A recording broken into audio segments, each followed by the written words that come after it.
Good evening, everyone. I'd like to call to order the September 9th, 2024 Weare Board of Selectmen meeting at 6:32 p.m. Would you please join me in the Pledge of Allegiance?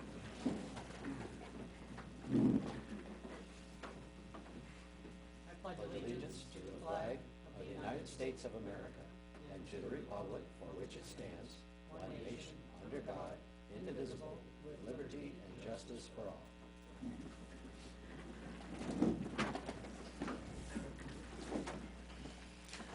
Okay. I'd like to open it up for public comment if anyone has anything they'd like to say or share.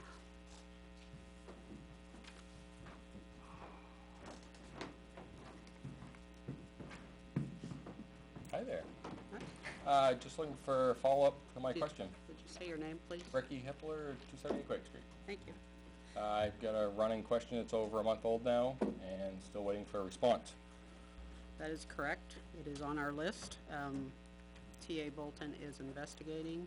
We have had, I had a personal conversation with the chief, and he said he's done his investigation, and you're correct, but Naomi's gonna track it all the way back and bring us the paperwork. That is you guys that hired? Yes. Okay, alright, that's all I wanted. We will formally close that out. Okay. As soon as possible, can you but guys- I do not believe it'll be tonight. It Okay. will be in the next meeting or two. Okay. I just, again, my Not gonna biggest forget. thing is the liability of the town. Yep. Because the way that I read it, yeah, it's on. The way I read it is, you know, anybody can bring a lawsuit to the town. Whether we did everything right, it can still come. Yep. We don't need a lawyer to say that we didn't have an employee of the town working in our ambulance. Yeah, that we So, did something That's a incorrectly. huge liability. I just don't wanna see this town in the jackpot of, that's all. No, Like I said, appreciate that. and do nothing wrong, but, that's a liability, so, Yeah. thank you. Thank you. Appreciate you continuing to follow up.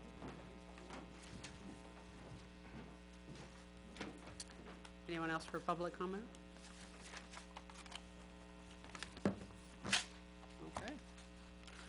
All right, we'll jump right into appointment for Parks and Rec. Is Kyle here? Can I speak, part of my report, like, he was supposed to come after my vote, only because, no, he should be here at 6:45. Okay. So you believe he's coming, but just at about 6:45? All right. We can move forward with department head, and Denise, you're the first one on department head. Committee reports. I just have a few things. So I'm Denise Purington, Chair Parks and Rec. I haven't been here pretty much for the summer, so I wanted to catch you up on a couple of things. But before Kyle gets here, when I was here last, we were here to talk about establishing bylaws and confirming our membership. So I thought it might be helpful for you to understand what we are proposing for membership before you speak with Kyle and appoint him. So we have got the bylaws are done. Next week's meeting, we should be finalizing them, but we wanted to bring to you the membership that we are recommending to see if we can get your okay, and that would allow us to have Kyle join the commission. So currently we have 5 voting members, 1 ex officio who's a voting member, and our director who currently is a voting member. We've voted and recommended in the new bylaws that we will move to 6 voting members and 1 ex officio voting member, giving us a total of 7 voting individuals, and that the director will go back to a non-voting member, just really somebody there to provide updates and recommendations. But I think in years past, if you go way back, that position wasn't a voting position. This will allow us to have, The director was not a voting. I think if you go back, Okay. yeah. Appreciate the And clarification. we're putting that into the bylaws, and it will, we're really just cleaning things up, and getting it where it should be. And then we will be adding, the desire to have 3 to 4 alternatives, and we will, alternates, and we have addressed in the bylaws how they would function within the group. So we're gonna do the final vote on those next week, and then you should get those, but for tonight, Kyle has been to 2 of our meetings, just sitting in the audience, and we really didn't want to lose him, so if you approve the new, if you're okay with the new membership recommendations, he would become that sixth member. And the other thing we talked about the last time that I was here is how do we align the positions with the RSA so we have 3 years alternating so that everybody's not leaving at the same time. So I did throw out a recommendation. So Ms. Mule is currently due to expire April of next year. And so her term would go then to 2028. We're going to recommend that, if you agree, that Kyle would be appointed tonight and then reappointed in April, because what we're trying to do is get 2 people in every year. Ms. O'Donnell and Mr. Baylor came on last year, so they've currently put in about 1 year. If we extended theirs to 2026, it's technically a 2-year term, but then it alternates them. And then myself and Mr. Lundin were just appointed to go out to 2027. So that would give us 2 people expiring every 3 years. We'd finally get into a cycle of having 2 people every 2 years, and then we wouldn't have a lot of people dropping off. So as you consider Kyle tonight, we're recommending that he get appointed, but he gets reappointed for his full 3-year term next year at the same time that Ms. Mule does, and those 2 would be on the same terms. Does that make sense? So that's kind of what I wanted to go over before he got here. So if you're okay with that, that's what we would be looking at. And I don't know if you have any questions on that, but I think it makes sense. I'm hoping it aligns with what you had given us guidance that you'd like to see us do. I think it does. Yeah. Yeah. All right, great. Can I keep going while we're waiting for him to get here? Please, Okay, it's your dime. all right. Say whatever you need to. Okay, thank you. I did want to bring some updates on Bolton Playground in Bolton Field, because we have spent a tremendous amount of time, both at our meetings and physically at that facility, trying to figure out where we need to go to get it back to kind of where it was.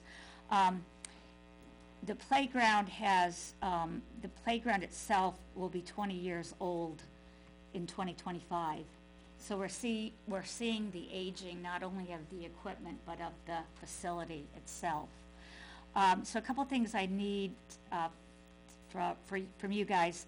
So the playground needs playground mulch. By standard, all of the playground equipment, the metal pole should not be sticking out of the ground. And right now, if you went down there and looked, some of them are almost a foot without any bark mulch. It's just eroded away. It's been a challenge to try to figure out what to do, but we did put it out. We got 3 different quotes for a load of bark mulch. Our goal was to bring in a tractor trailer load and at least get half of it done this year and try to get the other half done next year. However, when we put it out to the 3 different companies, there's one company in Henniker that offered us 2 truckloads for $4,500, which is in the same range of what the other companies were offering, 1 truckload. The 2 truckloads would allow us to do the whole thing at once, which does prevent erosion over the winter. What we'd like to do is take that $4,500 out of our revolving account. We have $33,000 in our revolving account right now, but we need permission from the Board of Selectmen to expend any money from there.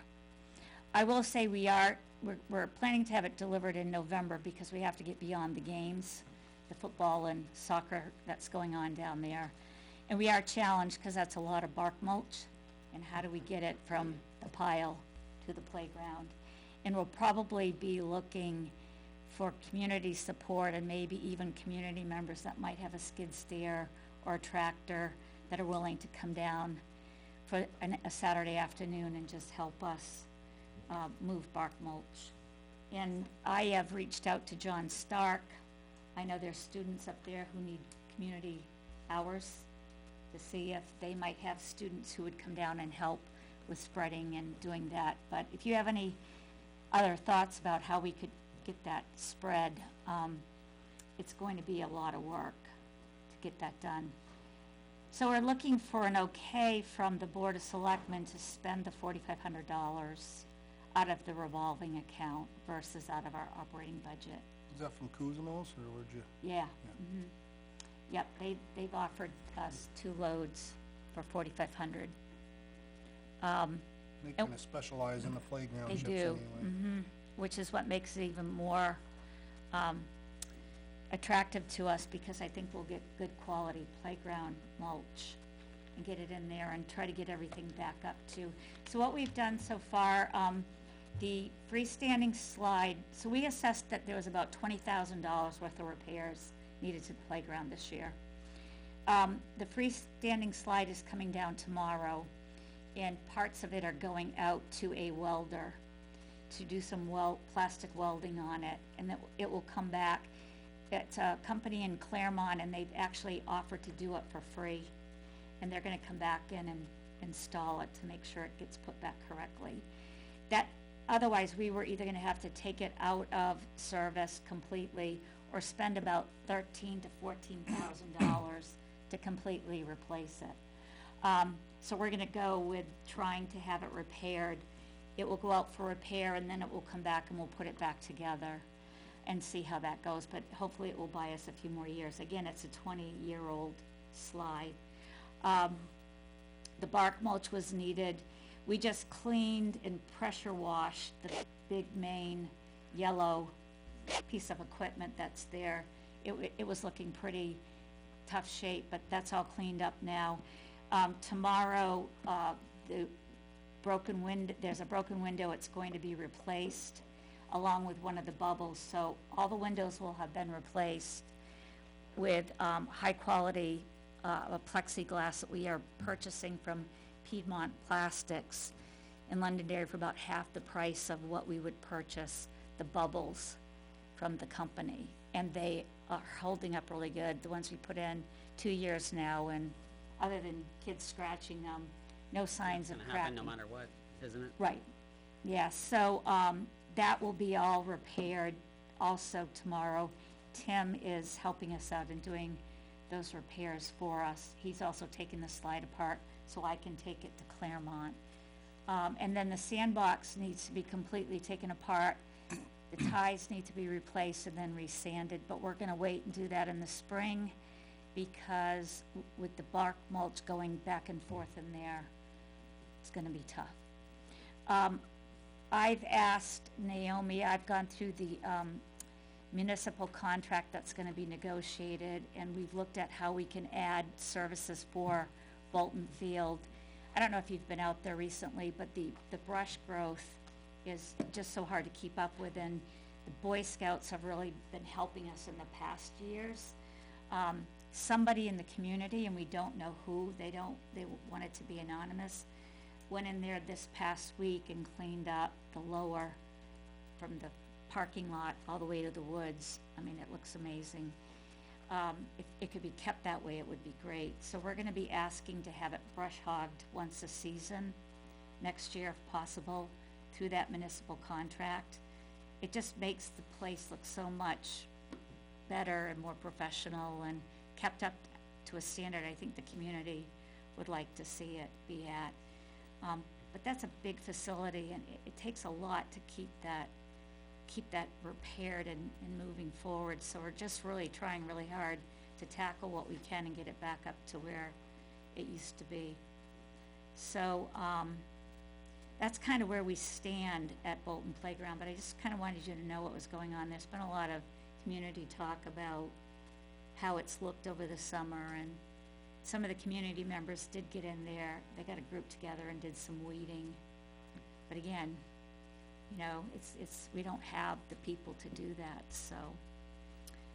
So to keep the ball moving, if you're okay and would give us approval, we'd like to purchase the playground grade mulch, and it'll be delivered in November, and we'll try to get it spread before snow flies. know if you have any questions on I any. guess my one thought, I was gonna actually bring it up later, not Bolton, well, I don't wanna distract from what you're talking about, but I was curious if there were park expenditures that could go under ARPA, because we're gonna be talking about that later. So I did give them two. Okay. I did put in, it's hard because we have little things, they're not always huge. I did put in picnic table replacement at Chase Park. We lost 2 over the winter, one to vandalism and one to just rot. And then 2 more this year are gonna have to go out of commission.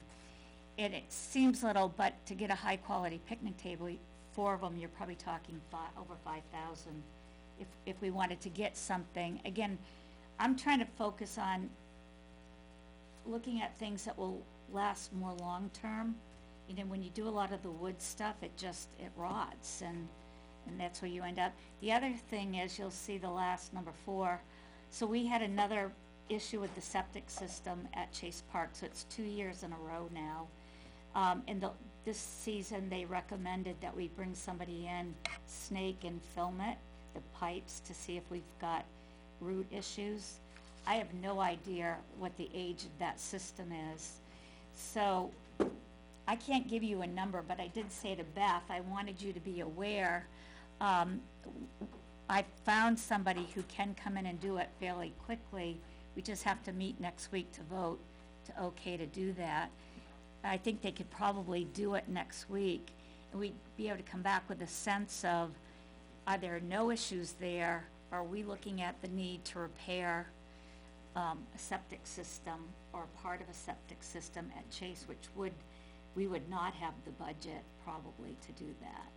Well, And I- few years ago, that stopped bleaching, and there was a willow tree out with the driveway, and the roots went up the pipes. Yeah, And when I was at Highway, we cut the pipe off, cause they all went into the D-box, yeah, and we had to take all 6 pipes off, and we pulled all the roots out, and then the excavator put it back together. Is that tree still out there? I don't think so, but I'll have to look, I don't think so. But we've had 2, last year the issue was somebody flushed a whole bunch of paper towels down the toilet. So we removed the paper towel equation. This year it was just it plugged. And the plumber who came out said that we really should be snaking it and videoing and seeing if we've got roots or other issues coming in there. So, as soon as we can vote on it next week, I will try to get somebody out there to look at it, and then I can get back to you guys to say, you know, do we have an issue or don't we? But most of us are new on the Parks and Rec. We don't know the age of the system. We don't know a whole lot about it. You might know more than we do. It was clean at that time, cause I hadn't been taking nothing. Yeah, Somebody took the cover off the D-box and see if there was anything, that's where we found it. It Yeah. looked like matted hair, but it would end up being Yeah. roots. The closer the tree got, the bigger the roots got. Right. But it's probably not, I do think the tree might have got Yeah. cut down, probably not the same Right. thing, but. so those are the things I put forth. I didn't put the bark mulch forth because we thought we would take it out of our revolving, and I didn't know what size items you were looking for those funds. And I guess, I got the impression the last time we were talking to ARPA that we are looking for things to spend it on. So if, Well, we need bark mulch. yeah, so that's And what I'm picnic getting at, is tables. before taking it Yeah. out of the revolving Okay. account, if Yeah. it could be approved by ARPA, and if we find out it gets rejected, then maybe fall back to the revolving. Yeah. That's Yeah. the path that I would Okay. recommend, if, Yeah. It doesn't matter. really, I know you said defer the sandbox to spring, but same thing. I mean, can we just, We need to wait till after we do the mulch. or even the material, because you're talking, could we at least buy the, Yes, You know. because we have a quote already, from a playground company for new playground ties. yeah, Yeah. We could purchase them now and then install them in the spring. I don't recommend we put a new sandbox in just before winter, yeah, right. but we could buy the We could materials. Get as much as Yeah. we could. Yeah, so I think, that was just shy of $3,000 for the ties, for that. So, it really is getting stuff up to speed. I mean, if you wanna buy us a new slide, but, and then if we could get 4 picnic tables for Chase Park, that would be great. We were looking at something that is made out of a non-wooden material, so that we could maybe get, I looked at one that we can get a 20-year warranty on it. And that would replace like, I guess, all 4 under that gazebo, or, Yeah, yeah, so we're Covering there. taking 2 out of commission this year, we took 2 out in the spring. We're gonna have to start chaining them. Somebody dragged one down to the water line during the winter and broke the leg off of it. And see, that's the challenge that we have, we just, keeping up with vandalism and things like that, but I did give Beth, the picnic tables and did mention that we were having the septic system looked at. So I don't need an answer tonight. We would like to notify the mulch company that we can move forward. If you're okay with us at least notifying them we'd like a delivery in November, then we can come back to the funding source. Would that work? Because we have plenty of funds in the revolving, we have 33,000 or more in there. yeah, I think it's worth, I think you've described it well. It is almost 20 years old, and it's almost at that tipping, Bolton as a whole, it's almost at Yeah. a tipping point of like, fix it back up or tear it down. So Almost. I met with 2 different playground companies have come out there with me, Burke, who was the original, and then another one. First of all, they said if you were building a playground today, you would never build it that big. And they recommended if over time we have to take features out, the more we can shrink the footprint, hence less bark mulch, maybe put AstroTurf in for little kids to kick soccer balls around, something like that. You're probably looking at well over $500,000 to $1 million if you had to replace that playground today. I mean, if a slide's 13 to 14,000, those big features are probably way more than that. So, again, pressure washing, we're gonna see if we can coat, the plastic material, and just doing our best to keep the weeds out and things like that, to try to preserve that playground for as long as we can. But a replacement to that playground when we get there is gonna be something we're gonna have to discuss. So, we're doing our best right now just to refurbish it as much as we can. So I guess I think, in my opinion, I would prefer to not give you an answer right this second, Yeah, and talk that's about the ARPA stuff, see if we can fit any of it in. Okay. And then, if we have to, spend out of the revolving, but Okay. ideally leave money in there. But we could go ahead and put the order in for November. I don't see why not. I think, Okay. Because what we'd like to do is try to use Facebook and other social media to look for the community to see if we could get volunteers, if there's anybody who would donate a tractor for an afternoon or a skid steer or something to help, a couple of them to help us push it up there, and then community members who would come up and help us rake and push the stuff around. Huh? Yeah, we're gonna have to, because the trucks aren't gonna be able to get up any closer.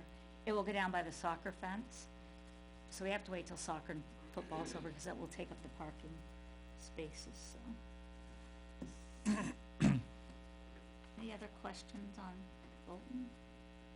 On the work on the slide, that place in Claremont, you said is doing it for free?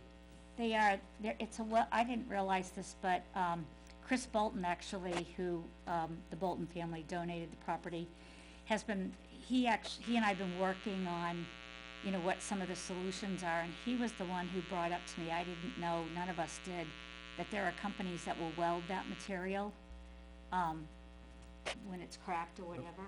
And he actually spoke to this company in Claremont. When I spoke to the gentleman, I asked him for a quote, and he said, you know what, I love the community in Weare. I like to do things for parks, and he said, I'll do it for free. That he asked 2 things. He'd like to install it. When he fixes it, he'd like to put it back to make sure it goes in correctly. And we're just going to sign there's no warranty liability. We don't know if it'll last a year or if it'll last 5 years, but it buys us another season, because as I said, we can either replace the whole slide, each tube, so it is 4 or 5 tubes. Each tube runs about $1,500. They come out of Wisconsin, and they cost about $500 to ship. So you're looking about $2,000 for each tube. and we've already replaced 2 tubes, you know, so we're just throwing money at something that just keeps breaking. So we thought, let's try welding it. I started doing a little research on it, and I guess that's what a lot of playgrounds do. When this plastic poly stuff starts to crack and break, you can weld it. I guess that's what they do with the bumpers on cars now, and so there's a lot of companies out there who do it. I spoke to this gentleman, and he seemed really, you know, willing to do it. I think we need a value estimate to accept that gift. I can So, get that from him. Yeah, just if you can get that and just send that to us. Sure, yep. And then the other thing was the poles. Is the bark mulch enough to stop someone from getting injured on that? Yeah, on the ground part? Yeah, you said you had poles there sticking up 12 inches. So if you look at the big features that are in there, Yep. they're sunk into the ground, and there's plastic, and then there's a pole. And those poles aren't supposed to show.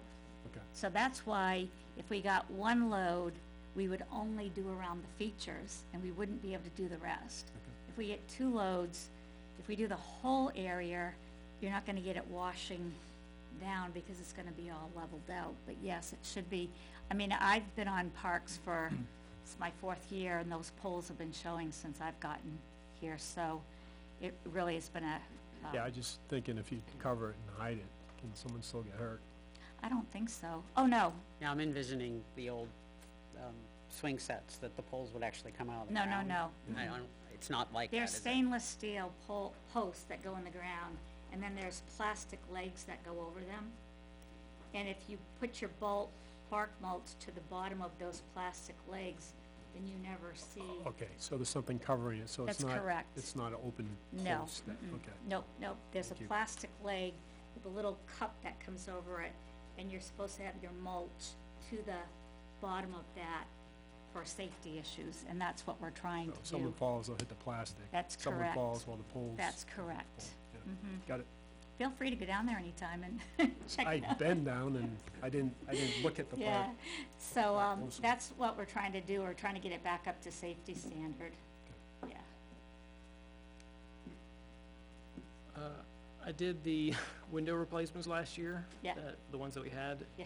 Except that bubble on the top, if that's still the That's same going, bubble. that's tomorrow, So that's the only one that was bolts and nuts rather than, an embedded nut in Yeah. the plastic. And those were all completely rusted together. So I would just recommend, so, like, hit that with Rust Buster or Yeah. something first. so Tim Burgess. Burgess has been wonderful. Yep. He knows what he's doing. Yep. So he's actually gonna do those for us tomorrow. We have a new bubble to put in there, so he's gonna put all new hardware in, he's gonna make sure it's, Yeah, I'm just All that. suggesting to actually Yeah. be able to get the old hardware off. Yeah. And I Yeah. guess I don't know if he has an email address, but yeah, just to start, like, Yeah. first thing, hit it with something that's gonna break the rest apart Yeah. so that he actually can take the hardware apart. yeah, 'cause most of the windows we had to drill the bolts out. That sand, we shoveled buckets and buckets of sand out of the inside of that playground feature last week, and then pressure washed it, but all that sand gets down in around those bolts, and they just corrode in there, so, Well, it's been, yeah, Yeah. I guess I did, the ones last year was Yeah. the Allen key and a Yeah. lever Yeah. worked just fine, but those were different. yeah, So I just, don't treat those like all the windows. yeah, yeah, I'm just trying to Well, save him like an yeah. hour. We had 2 people, somebody on top, somebody on bottom, yeah. trying to wrench in opposite Well, directions. my husband and I did one window Didn't 2 work. years ago, and they're bare. Yeah. They're crazy. Yeah, top one's different. Yeah, I'm sure it is. All right, and the last thing I just wanted to remind you, or if you hadn't heard, we are going forward with our senior event. Last year, we did the holiday meal. It was a good turnout, but because at that time of the year, it gets dark early, a lot of the seniors don't like to come out and drive, so we decided to try to do a summer barbecue. It's this coming Saturday at Chase Park. We're doing it from 12 to 2, hamburgers and hot dogs and the fixings. Right now, we have 30-plus seniors who have signed up to join us. The weather looks like it's gonna be good because there is no rain date. If any of you would like to attend, you're more than welcome to stop by. If you want to eat, let me know. We'll buy some extra food. We hope to have, we're gonna be serving them, and we're doing all the cooking. The Weare Middle School has allowed us to use their double grill, and we'll pick that up and use that to do the cooking. We tried to get a caterer, but weekends they're too busy. We looked at some of those food trucks, and they're just booked out, so we decided to do it ourselves. We'll shop, we'll cook, and hopefully they'll have a good time, and then we'll decide which It works really best. makes it more of a party if you're doing the cooking there too. Yeah, yeah, kinda cool. so, Hands and Hands is helping us a little bit. They're gonna make the pasta salads, and I think it should be a good community event, so if anybody wants to stop by, we'll be there from 12 to 2. Thank you. All right, so that's Anything else? kind of where nope, that's what we got going. And I don't know if Kyle got here, but I haven't when he seen does, him. I'll stay until he said 6:45, so. wait, does he-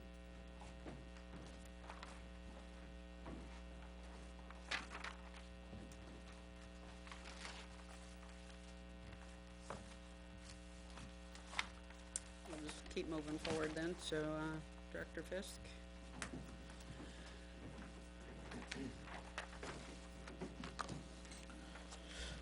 Good evening. How are you? Good. I hope everybody get a contract or a copy of the new contract from Jacobs. We're just looking for you guys to approve this so we can send it out to the state, and then they can approve it. So then we can come back and sign it, and then give it to Jacobs. Okay. Thank you very much for working with, Tom on that. I really Yep. appreciate that. I know everybody here does as well. Did he give any indication that there's risk in those numbers or anything? There's nothing along those lines. We shortened up a couple hours on task 5. Just involved, instead of Jacobs going directly to Eversource or Granite State, as far as moving power and or cable. The town will essentially take care of that as far as relocation for demolition of the bridge and reconstruction of the bridge. Ultimately, that request has to come from us, but in this initial quote that you guys had, Jacobs was essentially facilitating that. Okay. But they'll let you know when that needs to be done? Yep, so Yes. they have to be involved with that decision, make sure that, it's good on their end as far as where the stuff gets relocated, but, that'll just be kinda in our wheelhouse a little bit more. And remind me the exact name of the fund that this is coming out of? It's the bridge maintenance and, can't remember exactly. Reconstruction, Bridge reconstruction? maintenance and reconstruction. Thank you. I mean, yeah, you guys just have to essentially, you're not signing this contract yet, you're just approving it at our level to send to the state, cause they need to, approve it as far as the 80/20 reimbursement on their end, so. Anybody have any questions for Jason? Okay. And then I'll accept a motion to award the engineering study phase of the River Road Bridge project to Jacobs Engineering in the amount of $134,500. The scope of work is defined as the project identified as Weare X-A005, in parentheses 364, number 14388. In the engineering study phase scope of services letter dated September 3rd, 2024. Funding will come from the bridge maintenance and reconstruction account, and this will be subject to the NHDOT state approvals as required, and further to authorize the town administrator to sign on the behalf of town of Weare once the NH state approval is obtained. Would anyone like to move that? So moved. Thank you, Selectman Drury. Okay. Thank you. Any further discussion? All those in favor say yes or yay? Yes? Yes. Anyone opposed? Anyone abstain? Motion passes. Cool. So, I assume sometime in the next few months, we might have some kind of indication on when we can start public outreach stuff? Yeah, I as we will, move through the planning phase, we'll I'll probably give be you getting that. guys, I'll give you guys updates as we Okay. move along, Okay, for sure.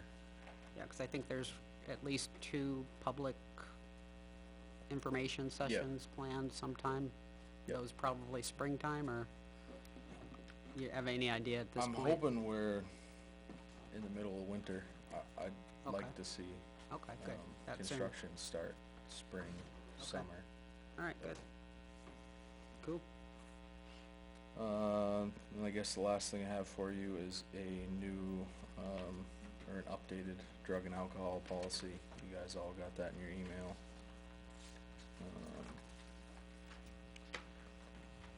We obviously had a, incident, so that brought us up, or brought this up.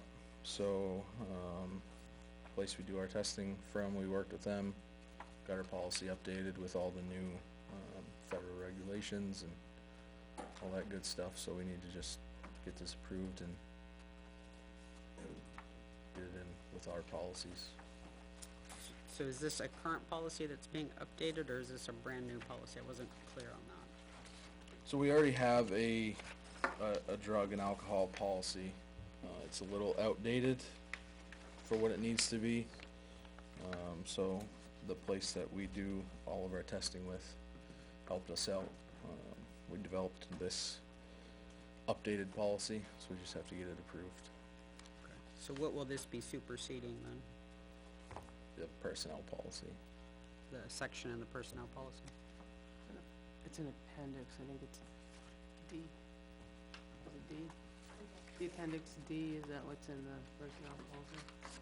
The drug and alcohol? I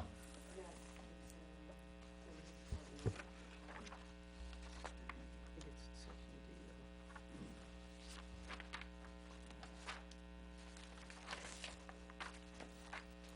See? Appendix C. Okay. So is the intention then just to make this the new C? That was the intention, correct? Jason? Yeah. This is gonna make Yeah, the yeah. new C. Yep.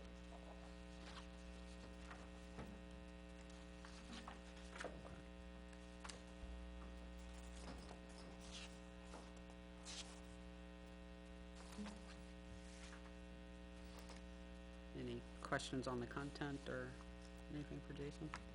I looked it over, I didn't see anything. Nothing pops out anyway.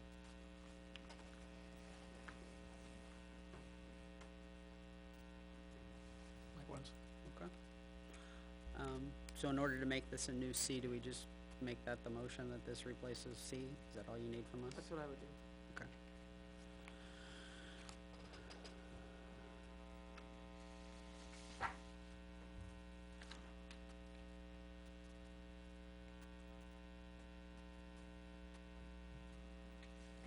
Called the Weare personnel policy now.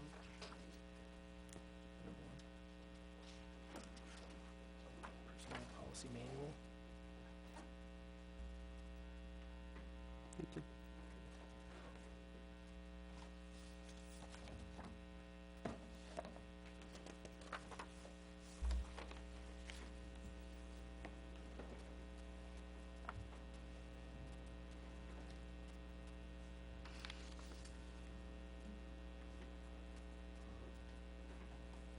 Okay, so I accept a motion to replace Appendix C of the Weare Personnel Policy Manual with the DPW Drug and Alcohol Policy as written dated 9/9/2024.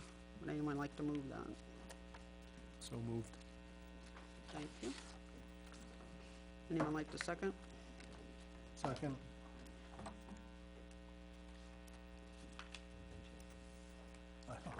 Matter to me. Any further discussion? I guess I don't, must have left my copy on the kitchen table. Is it gonna be clear enough that it's only for, Yes. DPW. It's all federal, Yeah. commercial driver's And it license just stuff. happens that the only people under that are at DPW. I guess we'd want it for anybody else I anyway. mean, the fire department has CDLs, so they're technically under those guidelines. But it sounds like a good thing to have for Yeah. anybody. Okay.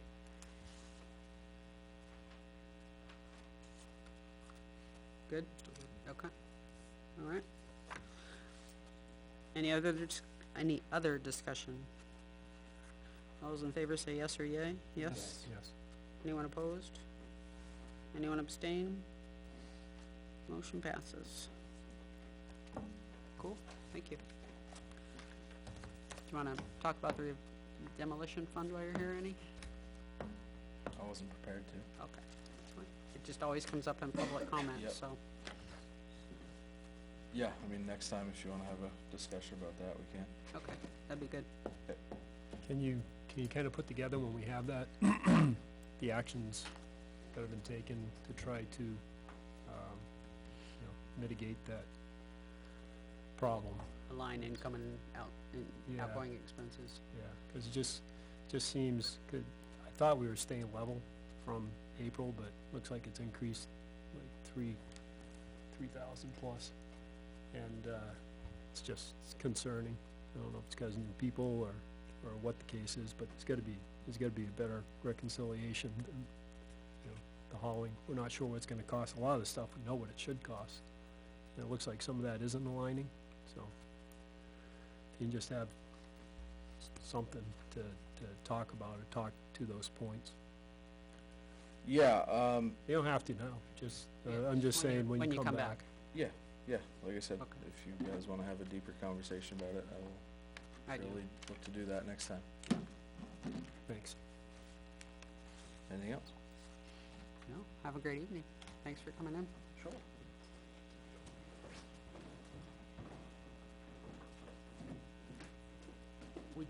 I actually had a follow-up question for Chair Purington, if you don't mind. Not at all?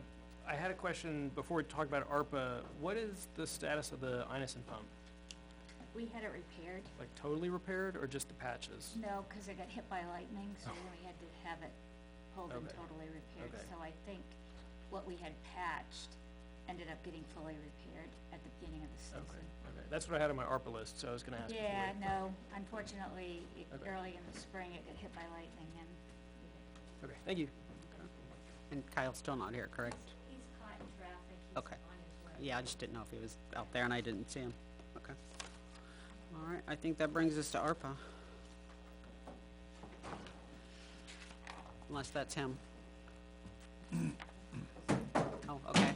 Beth, would you mind if we do Kyle first?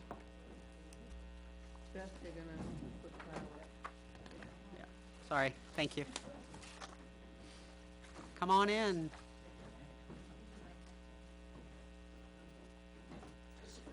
Yeah. Yeah. You're Kyle? Apparently the infamous one. No. That was what someone in the No, parking I lot heard the said. door and I said we were gonna go on to our next topic and I heard the door and I said unless it's him, and it was you, so. I appreciate your Thanks patience. for coming in. Sorry you got stuck in traffic. But, never fails. Yeah, well, that's what happens. So tell us why you'd like to serve on the park commission. With 2 kids in the town, it's just something that, for selfish reason, I would just like to see the, playgrounds, everything that the Parks and Rec Department oversees. It would be great to see it flourish. From the unselfish reason, I think that it wouldn't take a whole ton, based upon what the town has for public lands, to really see it blossom.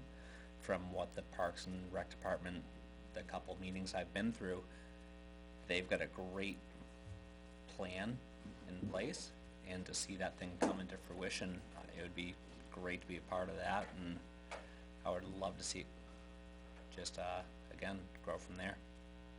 Okay. What specific talents or interest do you have which might be helpful in executing a role as on the parks? Wrong guy to ask. Certainly no talent, that's, for sure, but, Yeah, modesty. I think that, it really doesn't take much with a town like Ware, or at least having grown up in Ware. I think that it would take very little to be an asset to the Parks and Rec department, and at that point, watch it go from there. In a previous position in Vermont, I was working at a sports and... All good. I hope you all have a great night. Having done something relative to Parks and Rec in a past life, it was slightly more biased as far as working in a town for a sporting goods store in that town. They were certainly very much central to income with the town, but at the same time, it was very hard to say that a bicycle store was relative to the fireworks, relative to the community beach volleyball contests, stuff of that nature. So it was very well established. It was something that I wasn't necessarily involved with the ground up building of, but it was very instrumental to be part of and see how just being present where we can allocate funds and see what would go from there into other community aspects would grow from the town scarecrow contest or other things of that nature, and just really help subsidize all sorts of youth development projects, for lack of a better term, inside of that town.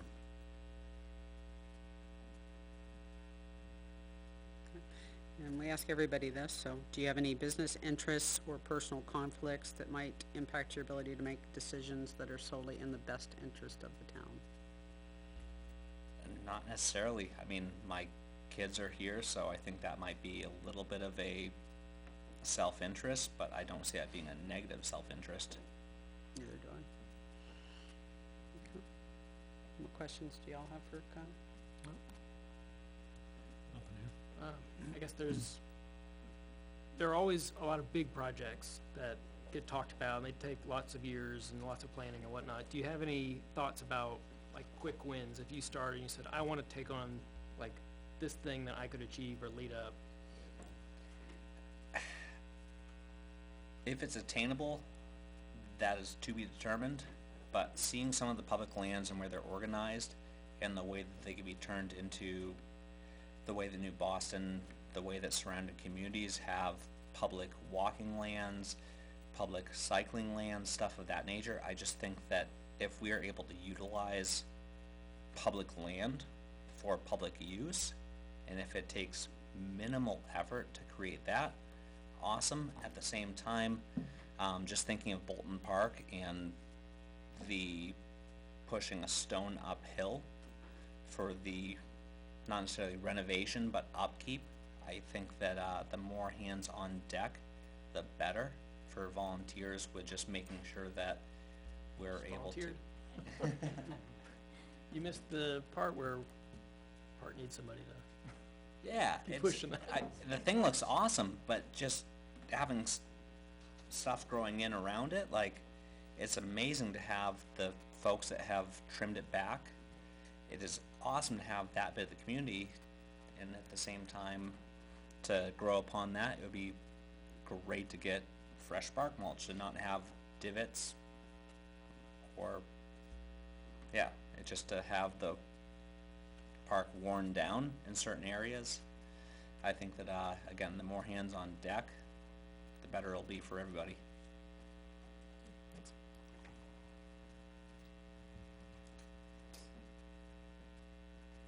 Yeah.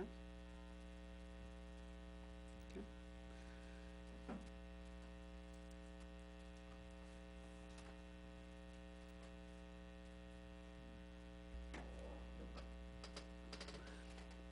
Any questions for us?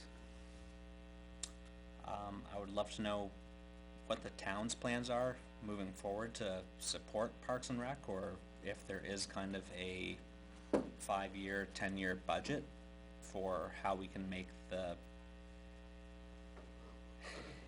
It doesn't seem like people are reproducing less frequently. It seems to be there's a bunch of kids coming up through the woodwork, so I'd be curious if there's anything on the decks for that. Denise, that might be something you can talk about as you go through the CIP or SIP, whatever they Yeah, call it. so, You can, Kyle, I think you can those go things through will that. be- It's on the agenda for next week's meeting, but, Beautiful. again, we've had a tough time with football and soccer, this fall, and just trying to get enough fields for everybody to play. Yeah. So we'll continue to be working with CIP to look at for future growth. That's probably, Kyle, our biggest concern right now is how do we get enough playing fields for the demand that we're seeing. Great. We work through the CIP process with the town. Okay. Any discussion from this side? Okay. So I'll accept a motion to appoint Mr. Cleveland to a one-year term on the Parks and Rec Commission as a full member with an appointment expiring April of 2025. Anyone like to move that? So moved. I'll second. Any further discussion? Hearing none, all those in favor say yes or yay? Yes? Yes. Anyone opposed? Anyone abstain? Okay, passes. Thank you. We have some paperwork for you. No good deed Beautiful. goes unpunished. You have to sign some things and make a, Step away for now and, no, would you like to do that? Or Selectman Pratt will if you, okay, you do such a good job. You gotta swear, Agnes. right hand over the heart. Just up in the air, come on, do it now.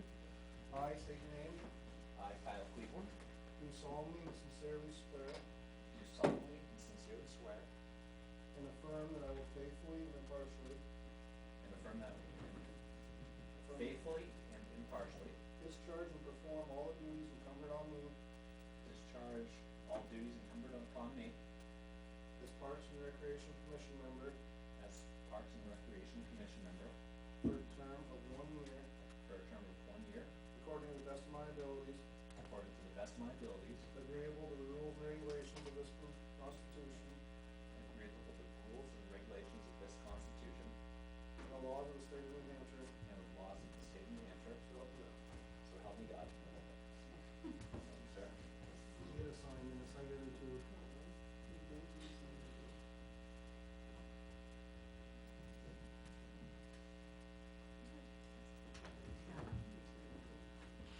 Doctor?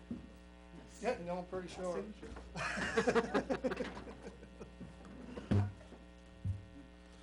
Yours is just as bad. Come on now. Have fun with it. Ethics form.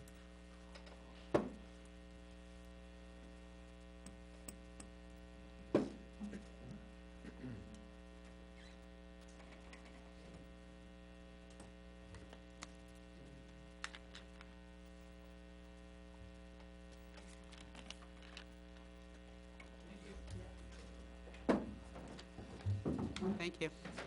Thank you for volunteering. Thank you so much. Have a good night.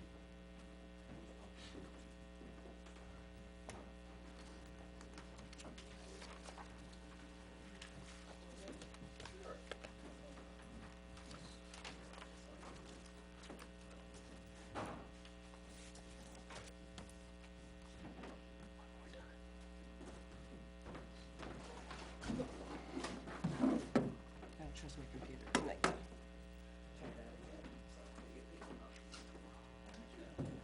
It's a lot of paper. Wow. Thank you.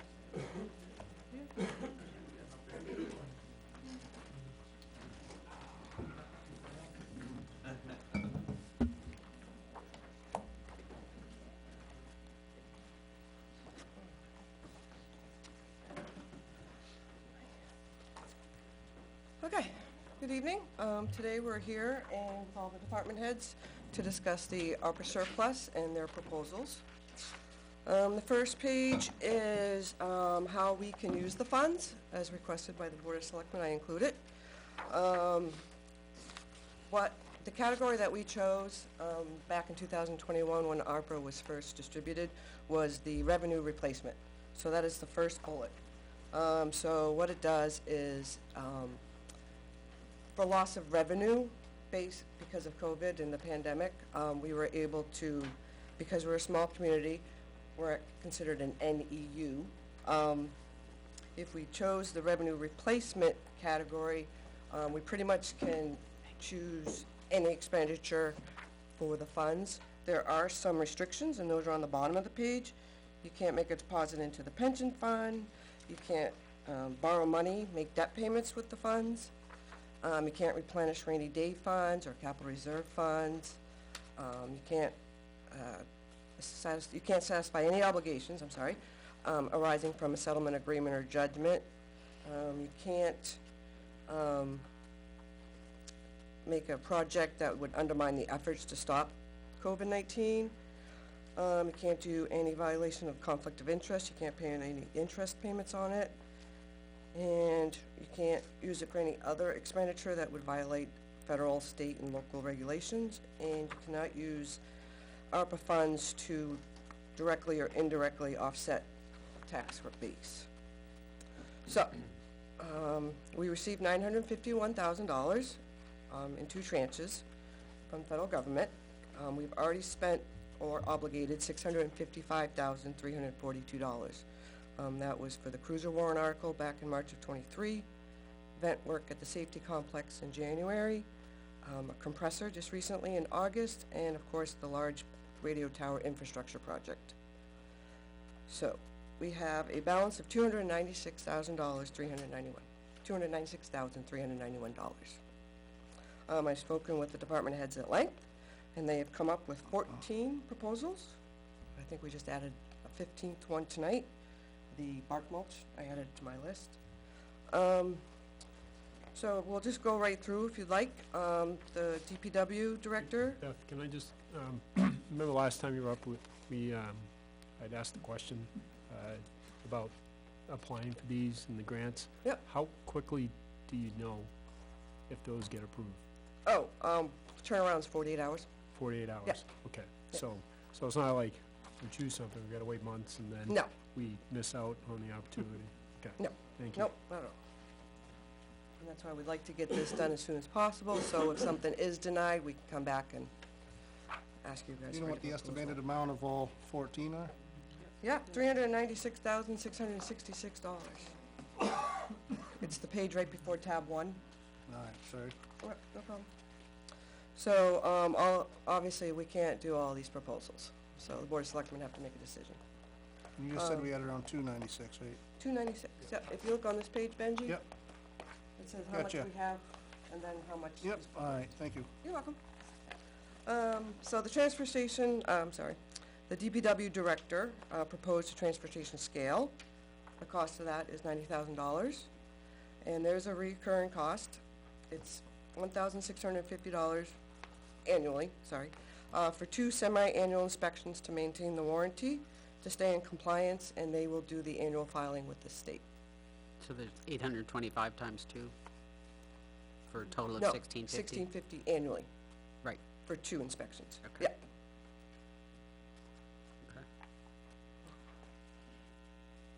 Jason, do you wanna say anything with that? Nope. Where would you put it?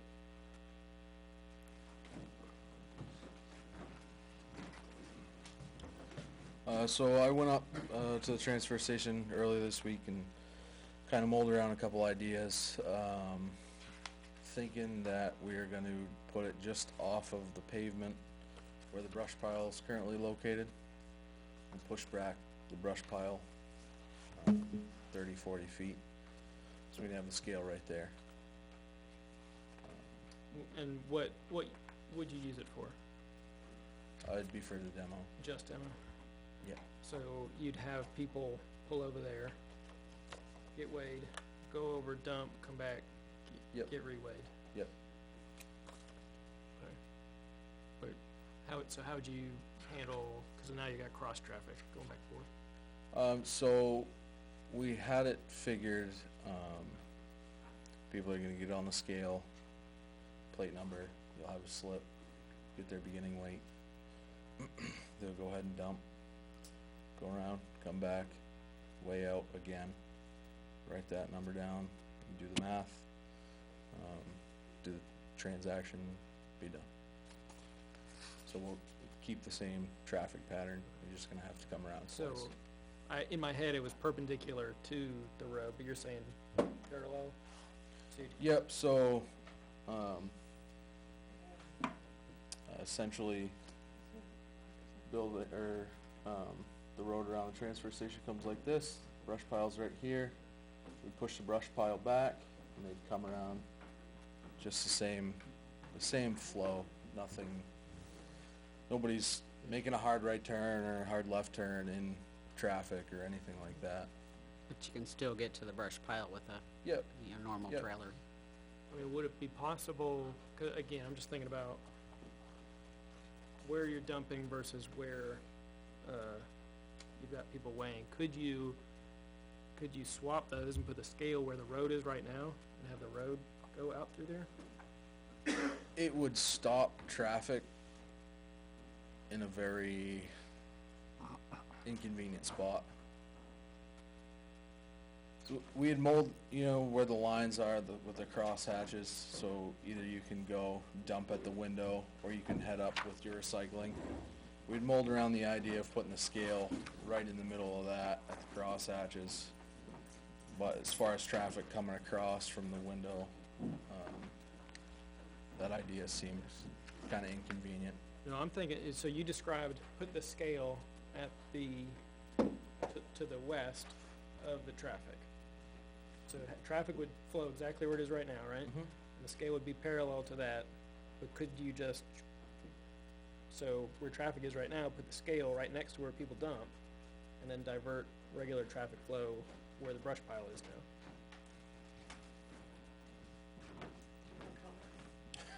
Thank you. Forgive my drawing. Essentially, so there's your traffic pattern. The transfer station building's here. Where the crew parks is kinda right here. And then your demo trailer is essentially right here. So your brush pile's here, and then a compost pile, and actually another compost pile. We'd look to make one pile, push the brush back to here, your scale would be here. You enter the transfer station here, all your recyclables here, paper is right here. So there's this concrete curb here. So you have the flow of traffic going out, metal dumpster. So what we'd look to do is have cars come up this way, and then if they're gonna come up on the scale, they'll exit the actual pavement here, come over on the scale. And then once they're weighed, they come over, back up to the demo trailer, dump out their demo, come around, come back up, back onto the scale. Is that when they're going to require any additional staffing? It shouldn't. Alright, it's no more effort, in my opinion, than going out and measuring each load.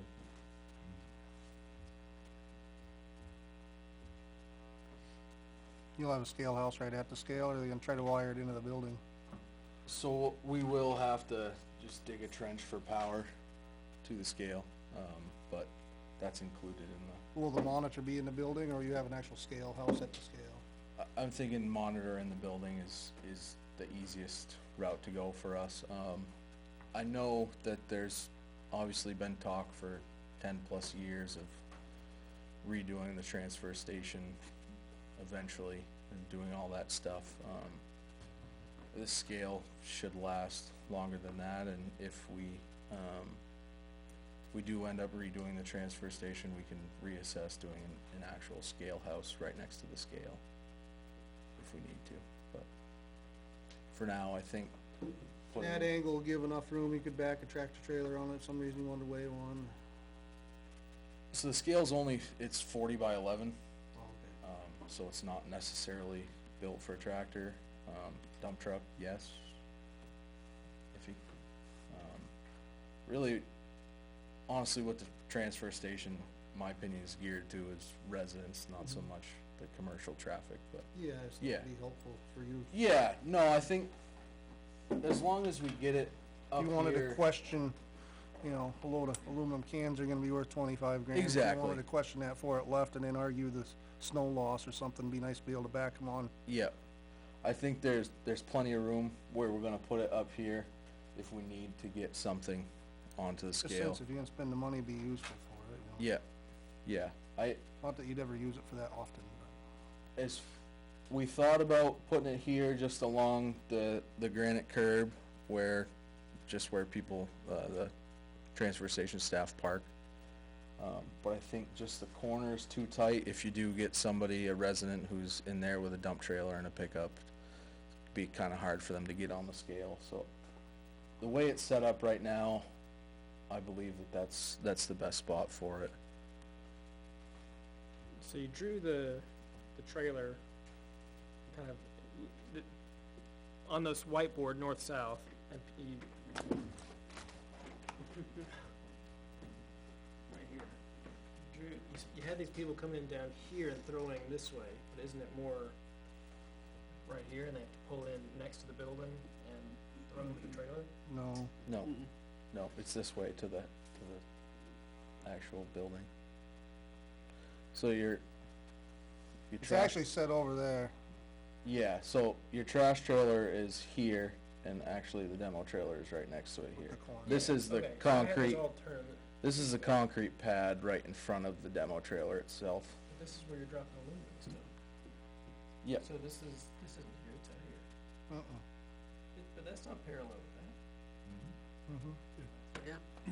My goodness. Like I said, Pretty forgive my close. drop, it's up closer this direction, but it is still,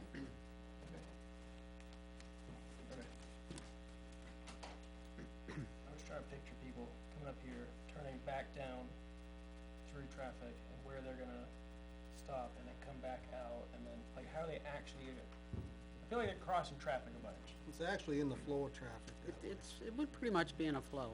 Okay. Whiteboards are not to scale. yeah, exactly. If this would blow that show down.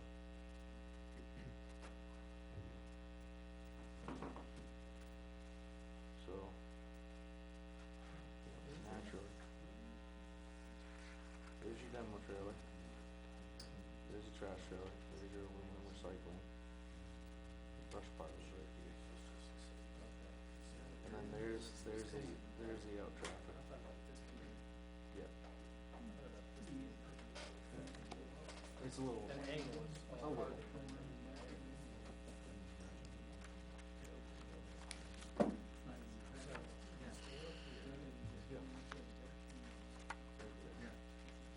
And this is your out road right here.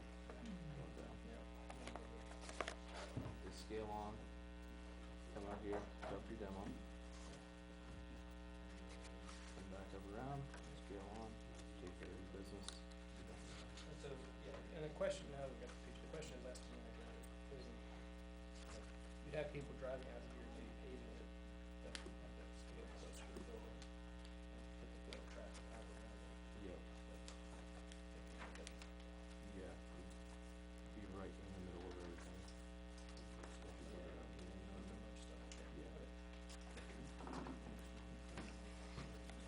So would that like be in front of those, not really, the other trailers that are backed in the bank would be off to the, Yeah, so I guess all the storage kind of stuff where we store electronics are up this direction. yeah, yep. So, and then the road that goes out back so we can haul the paper trailer is right here. Yep. It'd be on this side of the road. And the little old swap shop kind of place. Yeah, Reused building. swap shops right about there. Which could be moved if necessary. Yeah, we shouldn't have to. Would it solve the demo problem? My opinion would 100%. I know we've done it kinda like the same system we have for 20+ years, but it's not really working for us. Because way it is. do we pay per We pay $120 a ton. Yeah, but so we are paying by weight, but charging by not weight today. Yes. Yeah. It's kinda apples and oranges the way it is now. We got it figured out, about 8 cents a pound is gonna clear us, for hauling and cost of getting rid of whatever's in the trailer, on an average load. And I'll say towns around us are, you know, upwards of 10 cents a pound, so we're still kinda the cheapest around, but that's us breaking even, which is the idea of the revolving fund, so.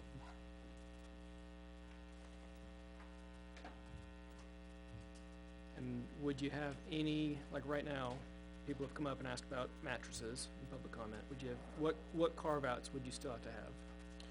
Mattresses, we still get charged per mattress by the vendor we go to, so, I mean, that's still gonna be a flat fee, but the rest of the stuff should be able to go by weight.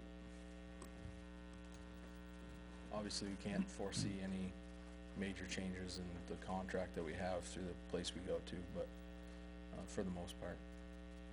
So, we have the price list today, and I'm assuming things like, you know, like mercury light bulbs, whatever, those are in a different category. Yeah, that's, So, yeah, keep those off to the side, but you're talking, so shingles, wood, furniture, anything that is okay to go in the demo dumpster, except mattresses, we'll just shift to 8 cents a pound. yep, And 8 cents a pound is the cost of us to get rid of it, plus the cost to transport it to get rid of it? yep, It's both of those together? Yep. Okay, yep. On an average load. right. Does that account for, salary of the person operating? No, that's what comes out of the revolving fund when we drop a trailer off at the vendor.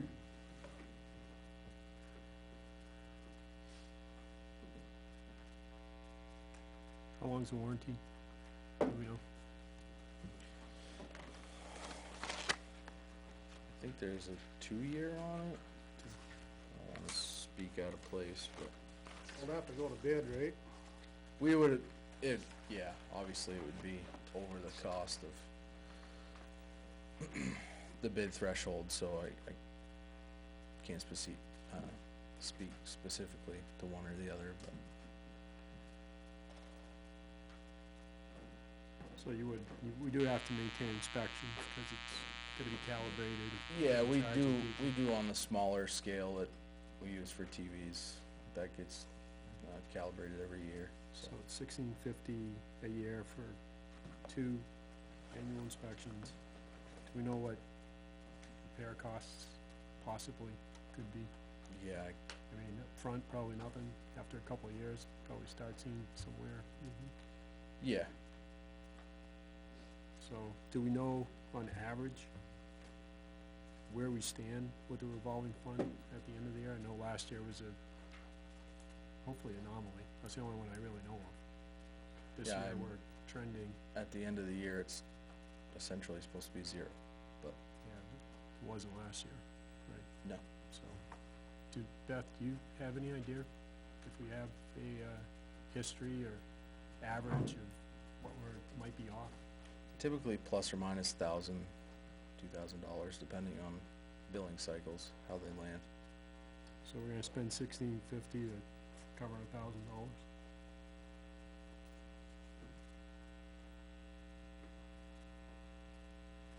Well, the trend we're doing now, it's definitely not gonna be a 2,000 a year. We need to fix this trend, and this will help greatly. Yeah, it would help, but can we do it without spending $90,000? That's the question. The way you're doing it now is apples to oranges. But from what you said, we should be within $1,000 by, at the end of the year. I know last year, different story, but if that's true, how does this help us? We get charged by the ton to get rid of things, and we're charging people by the ton. No, I get that, and I agree that we could probably go net zero if we use this, but if it's gonna cost us more than what we're potentially losing, what's the benefit? If I may, that would be more accurate for what we are charging our residents for dropping off. We'll have an exact amount. There won't be any estimates Yep. based on what they're looking at the volume. No, I understand, but again, if we're saying that normal, we're within $1,000 of our revolving fund. We're paying $1,650 to cover $1,000, so we're spending $650 for nothing. Plus whatever repairs would have to be made. And after the life cycle of the part, then we gotta replace it. I'm not sure I would hang my hat on that $1,000 being completely accurate. That's why I'm asking the question. We haven't been for 2 years, but we're saying that we possibly could be. But And we if know we have in the past. If we tighten the screws on that, can we get there? Obviously it's possible to make it happen. I guess it's happened for the last 20 years the way it is, but something's not working. I mean, there's a human factor in it. Me or you might not measure the same. Whatever the case may be. And again, we're gonna have that conversation next week on what's exactly going on up there and what we could change and make different, and eventually we're gonna have to go this route. It's gonna have to happen, and I don't see a reason why we shouldn't go with it right now while the money's available. Why does it have to happen? It's just not accurate. You're charging by the cubic yard for people that we're getting charged by the ton. There's no way that you're gonna be 100%. This is guaranteed. We get charged $120 a ton. I get it. I'm just saying, to guarantee something, to pay money to guarantee something, doesn't seem worth it to me. I guess we're gonna be at a stalemate here. I get 100% what you're saying, but if you're, why am I gonna throw $650 away a year plus to save $1,000? I mean, we're doing it with TVs right now, too. We pay for a scale, for calibration, for that. Yeah, but that's in place. That's probably not a $90,000 scale. No, it's not, but it's the same thing, same idea. Again, I understand what you're saying, I just don't, the concept to me, we're spending extra money to save something, it doesn't make sense. At the end of the day, to me, it doesn't make sense. I'm not fighting you on it, I'm just telling you, that's how I view it. Anything else? Okay, thank you for your explanation.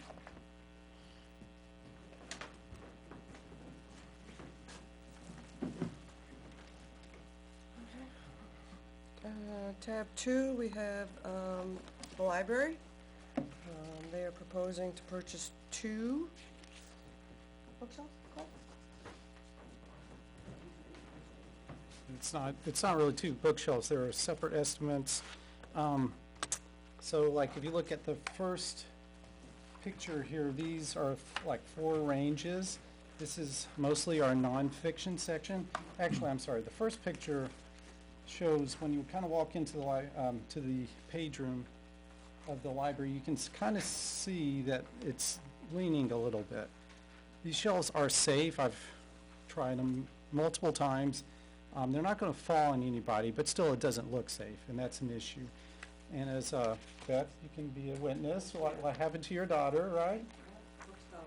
Right, yeah, so these, not the entire unit didn't fall, it was just one of the shelf fell. So, because they're very old and rickety, and so the most important thing though is if you look at the next page, these like 4 ranges right here for mostly for nonfiction. The ADA recommends that we have 42 inches between each unit. The minimum is 36 inches. Right now, these are 26 to 30 inches in between them, so it is not ADA compliant. And so that is the first estimate, which is the $11,000 roughly, 11,859.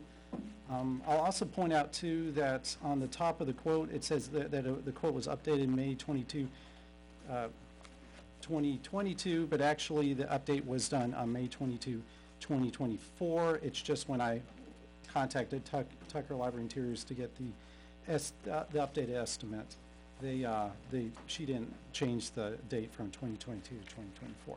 So that's the first estimate. The second estimate is for this last page right here, which is this middle section.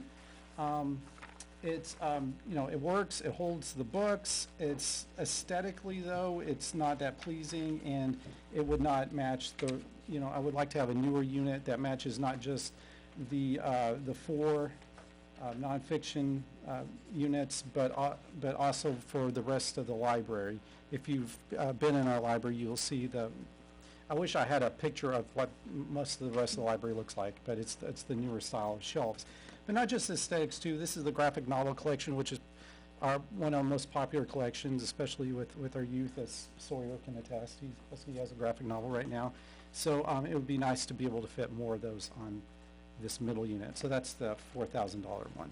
So any questions? Can you explain the ADA compliance and how this is gonna solve that?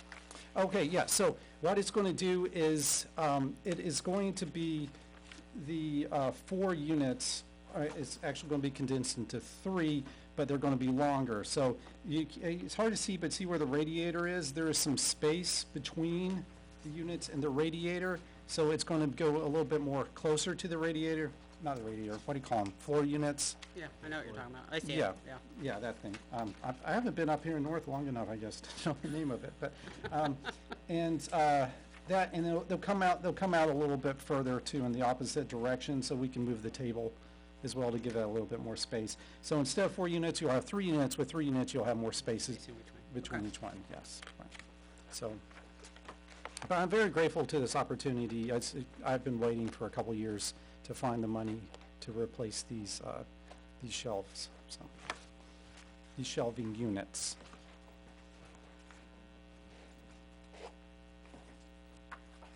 Any other questions?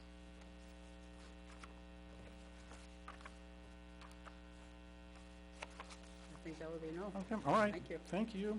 Thanks, Scott. I was kind of assuming the floor was uneven, that's why the picture of it kind of wonky.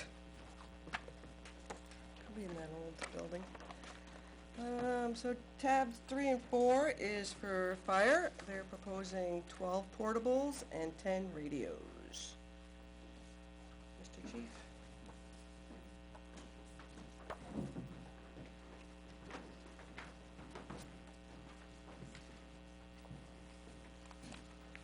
Good evening, good evening.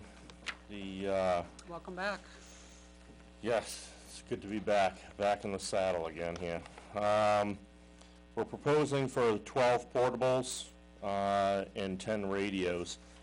The portables that we have and also the radios are approaching over 20 years old. The radios are bought on the state grant when the state originally did the radio changeover and interoperability and everything else like that around 20 years ago. So the portables are ending their life cycle, and the radios as well. I really wasn't too up on the radios until I brought the cruiser down to Ossipee Mountain to look at drop off some stuff for the new ambulance for the radios there. And while we were there, they came out and they looked at the cruiser and they started laughing because they haven't seen one of those radios in like 15 years. And the radios, actually, there's no parts available for them. So when those radios, something happens to the radio, they cannot get any parts from them. They stopped making parts for them over 10 years ago. They stopped making parts. When you guys got new vehicles, you didn't have Nope, new the radios came out of the old equipment and just kept getting recycled. With that being said, you know, all of our radios in our vehicles, are just recycled, with the exception of the new ambulance, which I had budgeted for a radio, and that got installed. And the new utility truck that we got, I budgeted for a brand new radio, and that got installed. We have a base radio up at the South Station and one at Center Station. The one at South Station, at some point, evidently either got struck by lightning or something, because the radio's fried up there, so we don't have any communication up that end of, unless you have a portable or jump in a truck or something. So the 10 radios, the 86,500, that includes everything. For the mobile radios, the company would come right down and come into the station. That's the replacement of radios, wiring, matching antennas. Actually, I wish Mr. Hippler was here. I guess he commented that to one of the other lieutenants, I guess, or something, and he could probably talk more about it, but I guess some of the antennas don't even match the radios that we have in the vehicles. And I just had some work done on the cruiser, and the radio, one of the radio antennas that was in there is leaking into the headliner and is not sealed, so it'd be all brand new equipment from front to back if this was done. Naturally, with that being said, the mobile radios definitely, I mean, imagine something, you buy something electronics that's 20 years ago, compared to buying something now. There's their GPS, you know, capability, their Wi-Fi capability, you know, there's a lot more capabilities of the mobile radio these days than there was 20 years ago. Now, again, my philosophy was, you buy a new vehicle, you put a new radio in it, but that has not happened throughout the time. Again, they were recycled back down and down and down as going, because it is a high dollar item to be replacing, you know. On the portable end of things, the portables that we're operating now, again, like I said, they were the portables that came from when the state changed over to interoperability. So the portables are, again, they have definitely met their lifespan. Again, they're outdated as they break. The parts are, unless there's something sitting on a shelf somewhere. I just ordered batteries, and when I ordered batteries for some of them, we actually had a little bit of a hard time getting some batteries for them, and because they're just not making them anymore because the radios are so old. The reliance on the radio, I just went over to Henniker this morning. I was at Henniker for the fire, and my portable radio, which is one of our old radios, they called me on the radio, and as soon as I hit the mic to call back, the whole radio just shut off. So that radio is now probably headed to the dumpster, and because number one, it probably costs too much to fix it, and you're fixing something that's 20 years old, and if you can even fix it. So again, a lot of this stuff is life safety, you know, especially when it comes down to the portables. There's an emergency button we have on the portables now, and those emergency buttons are not programmed, so they're supposed to be, if you're issued a radio and you hit the emergency button, it's an identifier that pops up a Concord fire alarm that tells you so-and-so Chief Rourke is hit his emergency button, and that would be for each employee. That is not on any of our radios now because of the age of them and programming and stuff like that. Would they at least know that it was someone from where? They're not hooked up at all. Up at all? They're not hooked up at all. So, and again, you know, we're coming to the thing, it's not, you know, this isn't your cordless phone that, you know, you drop a phone call or something like that. This is stuff that you're relying, if you're in a building or you have to make an emergency transmission to come somewhere, go out, or talk to on a fireground scene, you need to have that equipment working. And again, it's just, it's ending its life cycle. If you don't get these through the ARPA funds, how would you buy these in the So, future? so, good question, thank you. The portables, we do have in the CIP for this year, I want to say, I thought it was 92,000 for portables. Clearly, we don't need to buy $92,000 worth of portables, I said that all along. The 62,400, that would be for 12 portables, and that every person would be issued their personal portable with 2 extra that actually go, the 2 extra portables go in the cruiser. So if we get on scene to like another town or something, there's some radio communications, they have a portable to use and stuff like that. And there's currently 2 portables in there now, so it would just be replacing what's there. And So what was the 90,000? Why is there 30,000 discrepancy there?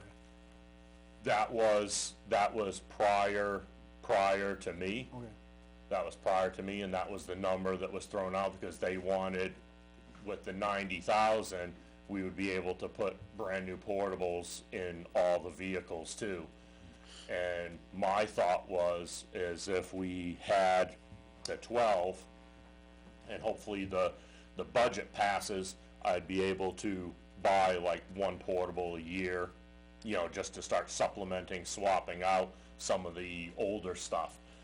I would probably have at least a couple of the older portables on the vehicles and place them on the vehicles, just in case you, for some reason, forgot your portable or showed up on scene or something like that, and you needed a radio, at least there is a radio available for you. Though it would not have the identifier in it, nor I don't know about the reliability of them also, because again, they're approaching over 20 years old. But you can modify that CIP request as we go through that Correct, process correct, this yes, month. because honestly, you know, I mean, the CIP, and I've said this before, I believe the CIP is meant to purchase vehicles and not to be buying equipment. Equipment should be in our annual budget, and if it means buying, you know, 1 radio a year, or a couple radios a year to keep up with things, I believe that's the way we should be going, with that. So yes, that would, if the portables were to go through CIP, it would be, you might as well say it would be that 62,400, and that includes the programming of them, it includes a charger and stuff like that. And the radios would be funded how? The 10? The 86.5, the 10 radios, those aren't funded. Those are just when they break, I gotta come up with $8,000 to replace a radio in a vehicle, and because there's no replacements for them, and you can't fix them. So, it would be up to me to try to find that money in the budget to replace them. And, like, as of right now, I think I have, I may be able to scrape up parts of an older radio to put back up at South Station or whatever, because that one burned up, but again, you know, you're talking equipment that's 20+ years old and with electronics and stuff like that, just out of date. I'm glad to hear that you're that handy with a soldering iron, that you can put one of these back together. I can assure you I am not that handy with a soldering iron. as a matter of They used fact. to only let me slide around scrap parts. If it was actually pretty impressive with the radios these days. They have to actually be shipped up into Molten Borough, their other store that they have at Ossipee Mountain. And there's like a positive pressure room. They get dressed in the white suits with supplied air and stand on a sticky floor and everything else like that, because when they open the radios, it all has to be static and all kinds of neutral air or whatever that's in them and everything like that, so. But again, that would be the installation. They would come right to the firehouse. It's not, we wouldn't have to take any, essentially be like driving the apparatus up into Molten Borough or up into Northfield, to get done. Everything would be done right at the station. Anything else? If you brought them up, is there a difference in price? Is there, I'm assuming there's a charge to come down and put them in? The charge was really negligible as far as the time, because if they were coming down, they're coming down to do all the vehicles. So, you know, and when I gave them, this quote was sent to me this afternoon. So I gave them a description of all the vehicles, so they know exactly what they're working on, how much wire they need for everything, and stuff like that. This does not include, naturally, the two vehicles who we just got brand new radios for. And I'm assuming we can expect 15, 20 years out of them? I would assume it's not gonna be my problem.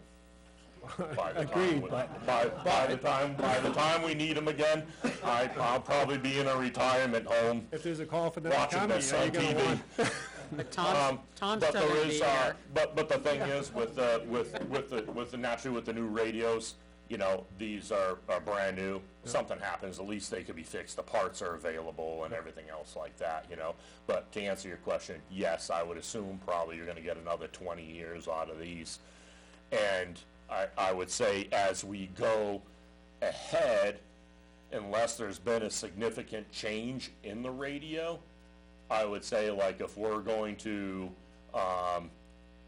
we get a new engine and 3 years from now or whatever, if that ends up going through, if there was no really significant change in the radio, then we could use this radio, right? We just swap the radio over and again, kind of do that. But once we start noticing some significant changes in the radio technology and everything else like that, then it's time to, like, hey, we need to just buy a new radio and start down, keep up with it instead of letting it go for years and years and years. You mentioned the radio at the South Station being fried. Yep. Was it on a surge protector? Is that like, and really what I'm getting at is, if we do buy a whole bunch of nice new electronics, can you just make sure it's all at least, Absolutely, and I cannot answer that question. I'm not a radio guy. I don't know who put the radio in there at that station. It's been there for the last 15 years that I've been working in town and stuff like that, and on the per diem and stuff like that. It's been there, and it's always worked. So, but it doesn't work now. Yep. You can't transmit out on it. Something's burned out in it. You can't transmit. So. Yeah, so I think you were asking whether or But not we have. yes, the surge safety. and Safety protections would be put into the system. And that would be looked at, as well as a safety complex, because again, that radio has been in there for as long as I know. It's been in the training room And it's not like, I would call it a low priority, but, you know, just bought some new servers, same thing, just make sure. Oh, yeah, yep, You know, it's gonna plug straight into the wall. A $20 surge suppressor. Yeah. oh, yeah, yep. Save us tens of thousands. Right. Yeah. Ounce of prevention. Any other questions, comments, concerns? No, thank you. All right, thank you. Don't go away, I think you're back up in a minute.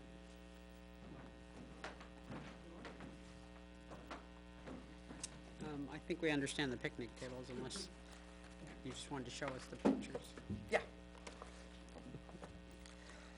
And then next it's, well, I guess the next 5 or 6 requests are gonna be, Chief Moore. 5,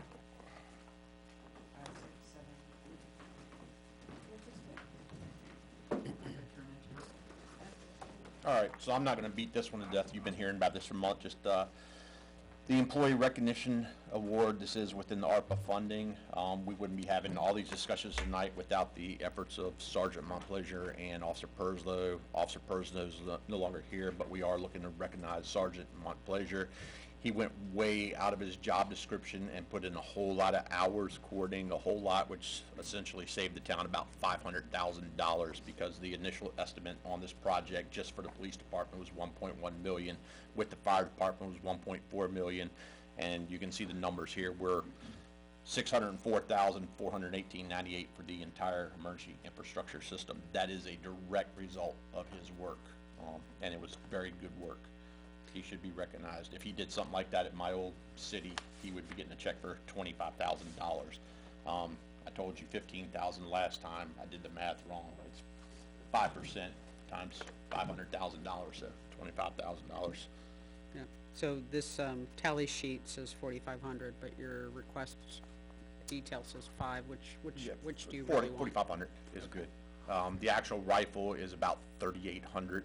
Last quote, and then there's accessories, bag, because we protected, a sling, a couple magazines, stuff like that.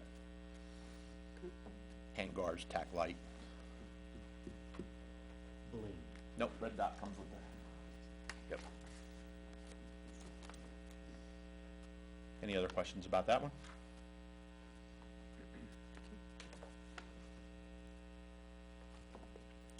Next. Safety complex water filtration system. I do have the, if you haven't seen it, I'm pretty sure you guys have all seen the water test results. It did test positive for arsenic. It also tested positive for radon. I hadn't pointed that out because it's, in the report it says it's a little inconclusive. In Vermont and Maine it would be too high. In Massachusetts it would not be high, and we don't regulate it here. So they just made a note of it.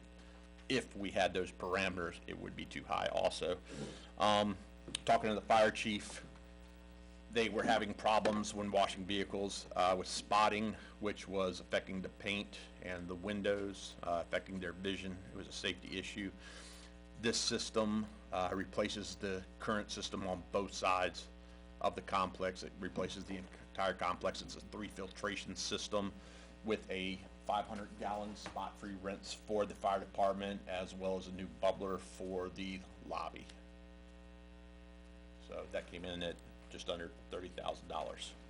Okay, and we are currently spending $800 a year for what? So it's actually more than that. We have our little first win, I believe it is, second win, yeah. Second win, small stands, to have them serviced annually for the small ones is $400. He has another under sink one, which is $500. Plus, how many filters do you have on your side of the station? Yeah, we have giant multiple filters that we replace on the average of every 3 months. We're replacing it because the water was affecting how we washed our gear, because it goes into our gear washer. And we also wash our own uniforms, so we have a washer dryer there for your duty clothes. Mm-hmm. And your shower towels and stuff like that. And you would, prior to the filters, you couldn't get the clothes clean, and the machines would clog up, and the screens on the back. How much are would those filters when you get to replace them? clog. I wanna say they're around $30 a piece, and I believe there's 3 filters that get replaced each time. I mean, I can get you the exact figure on that. Plus, we have filters going into our, the ice machine that's there, that we use for rehab and stuff like that, so there's a filter that we have to replace on that. And again, normally these filters in your average house have probably lasted a year. They were replacing them every 3 months because the water is so bad that you have to, or it ruins the gear, and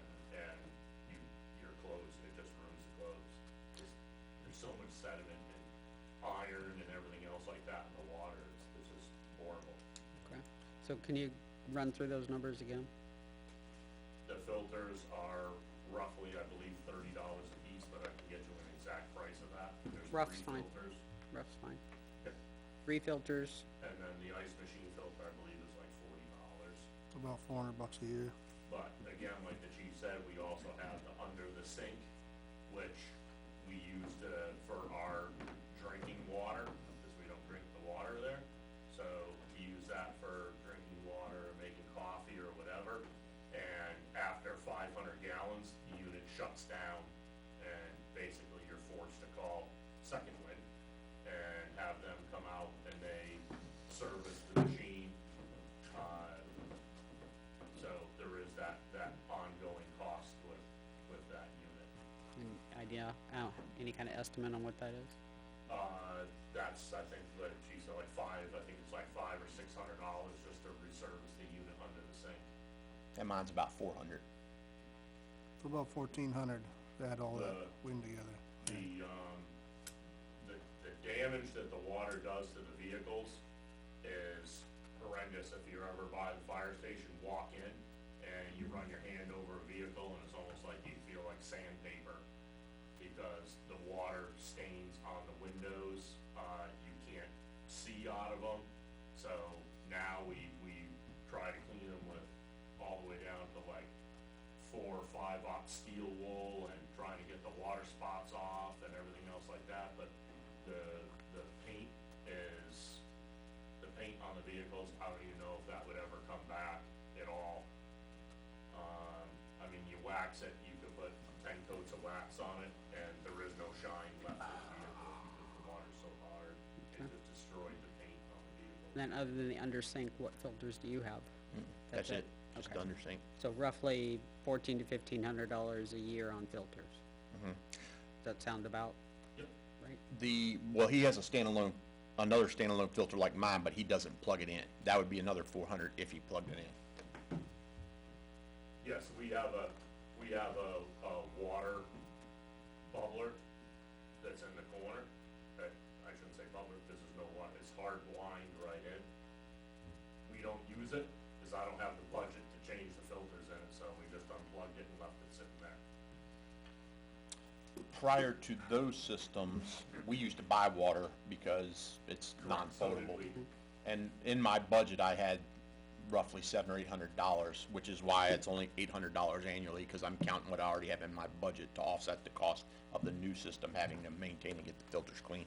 I believe that the 3 filters, if I recall correctly, because it's been months, one of them has to be serviced every 2nd year, and the other ones are annual, the other 2. And then whatever filters he has, I think he's gonna keep 1, if I'm not mistaken, that has to be replaced.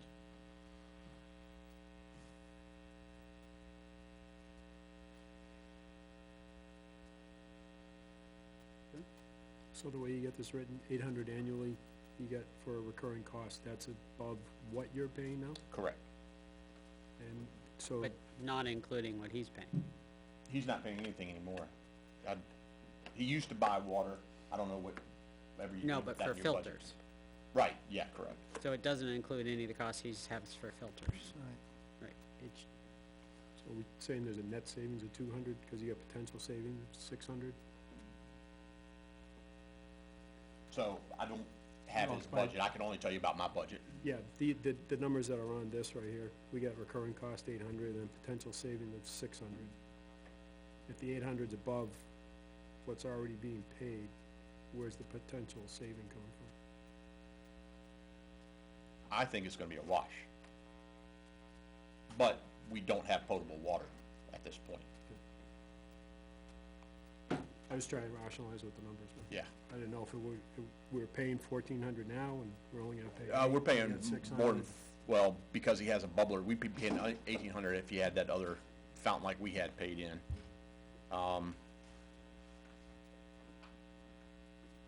Yeah, and we have the water fountain in the lobby shut off. We'll probably be net zero, we'll have softer water, drinkable water. Oh, yeah. No, it's gonna service the whole building, so. Well, and just to chime in on that, you're protecting what the town has bought. You know, the town just spent $350,000 on an ambulance to that looks gorgeous now, and in a year, it'll look like the thing went, sat out in the Arizona desert and got sandblasted, and I don't know, you know, I mean, there's a little bit of pride in that, no matter how much you wash it or whatever, if the water is so hard that it destroys the paint on it, no matter how much you wax it. So, there's that also, I think anyways, there's a benefit to having the system installed. One of the unknowns too is what's happening to the plumbing in the building as well. Well, I can assure you that we flush the hot water heater out because the sediment builds up in that. We have a tankless hot water heater that sits in there, and the hoses to flush it out hang right by it because as the water takes longer and longer and longer for the hot water to build up, we know that it's time to flush the system, and every time you flush it out, the thing is just loaded with iron and afterwards, if any of you guys wanna see a video, I actually shot video of the brown water that was, I don't even know how browner than this desk that's coming out of the faucet in the kitchen. And I'd be more than happy to show you that, and that's the water that we're washing our dishes with and everything else like that.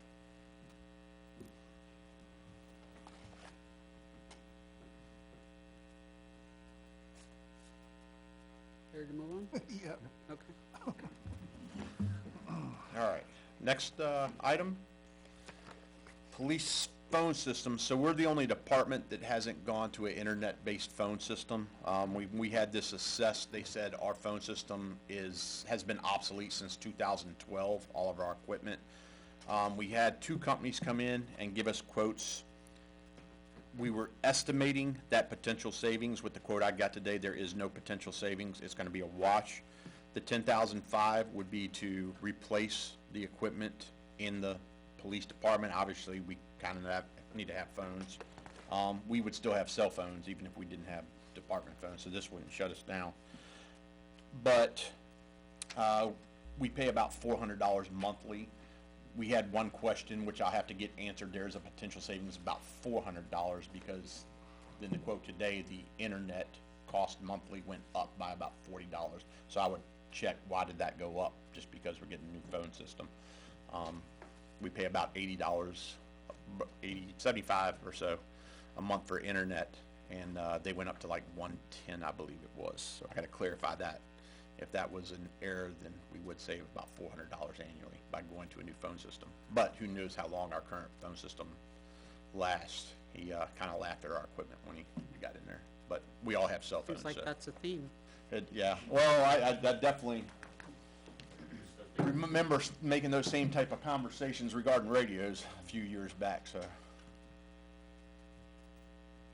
Does this, I'm assuming, gives you different functionality, improved functionality as well, not just, Increased, fancy feature, we don't really need it. I mean, we could go with it, we just need phones.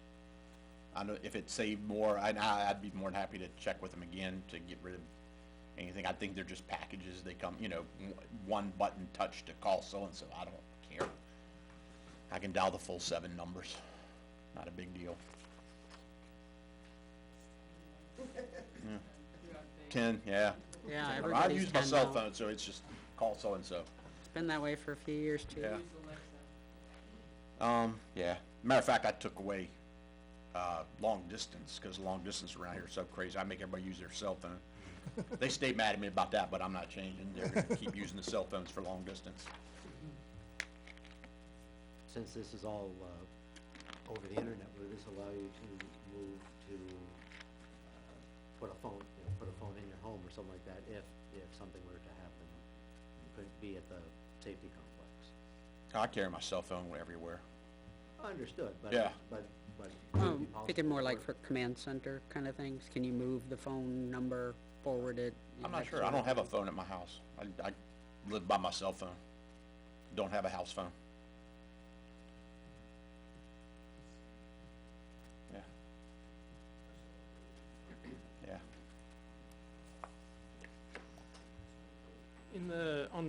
On page 5 of the proposal, it breaks out monthly charges, and under B, it says one line, at 36 a month, so it's 14 users, but then there's one line at 36, and then E is 6 lines at $9. Do you know, I guess I'm surprised those numbers aren't the same throughout. So, I am guessing that's our fax line, Okay. possibly. We just got this today, this just came in late today. But the only line we have different that does do long distance is our fax line, obviously.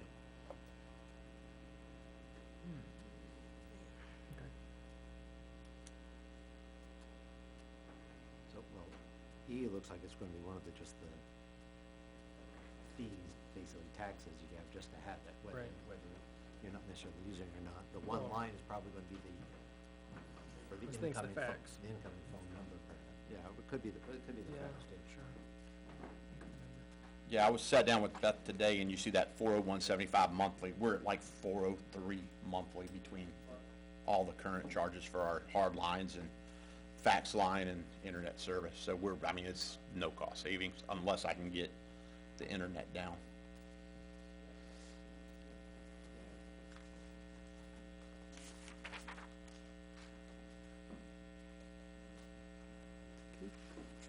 Anything else?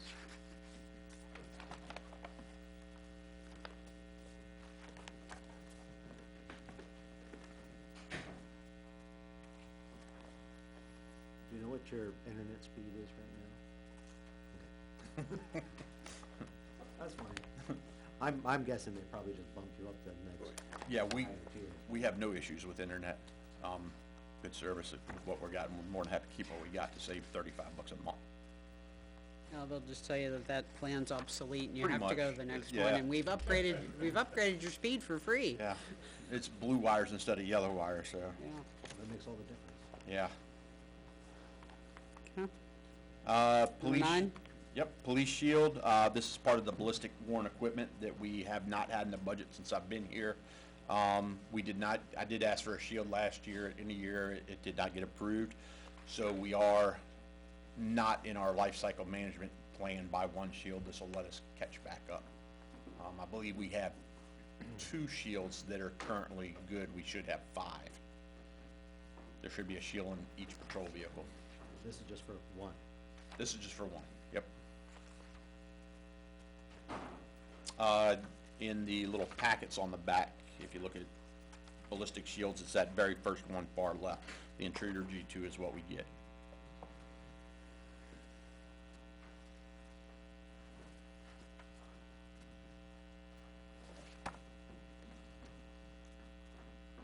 And given that we're on a default budget, you don't have shields in your budget this year, but you're putting it in for next year. Correct. For 25. Yep. The ballistic equipment line is roughly $1,800, which would pay for one ballistic vest. We need 3 of those a year, 3 helmets a year, 1 ballistic shield a year, which is right around $10,000. So.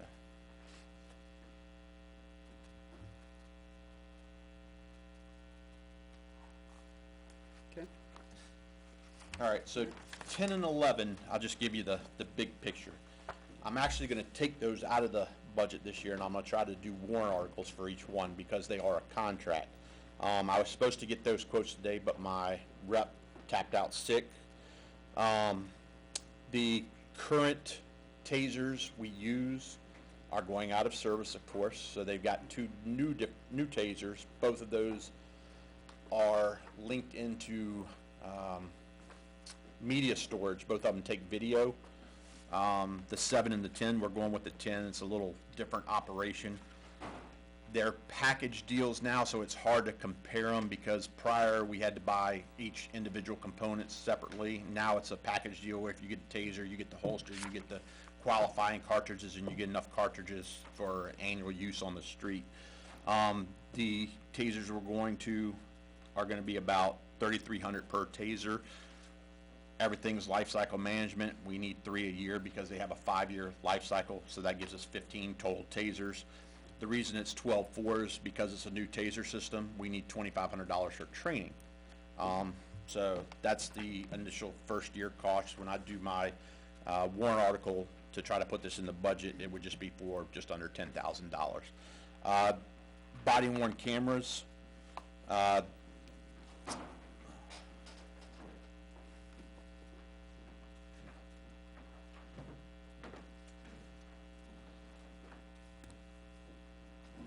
on, I'm thinking real quick. I'm trying to remember why, I have too much in there. Sorry, Beth.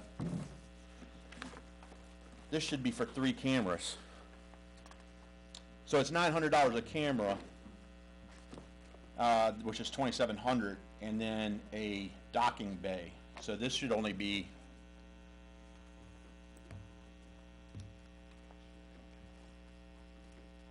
quick math here, $4,500. Sorry, I got that doubled. So if you could scratch out the 9,000, that should only be 4,500.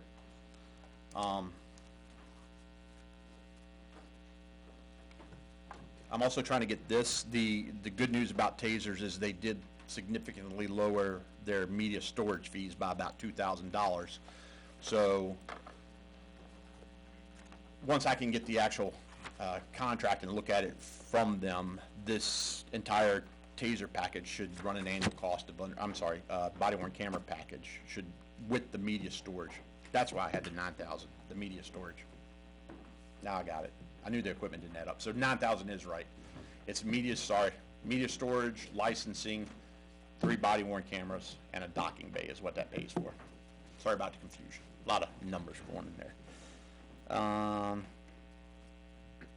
But yeah, that would be the annual cost for this year.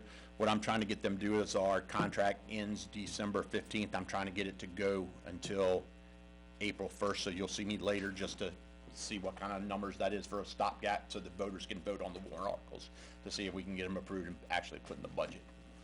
So that's where we're at with both of those. So instead of coming as end-of-year purchases, which I have in my bottom line budget, we're just trying to put it in the actual grant. All right, police car. But you would not need to if this were approved. to Yes, I would extend need to ask for end-of-year purchases. Nope. Or, We- or. we- a Or warrant next year? Would you still need to ask for next year? So it'd go in the budget, we need 3 a year. So this would be the cost per year. Yeah. We're looking at, well, not tasers, remember, is paying for training, so we're a little bit under 10,000 annual cost for tasers, and then a little bit under 10,000 for body worn cameras when you're replacing 3 cameras, the media, storage, the licensing, and a docking bay. A docking bay, I told them we only need 1 every other year, not every year. So I'm just waiting on the official numbers from them. Both of those should be under $10,000 each. And the media storage covers new cameras and existing cameras? Yes, and it will also, it'll also cover the new tasers. That's all Axon products, so we don't have to do anything extra with media storage. If we ever go over too much storage, which we don't use tasers a lot, I think we've used them once recently in the 5 years I've been here. It was a well-needed piece of equipment. Otherwise, it would have been 3 people on one. But the video taken by the taser already interacts with the body-worn camera. It all downloads to the same cloud. So So there's no, oops, I didn't have it on. yeah, no, as a matter of fact, if you, once you activate your taser, it automatically turns your body-worn camera on as well. It's It's a a huge pretty neat liab- feature. Huge liability savings for you guys. Oh, absolutely, and for the town. Well, I mean, yes, that's a. Sure, absolutely, you know, anytime a police department goes to body-worn cameras, officers aren't happy until they get them, and then they're like, the complaints just go whoosh, because everything's videoed. Tasers as well, I've been tased, but I've never tased anyone. They didn't have them when I was out there rolling the streets, so, but it's an excellent tool. So just to clarify what Selectman Bloom was asking, if 10 and 11 are approved tonight for ARPA funds, you will not be asking for money for end-of-year purchases, but they will still be planned in a 2025 warrant article. Yes, And the money that you would be asking for end-of-year purchases would be from your bottom line, or would it be from Well, surplus at the town level? bottom line. Okay. Bottom line, yeah, but that's if you didn't approve this, then I'd come back and do end-of-year purchase requests for both of these items. And yes, I would have that in my bottom line budget. Because we've had a vacancy for a while. And the warrant articles would be to add it to the Right, to accept the contract and put that in the budget.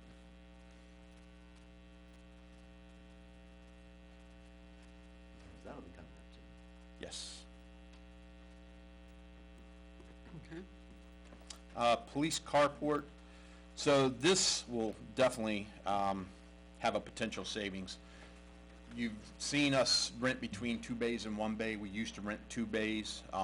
That monthly cost was approaching $400. I went back and looked at my records over a 29-month period. I had 9 increases in the cost of renting those 2 bays. Last year, yeah, big, and we were just over $200. It went almost to $400 during that 29-month period, which led us to look for a new company in a bigger bay, which we found, lowered the cost. That company said, I'll be good through the end of this year. They sold the company within 2 months, I think, got a new ownership letter. They have already sent me a letter to raise the rate 1 time, so yeah, it's the thing to do is get rental facilities and consistently raise the rates. We also take some damage on our cars. With the Dodges, we spent almost $2,300 to repair the passenger side door on 3 Dodge Chargers. I don't think it was last year, it might have been the year before. Having a carport, it's just time effective. Obviously, if it snows, we no longer have to consistently clean the snow off cars. If we have officers working during a snowstorm, they leave the cars running just to keep the cars somewhat clear, in case they have to respond. We try to park 2 in our sally port, but that's all they'll fit. How many will fit in this? So there's gonna be, right where we currently park the cars, it's gonna go 10 feet beyond that, pretty much that whole area. Cover all those parking spots? Yep, it'll be 4 10-foot wide bays, 1 12-foot wide bay. The 12-foot wide bay, we also put a wall on so we can get rid of the storage. It'll have a garage door, so if we do get a large item or a vehicle we need to hold for an investigation, we now have a place to store it, and we no longer need to rely on an exterior storage facility. This is an all-inclusive price. The price of the carport was just over $21,000. We will have to need to get a little bit of asphalt work done. I've already talked to the company. It's 12 gauge steel. They had an engineer look at our snow load. They went from a 14 gauge steel to a 12 gauge steel, which is a thicker steel. I didn't know that. I thought we saved money on that one. Yeah, I learned something on that one. We're gonna get Barry to do our electrical work. We're just gonna put some basic motion lights on there, so they activate if you pull in the bays or if you're outside the bays. 4 of the bays stay open. There are no doors on them. We don't secure. It's just a place to park the vehicles. It's only the 1 bay that'll have the garage door. 3 walls, open front, very, very basic. Just something to keep the elements off the cars and be able to store evidentiary items if we need it. We Do you did have any get 3 concerns comparisons. about it being climate controlled? No? Okay. This would make us very happy. They do a lot of snow clearing during the winter, obviously, but we did get additional quotes on this. The other companies were $46,000 and $70,000, so a $21,000 quote is an excellent quote. That's not installed. That's what? That's not installed. Mm-hmm. That's delivered and installed. I called to verify. And I think somebody's getting fired. Can we get 2? Writing? Well, no, it's in writing. It's a quote. But yeah, I don't want to call and make any changes because I don't It's like that trash trailer. want to poke that bear. I just want to maybe get approval, sign it, and here you go. Please deliver. Check's on the way. They'll tell you they made a mistake, they'll deliver the pallet and they will put it.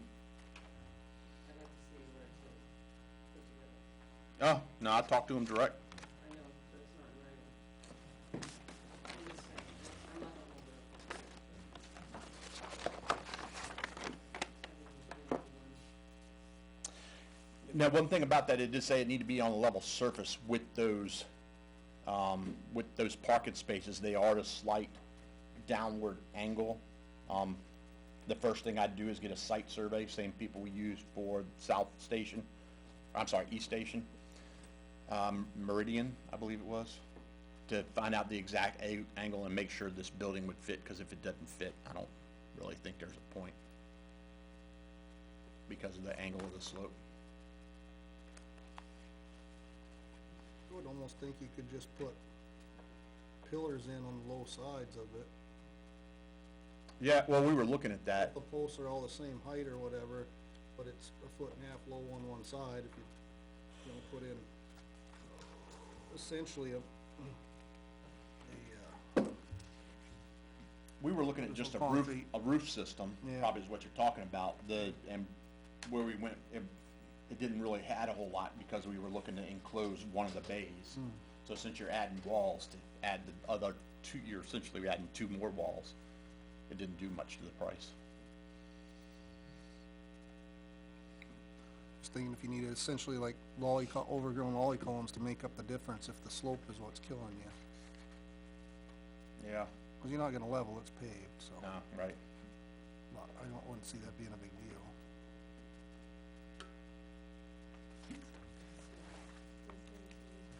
Hmm? This thing can't be, it can't be insulated. No. It's open front. It's three-sided, right? No, it talks about roll up doors. The one bay's roll up. And then roll one, roll by nine, roll. I think, but 4 of those are frame outs, where like you could put a door on it. Right. You can add them, but they're not, only the one.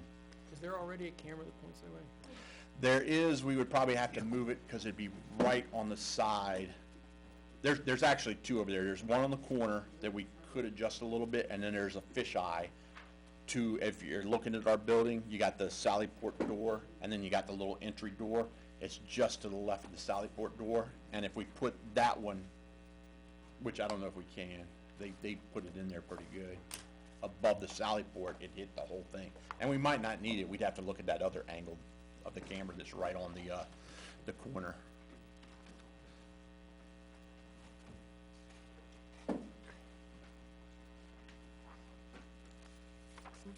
Anything else on 12? That's it. Any questions on that? It is. Last thing is just the AC at Mine Hill. We got notes from the one guy, we had 2 quotes on it. One guy, gave us a quote for let me make sure I'm telling you right. It's a 12K mini split, and his cost was about just the same. Morel gave us a quote for an 18K mini split and told us why this one was better because of the heat of the electronics in there. Not much price different, and it's more efficient because it's a bigger unit. So he gave a little blurb, which is on the back of the quote, which you all have, about why 18 is preferable over a 15, but like I said, what we were actually quoted by the other company was a 12, it wasn't even a 15. Have we had any damage because of heat yet? Not yet, but Two-Way said we would absolutely have damage if we had extended heat periods without having that AC. And this includes electric work also. Apparently there's a little bit of electric work that needs to take place for this. Did they go look at it, make sure the panel can take it and everything? They have to upgrade the panel if I'm not mistaken. But they've looked and Yeah, all they what they- have. They went out there and, I wanna say, almost $2,000 was electric work. Only asking because I've been there once. Yeah. Panel was full. Yeah, I'm pretty sure that was the same problem, Okay. if I'm not mistaken.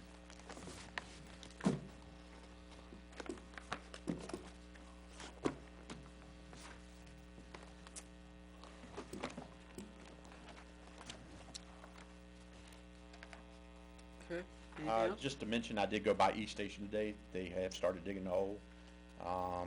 He's about halfway through, and then he'll put up the rebar, have it inspected, and then pouring concrete. So Nice, that stage should be done fairly soon.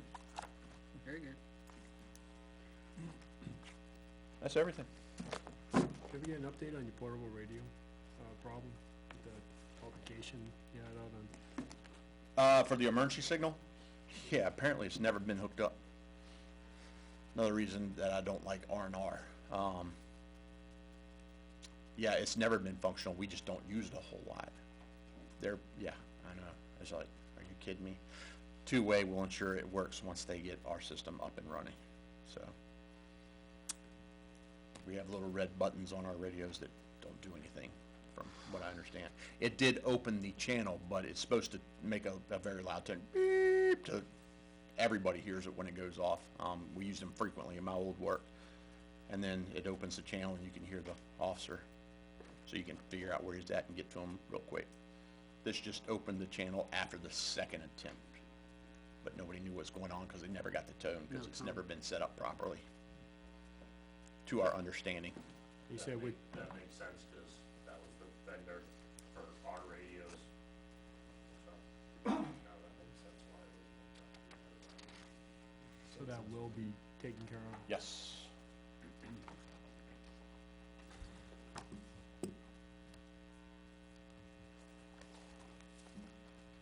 Okay. Anything else for the chief?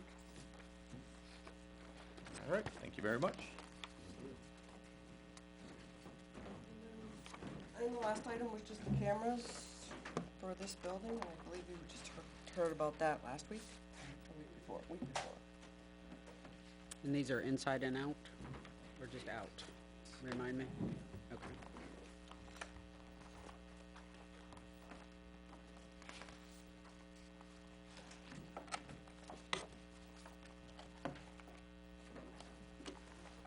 So, I don't know if you wanna go down, you have something to say? Of course you Yeah, do. I would like to just add a little bit. So, I'll tell you how I was trained as an officer. When we were in the academy, they put cameras on us as soon as we walk in the door. They're in every classroom, in every hallway, because they want that expectation of being used to being on camera. There is no expectation of privacy in a public building. We have had First Amendment freedom audits here. We had one at the post office. They were given wrong information at the post office to the auditor. They did call us. Luckily, our guys knew how to handle it. I see departments in our area who fail those consistently. Having that expectation trains the employees here onto what to expect. It gets conversations going, which also protects the town from lawsuits, because we have been sued before for a First Amendment violation, if I'm not mistaken, prior to me, but off in the past. So that has. Can you back up and assume that I don't know what you're talking about when you say a First Amendment audit? So a First Amendment audit is where someone, a private citizen will just come in, they'll say they're press, they walk into a public facility, which you have every right to videotape, and they'll just start taping. Citizens get upset, they have a right to be there. What they're looking for is a reaction from law enforcement, a complaint where law enforcement will take an action, having them escorted out of the building. They're really looking for us to put hands on them, because now they're gonna sue for they've been falsely arrested essentially, and they're gonna sue the department. Happens all the time. I don't think any of the local departments have been sued, but they definitely, I've watched the videos, they failed, the audit. They'll go up like where we park our private vehicles at a lot. They'll walk up to the vehicles and just start filming inside the vehicle. They might be filming your personal items, okay, it's in a public lot. They can film that. There's nothing wrong with it. They can walk up to the police car, start filming. Unless it's a secured area, posted no trespassing, there are no limits on what can be filmed. So it trains and educates, those of us in civil service of what the expectation is, because obviously we don't want to violate individuals for any First Amendment, any amendment that guarantees their freedoms, so. And so a camera, installing a camera in this building does what? It sets In the that tone regard. that you're always being reported. If somebody else walks in with a big gyroscope camera and starts walking around. So we can do that with training. Oh, absolutely. We don't have to have a camera to do that. We could, but when you're also having employees in the building threatened, it's a good idea to get your own camera system, so we can ensure our employees are protected and they're safe.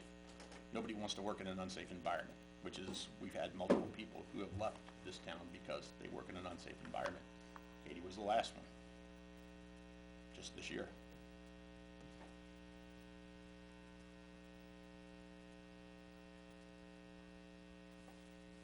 point, there was training, and he sent it out last year.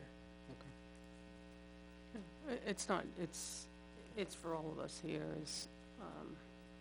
it's not just for the police department, it's, you know, there's certain town offices that you can YouTube all you want. There's certain town offices that pull their shades, push their panic button, and that's what they're looking for, is the violation of the First Amendment right.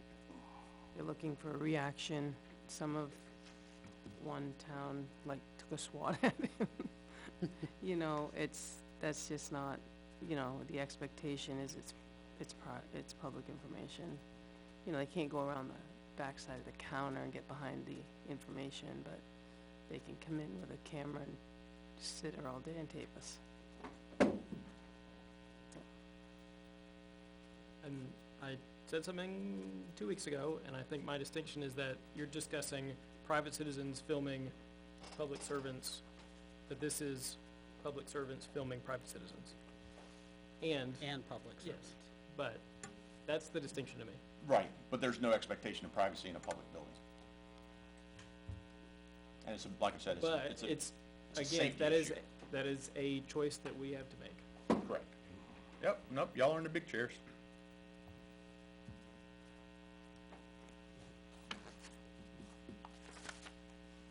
But like I said, you know, you also have to consider employees' motivation, satisfaction, performance, and what factors they encounter that prevent them from doing the best job they can.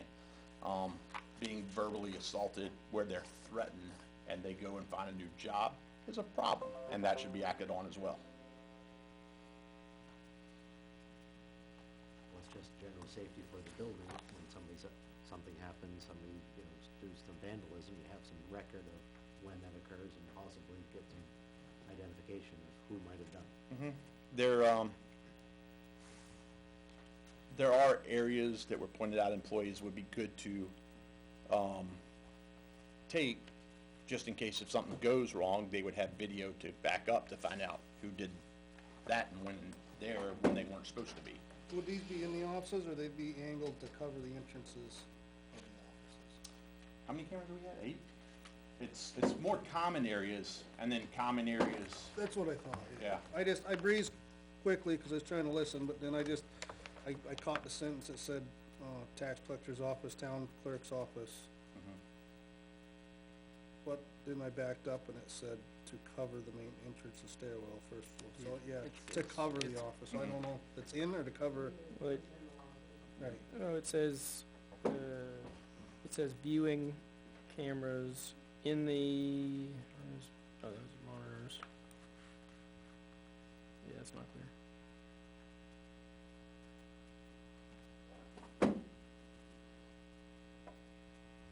May need to be determined exactly where they can, how they decided. We walked through, but I mean, you guys can change whatever you want to. I just made my suggestions. But it's You know, more if it was just, like pointing at the desk all day long, or if it was pointing where the public and. no, just general areas, if, like, if it was out here, I think we put it on that wall going toward the stairwell, so you can see what's coming So when in. you opened up the door. That's what I would envision too, I just was. Yeah. What you guys would envision. Yeah, more common areas. And something in the parking lot to, Mhm. what's I happening. certainly would see more of a use of it, that, watching to make sure that, you know, And there are monitors where the employees in the building can watch what's on the cameras and keep an eye out for what, you know, since they work pretty much in offices by themselves, they can keep an eye on each other and alert us if we need to get And up there here. was one monitor was gonna be at the police department. Yeah, they call that the remote Yeah. viewing or something. Okay. Any other questions on number 14? Thank you. thanks.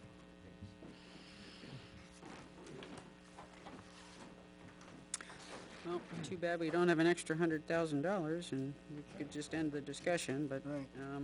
we Making don't. it- Making it difficult. Brandon couldn't scrounge another 100 out of them. He did good work. He did his best. Come on, we give him that extra $500. Alright. Do you have a recommendation, or do you have, is this just, No. okay, I didn't think you did, or you'd have it in here, so. I have it.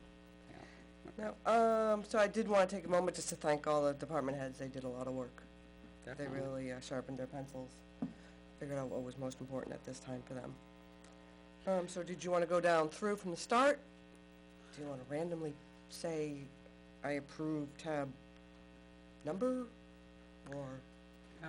We'd talked, maybe a couple weeks ago, and we also had a dump truck and a cruiser on here. Was there a Yeah. reason they're not on here this time? Only because we got to, Okay.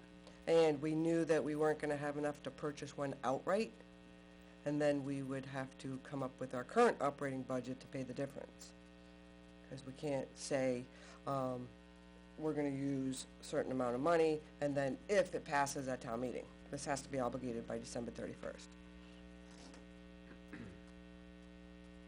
Well, you could buy a cruiser at a $296,000. You could buy a truck. You could it'd buy be a all dump truck gone. too, just be the only thing you did, but you could do it. You can get picnic tables too. What's that? We had 290 on the 10-wheel dump truck, Right, so we get picnic tables too. okay. Well, there you go. Is that what End you of want, a dump discussion. truck and a picnic table, okay. You can get 3/4 of an AC at Mine Hill instead of the picnic tables, how's that? Yeah, I think the idea was tonight that we can finalize so that Right. CIP can, if you're not gonna support something, then they can always go to CIP if fits the criteria.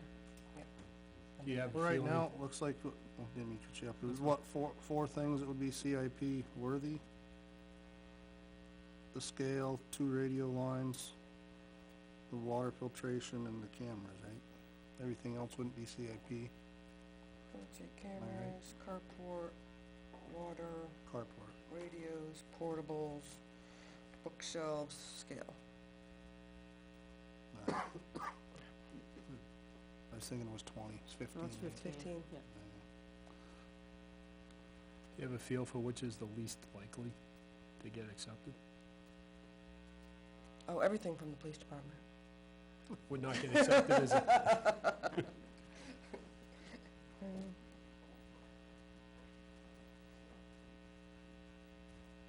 Nope, the police, their order is his priority.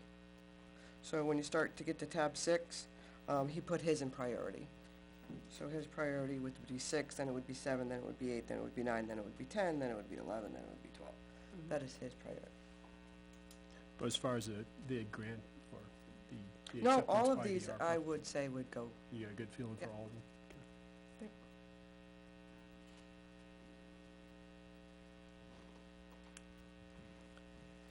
Okay, so where do we want to start the bidding? I mean, I hate to even waste a lot of time on a little small number, but if you go to the AC at Mine Hill, I happen to know another place that have lost a lot of radio equipment because of the heat, because their AC had died, and they didn't know it. I believe that's something we have to do no matter what. So, It's just the funding source for that. I mean, Right. I would pick one of the smaller ones first, I guess, and only because I know of a situation that exact thing has happened, so. Well, I do think if you're talking about, small things, number 6 should be something that we just automatically agree to right off the top, because we wouldn't be talking about anything else without that. So, that would be my thought, is just, that's gotta happen, my opinion. I'd agree with that. I agree. I'm gonna be the black sheep on that, because I do appreciate it a lot. But then that's gonna, to use a funding like this, I'd rather see the chief come forward with his budget because, and maybe request this, because that's gonna open the gate for everybody that, I mean, best number crunching saves us. But isn't that a good gate? Isn't that a good incentive to say, Well, we're gonna have find us money, 4,500 save us every money? week. I mean, What's that? I mean, we're gonna have that kind of money every week to, I mean, if you have somebody go out and find it, yeah. Someone got $1 million grant. And the grant allows you to give them a bonus, why not give them a bonus for finding it? that's just my opinion. This money came through the town. Did a super good job finding a better deal for the tower, and I appreciate it. know I'm on camera looking like the bad guy, I don't think this is the right spot to get it from. I do appreciate it. I think you Thank stand up for employees a lot, so I wouldn't say you're being a bad guy. You know, I mean, I suppose any of the employees all work to do a good job for the town, and I the agree chief, with the that. chiefs and Naomi and Beth, I think everybody's probably had their turn at it, and it just opened, I don't know, if you do it one time for somebody, then it's gonna cause hard feelings, so. If you're gonna do that, and Well, we don't usually have a funding source for it, that's why we don't do it a lot. right, and that's my point, is if somebody saves, and what would the cutoff be? This saved a ton of money, but if somebody saved 25 grand going out, you know, and the department head gets up here and says something, and we say, well, we don't have a funding source, it wasn't 500 grand, and then where does that conversation start and end? That's my fear of that. Well, I think the distinction here is that we actually have a funding source in which we can use. I would argue, I think if somebody came in and said, I saved 25 grand, like recurring, out of the budget, find something. I would certainly try, I think. I don't think it's a bad, you know, a bad policy or a bad, action to start doing. I fear this is gonna be a one and done, and next time be like, well, we don't have money. So should Brandon get penalized for that, because we don't have money for Mhm. anybody else? Well, I don't think he's getting penalized. So do you wanna just go down a list and the 5 of you decide the majority whether you approve that it goes forward? And then we'll see where we are at the end, I think see that's if the we need to do best. more cuts. Well, I do think there's some things that are more safety related Okay. and more compliance related than other things. Yeah, I mean, not to pick on picnic tables, but, you know, if we don't have a picnic table, hopefully somebody brought their lawn chair, right? That's different than I hit the button and the button doesn't work and my life's on the line. So I'd like to maybe categorize them Okay, a little bit in terms of, are they health and safety, are they, you know, human safety? Talked about we're not ADA compliant on the library bookshelves. okay, so we'll say the We- library We could bookshelves. lose equipment at the Mine Hill. I'm just throwing my ideas Yeah. out. I don't know what you guys I would think safety-wise, the alarm button on the portable is kind of alarming, and we've heard Very alarming. the other chief talk lots about radio systems not working, thus, you know, Right. he had the same story, you know, so. Theirs is getting fixed, and trying to hodgepodge, if all the radios are that age, I'm not a big fan of that. Since we have the funding source, we can get all new and start over, then Right. I'd be in favor of supporting the number 3 right out of the gate, I guess. Guess I'm kinda looking at it the opposite direction. What are the things that I would probably cut? Because there's a lot of things that are worthy in and of themselves, but we're gonna have to pick and choose. Mhm. And as worthy as I think it is, the transfer station scale is a very large item. We take that off the list, and that allows us to fund just about everything else. I was at cut 1, cut 14, pull in some of the stuff we heard earlier today, mulch and whatnot. Yeah. There also are a couple projects which actually can save us money on an annual basis, you know, going forward. I know, you know, if we were doing a payback on them, we wouldn't save money right away, but since this is quote-unquote free money, we do save money right away. So, there's lots of ways to look at the list. That's what makes it difficult. Right.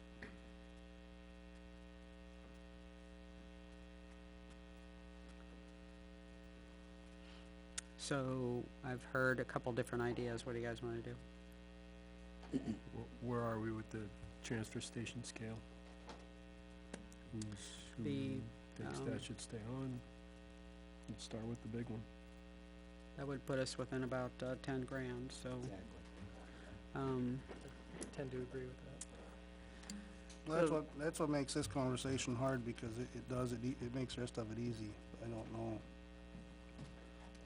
I'm sorry, could you say It, that? it, I it, didn't you know, hear you. that's what makes it, cutting that off would make this conversation easy, but I don't know if just making it easy is the reason to do it. That one's something that has been a want forever, but never could get the funding for it. DPW seems to never get this type of funding, rarely.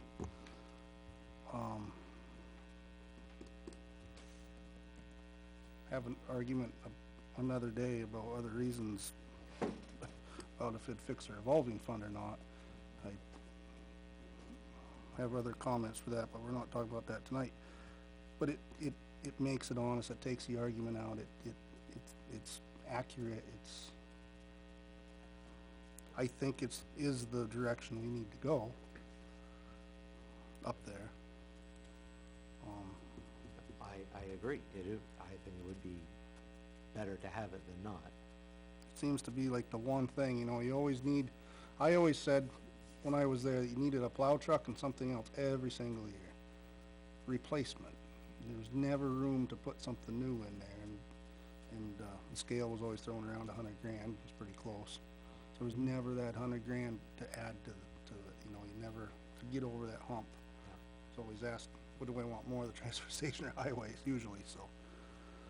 I was gonna vote for the scale on that premises, that I think it's something that the place needs, and this is the opportunity to buy a high dollar item that couldn't be bought out of bottom line, or couldn't be,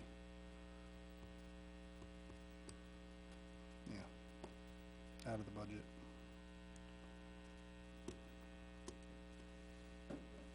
So then how would you propose making up the 100K? The delta, what would you not want if you did number one? Well, there was a bunch of numbers in my phone a little earlier and trying to listen all at the same time, but I'd kind of picked, my numbers might be wrong now, I'd kind of picked 1, 2, 3, 5, 7, 8, and 13. Of course, that left quite a bit open, and the fire radios put it just over. The 10 radios put it just over, so I was trying to find that other few thousand, but I wanted to listen too, so I put my phone away, but.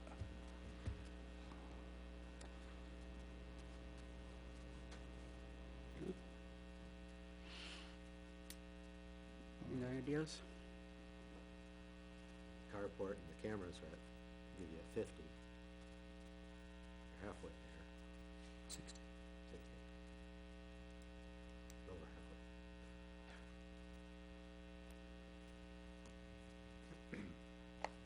Any ideas? Yeah, coming in, I didn't think I'd be too excited about the carport, but I don't know if Well, the chief's I just a like good it because salesman or what, but. it saves us money. Well, that's the thing. They're all worthy in and of themselves. Yeah, And it's not just the money for the storage, but idling cars costs money. Costs gas, it costs motor hours, whatever term is correct to use. And then if you have to go out there and shovel out your car to make it to an emergency, that's not a good process. or, I mean, just employee time spent Right. shoveling versus Right. like entering info or whatever, Doing They can do how easy. police work. better spent. How Yeah. easy it is to plow right in front of that, so you instead of having to try to dig around each one, move it, and then plow the whole thing. It's a small win, but that would help, having a carport just for that.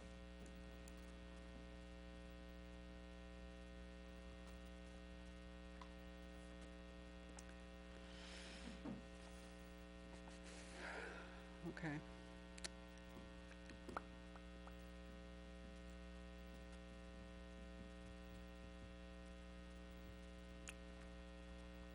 So I've heard a proposal to cut number 1 and 14. I've heard a proposal to keep number 1 and cut other things. The ones I rattled off leaves us 11,5 left, which there isn't any that fit in there then. Where was the mulch? Did you, I 45 didn't, under. 45? I didn't know. And I was trying to spread it around a little too, whether that's the right way to look at it or not. I wanted everybody to benefit from it. For as many people as can. Mhm. A lot of the time Parks and Rec and Library, you know, kinda get forgot about. We're smaller departments. Mhm. Again, there's not too many grants DPW based often. You'd get the signboard there once, but I see the use for the cameras here if they're in the entrances and in the parking lots and not like right over somebody's desk all day. I understand, so. If they give us little remote controls, we can zoom in and see what everybody's, Right. you know, specifically doing.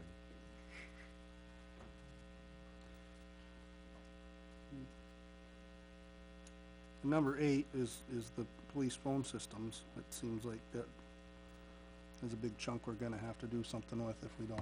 Right, we're gonna have to spend the money sometime soon. Okay, I'm not dead set against any of them, by the way. okay, good to know. Okay, well, anybody wanna make a proposal?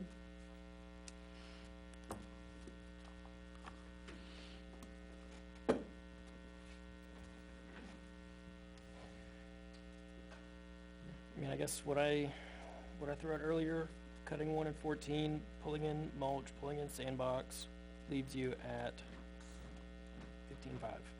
That what? 15.5, Left over? yeah.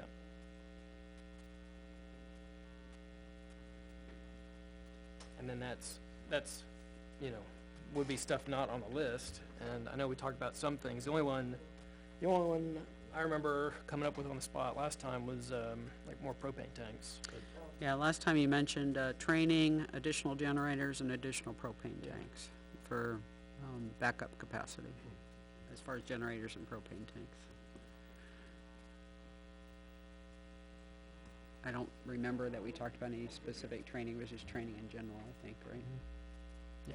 I had asked, is that something that this money can be spent on? And I But think the yes, answer was not yes. specific.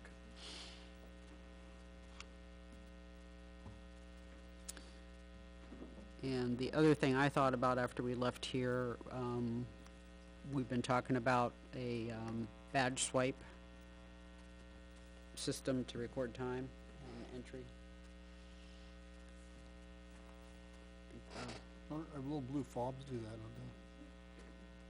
The fobs we have do that. For this building, Yeah. not for everybody. No. Yeah, I think there was talk about it at some of the other locations being, you know, ease of, instead of having to punch in the clock and that sort of thing, just ease of getting in and out of the building.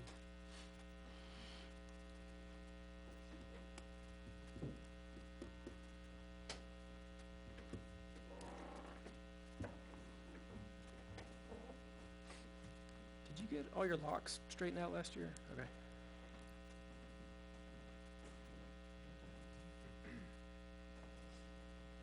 Salem made a proposal of, not 1, not 14, everything else, plus bark mulch, plus the sandbox, Buying the materials, but sandbox material. not install.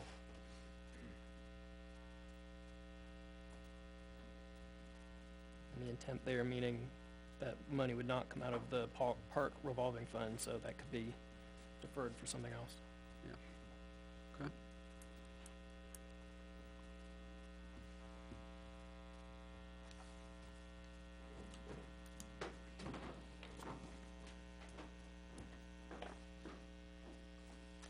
I would agree with that. And I mean, you know, we're kind of putting a deadline on ourselves here. If we were to do that and realize, okay, that leaves us with 15.5, well, just break, or, I mean, because I'm staring at the park sheet that she handed out. We've got the Chase Park septic system. Maybe they go and do that and find out, oh, I actually do need a septic system, and it's gonna be $15,500.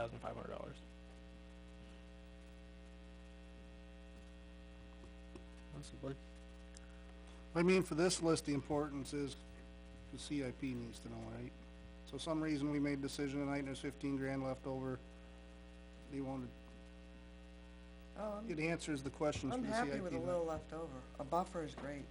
That's true. I mean, that radio, no offense, it's not done. You know, once that thing is fully erected and we're like, woo, Yeah. someone's giving me additional estimates every week. What is the timeline, like, just summary timeline? By the end of the year, they're expected to have complete. Okay. So once Can you come up so everybody can hear you? I know your voice carries, but Oh, yeah. it's much easier when you're at the, at the mic. Once the base is complete, the concrete has to cure for 30 days. Two-way is gonna be on the ground. They expect to have it up by the end of the year. Done. And I think we asked before, there's not a lot of programming time, so it'll become operational within just a few weeks from the tower going Yep. up.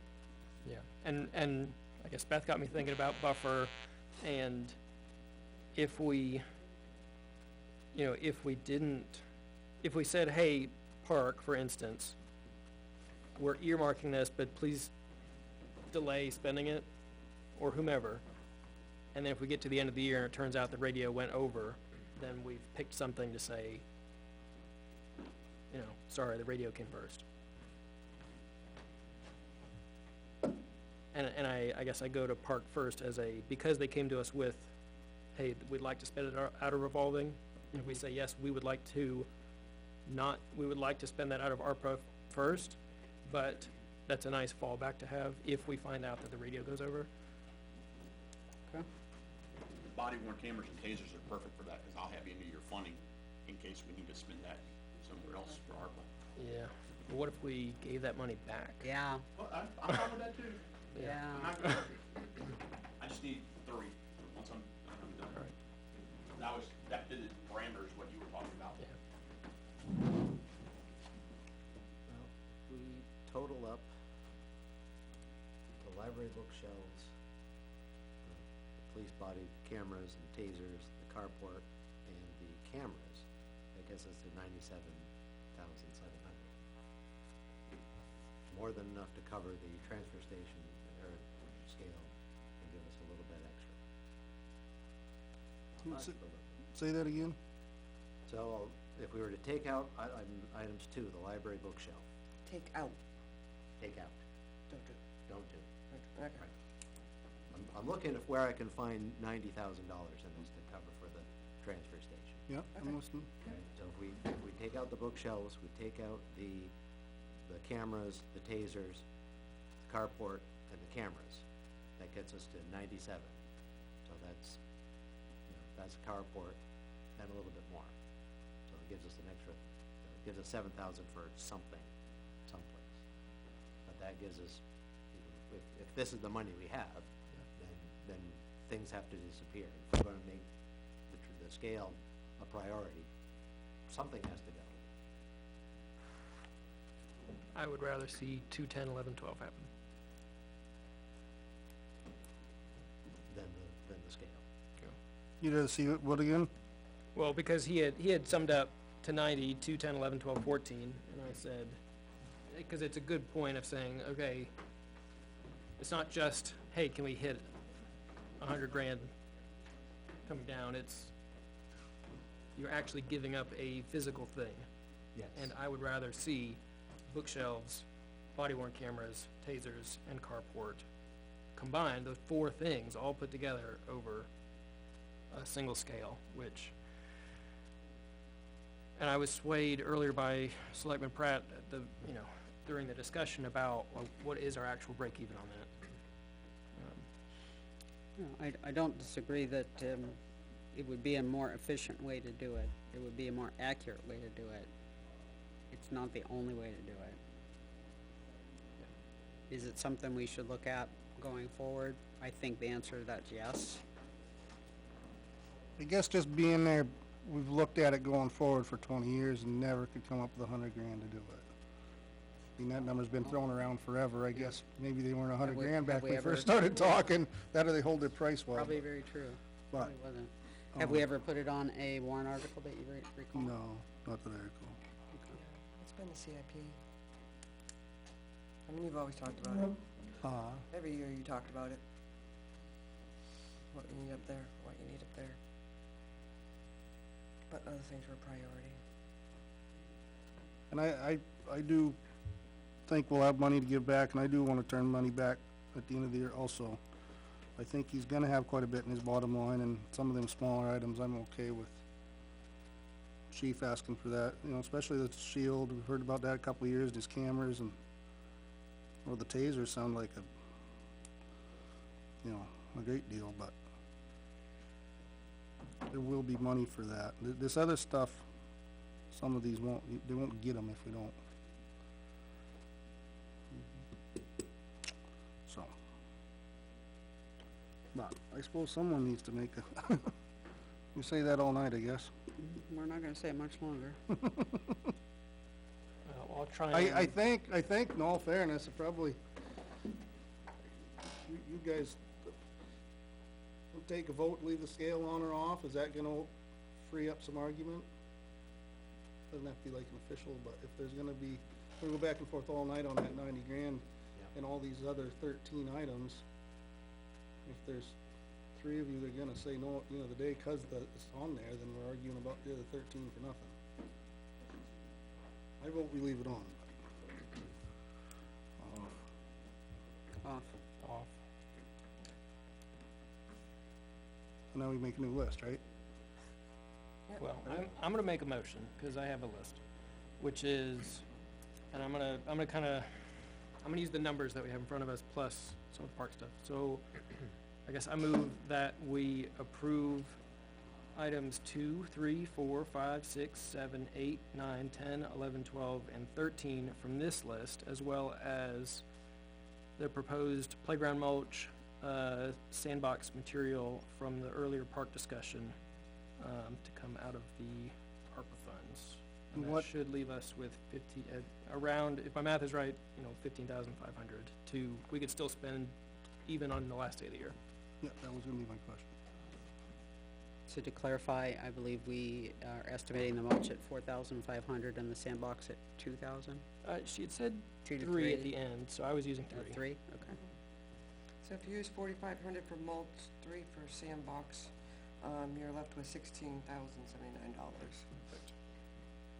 Is that a big enough buffer, too much of a buffer No, in your, I'm you comfortable, feel because if like- we don't use it for any of the projects mentioned here, we could use it for Parks and Rec septic, or any hope other. that's not a thing.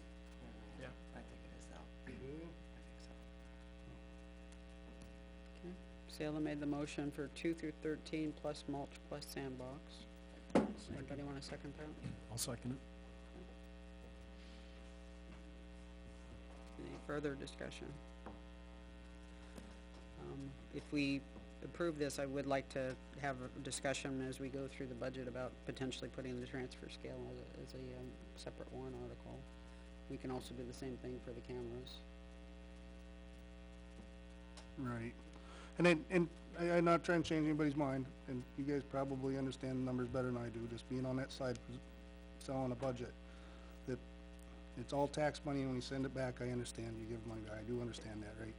But by taking some of these large items off, it's not a new taxable item. Putting that scale on, or putting fire radios in, whatever, a big number we might be talking about is an additional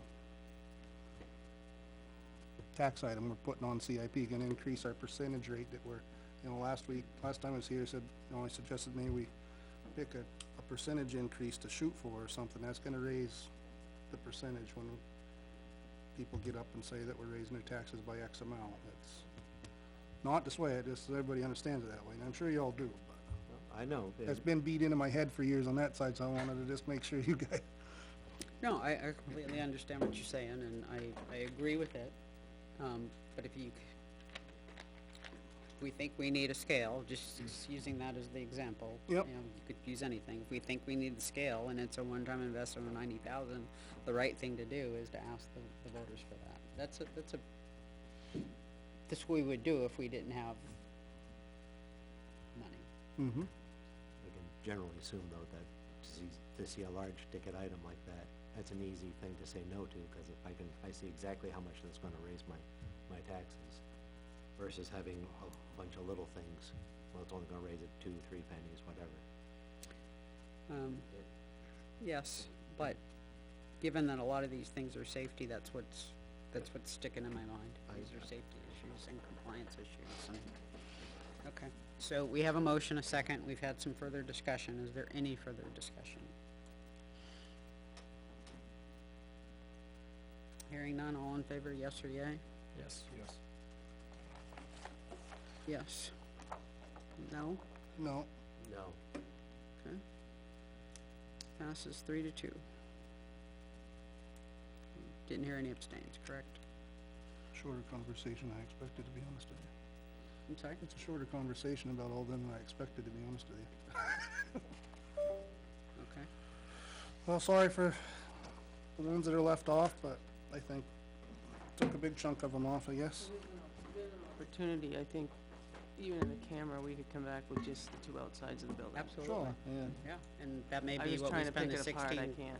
16 on later, Now, Beth, potentially. so I know these are estimates of, most of these are estimates, some of them are exact numbers. Well, most of them are quotes, yeah. Obviously, the large ones have to go, Right, that's So why I there'll give be as much time to- time as possible. right, that was gonna be my question, be time to get those and get exact, 'cause there could be a few more dollars Could be, to the yeah, ones that gotta go to bid, right? yep. Could be less, could be more. Like the portables, I'm sure will have to, Oh, yeah. Is that sole source? The portables, there's only 3 places you can buy them, R&R, Ossipee Mountain, and I Motorola? believe maybe two-way. And per Motorola and a federal thing, they're all the same price. Yeah. So, you can't, Motorola will not let you make a profit on it. alright, That goes right straight through. alright. Anyway, there could, Yes, No, some of the this- other items. This was awesome work, everybody, awesome. thank Thank you. you very much. Okay, so don't forget, everything you said that you were gonna use end of year funds for, we're gonna expect that money back. I get mine back every year. Okay. All right, you guys still awake out there? All right. So I think this brings us to Energy Commission volunteers. So just to remind everybody, New Hampshire RSA 38D allowed us to establish an Energy Commission for the study, planning, and utilization of energy resources. We did that on August 12th. We voted to establish such a committee. And the duties of that committee will be to research municipal energy use and cost and make such information available to the town at least on an annual basis, and make recommendations to local boards and committees pertaining to energy plans and sustainable practices such as conservation, efficiency, generation, and zoning. If my memory doesn't fail me, which I will say it does more than I like it to, we did not, when we established the committee on August 12th, set a specific quantity of members, nor did we set a specific number of alternates, and we did not decide whether or not we were gonna have a liaison or an ex officio. Is all that accurate? As far as you all recall? I believe that is accurate. Okay, so do we wanna interview the folks that are here tonight? I believe there's, Some had to leave, oh, okay. that had the kids, Elizabeth had to leave, and then Lori Mackenzie is out of town. Okay, so we have 5 people here tonight, still? At this point, I I've got think. information from David, Chris, Steve, Charles. Okay, all right. Did you send information? No, he didn't send any information. I knew you looked familiar, but I don't have his information. Okay. So the question of the board is, you wanna, decide on number of members, or you just wanna talk to people and do that afterward? Yeah, I think we should talk to people. Okay. And I guess maybe to bring it up now, but, cause I keep forgetting to bring it up previously, sometimes we'll do like batch interviews Mhm. and do a vote one at a time, but I think we should be interviewing and then voting. And, you know, I think we did it last time though. There've been a couple of times at least, even this year, where we interviewed one person, immediately voted on them, interviewed somebody else, immediately voted on them. We've done it both ways. Yeah, Yeah. I guess I would prefer personally to interview everybody and then vote on Okay, slots Next time or later tonight? later tonight. today, yeah. Okay. Or it could be next time, but yeah, later tonight is what I assumed we were talking about. So, in terms of number of members, do you wanna set that now, or do you wanna wait till we've talked to people. The quantity of spots that will be on this commission. Thought we'd, thought we'd said, I didn't have any notes on Now, it. the RSA says it may be 3 to 10 members. We didn't actually say what number we would have. Did we say there would be one-year spots till they determine Nope, exactly what they want? nope, I think that's a good idea, though. we can, but we didn't say that last time. All we did was establish the committee and we moved on, cause we put out the call for volunteers. Yep. What do we do for cemetery? The cemetery advisory committee, we did all those as 1 year. But how many, what was the total number? 5. I believe it was 4 plus, one of us, And 4 alternates? up to, yeah, I think. The idea is an odd number.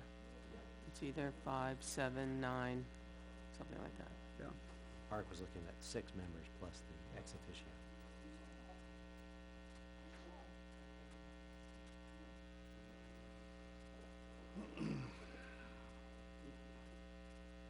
So right now we have 6, 6 interested, is that correct? 7, okay.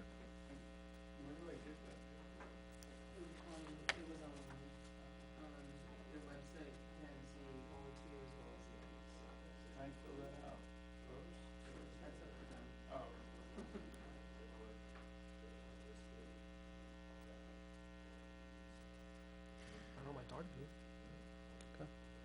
How many though? Do you wanna get one thing done before we move on to the next, or? 7 sound good?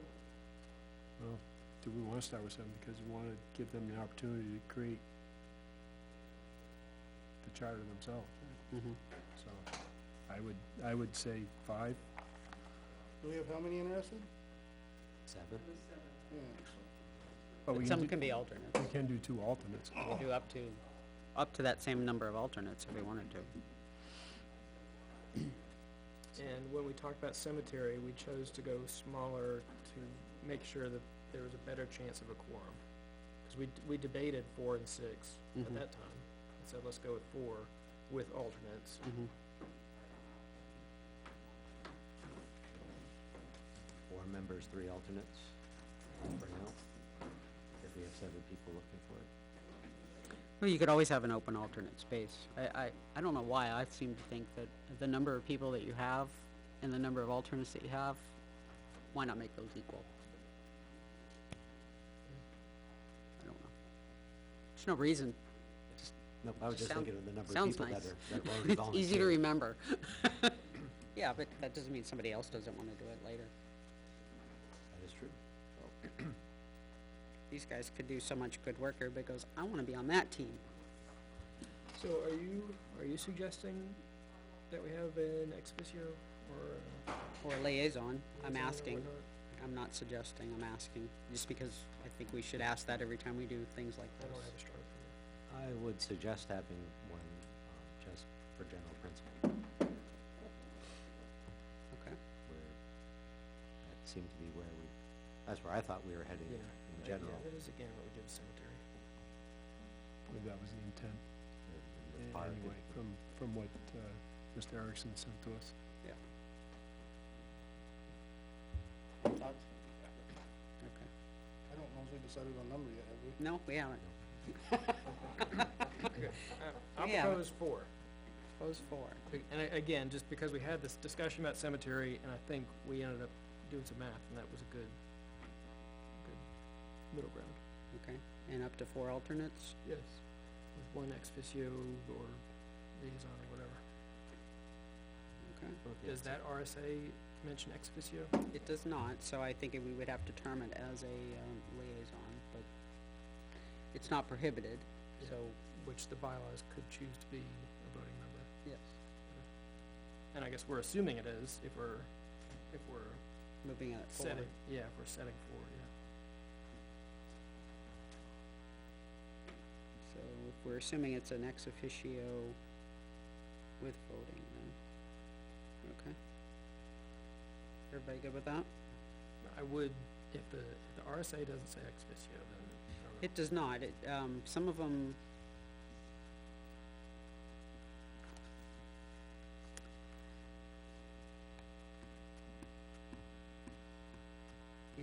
our nomenclature, our liaisons were definitely not voting members in our board-defined nomenclature.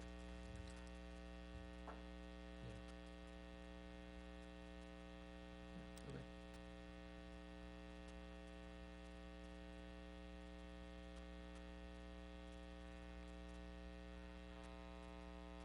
Yes, it's based on, And the cemetery advisory committee is different because all they're doing is advising. They're not making any decisions on their own. This is a commission that will make decisions on their, to a certain degree. You know, they're gonna decide how they do their own research, that sort of thing.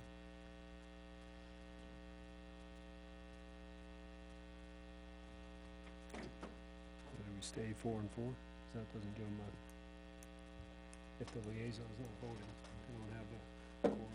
I think we want it to be a voting, but, do we not? I'm I sorry. don't know. must have We're still talking. misheard. Maybe backing up, can any of us do it?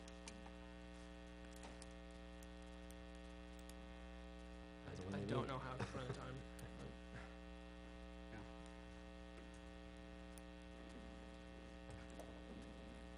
Biz, you got some free time? Yeah, Yeah. if there's anything that's foreign to me, it's this type of stuff, so it'd be bad on all. That's what I'm thinking.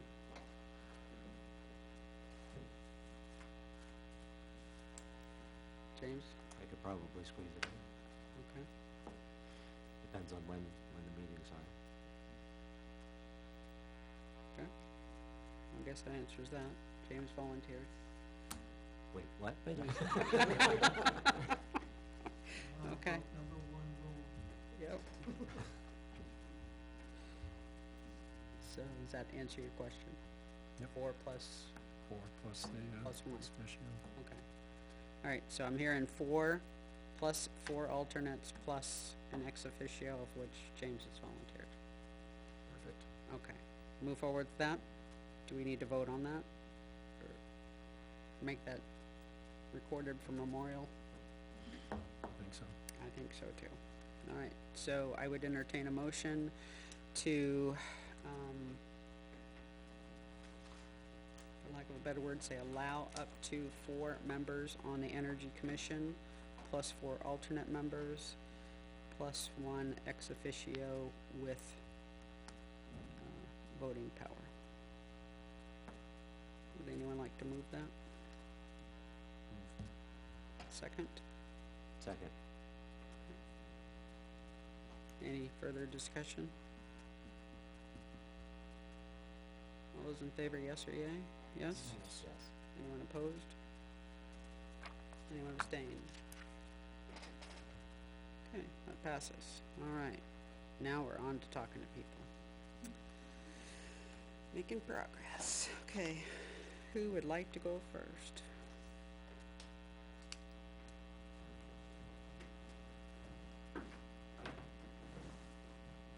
Thank you. David Erickson, Port Farm Road. Hey, David. Thanks for sticking with us. All right. Tell us why you'd like to serve on the Energy Commission. Well, I've been committed for most of my adult life to trying to be efficient in any number of ways. I'm pretty frugal. I value this town and would like to see money freed up for other possible projects in the town. So if we can find some easy ways for savings, and if it helps to, you know, with the climate and the general energy efficiency, that's all to the good. I do have a science, maybe that's the next question. Okay, I'll go there. What talents and interests do you have which would be helpful in executing the role as a commissioner? Thank you. My career has been a carpenter, but for maybe 30 years, but 40 altogether if you count summers. And I taught tech ed and general science for 14 years. So I have studied physics, mechanical engineering, technical drawing, 3D modeling, that kind of thing. I just have an interest in finding the efficient way to do savings in energy construction, build things in a durable way that last. So those are my habits, my interests, and skills. Do you have any business interests or personal conflicts which might impact your ability to make decisions which are solely in the best interests of the town? I don't believe so. I still do part-time carpentry and repairs, but very part-time. I don't think that's likely to conflict. Okay. What questions do you gentlemen have? Do you see opportunities already for, reducing the cost of energy for the town?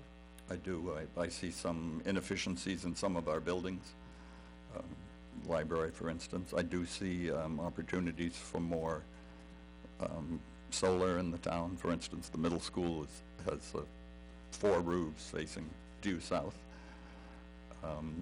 And you once, Salem, mentioned community power, which isn't yet within our purview, as I understand it, but I hope it wouldn't be outside our realm to at least look into it and see whether it makes sense for the town, and then we could adjust the committee structure, form another commission, whatever it is that we have to do to look into community power. I think there are significant savings there as well. I hope we'll do energy audits on a number of town buildings, especially the older ones, to see what possible savings there could be and what the cost benefit would be from those. Sorry, I wasn't trying to interrupt. Is that something you think that the commission members could do, or is that something you'd have to outsource? I think you can often get those done for nothing or next to nothing, because contractors, even public service, are interested in doing those. I'd have to research it more to know the details.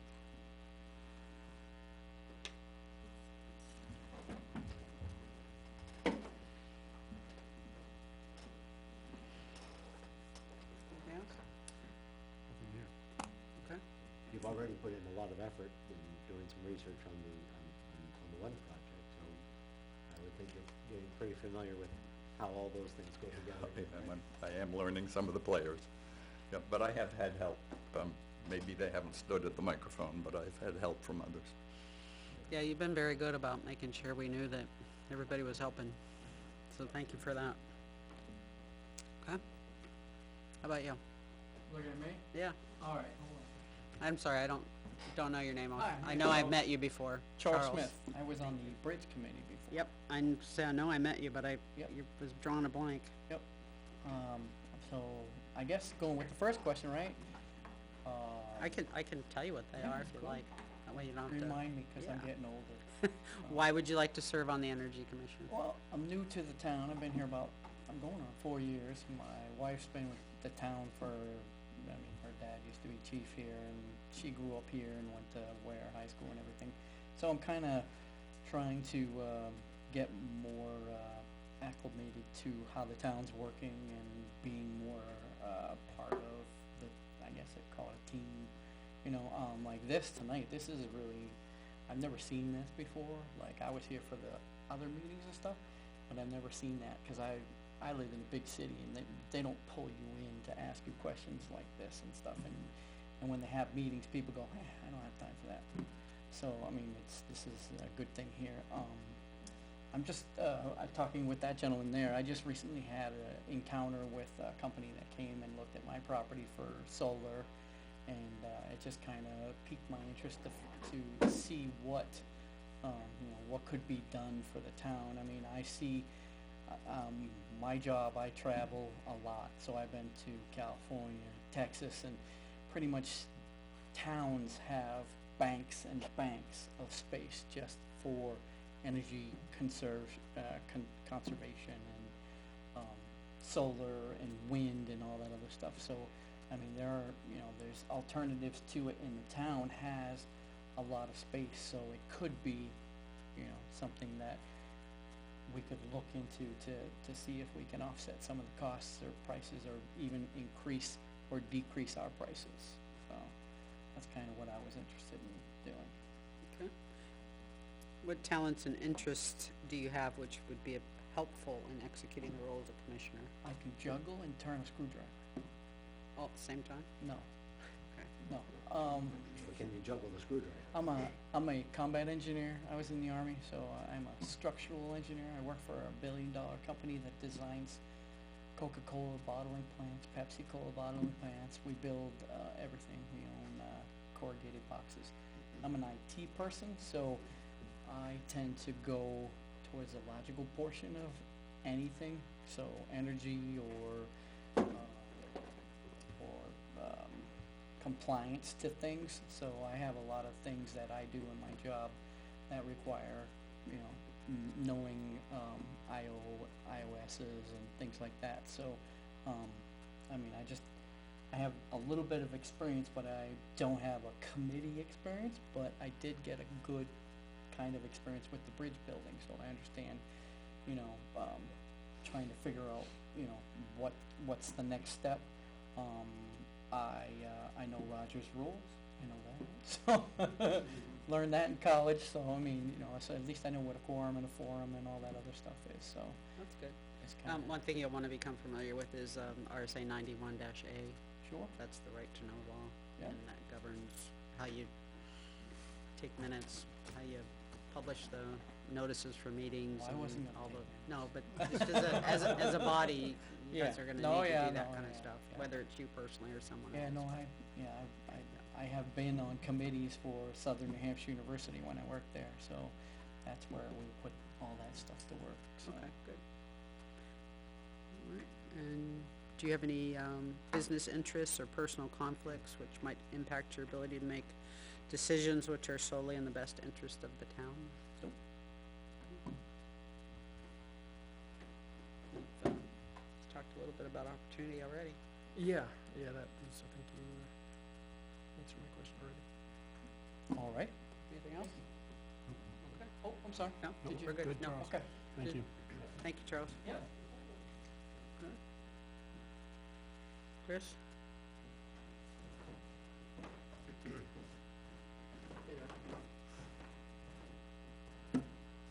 How are you this evening? I am fine. Good. How are you? Good. Thank you for you guys. It's a marathon, huh? It can be, yeah. Yeah. So tell us, Chris, why you'd like to be on the Energy Commission. I've been in Weare for 18 years now, and I've been looking for opportunities to get involved, period, I should say. And recently retired, and so I have the time. And this is something that I've been very interested in for a while. I've done improvements in my home, in solar, put in heat pumps, did some serious insulation, replacing windows and stuff like that. So it's something that I have an interest in, and I think it's something that could be very beneficial to the town. What talents or interests do you have which would be helpful in executing the role?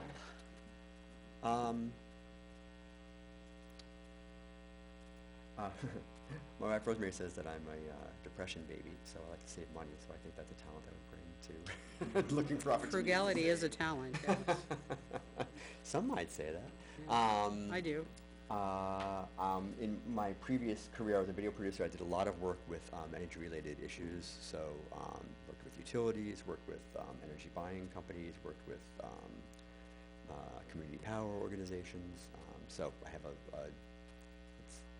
it's a mile wide and a foot deep, but I have a pretty good base of knowledge about energy and energy-related issues. And I've been in a number of boards, so I think I play well with others and help get things done. Do you have any business interests or personal conflicts which might impact your ability to make decisions which are in the best interest of the town? No.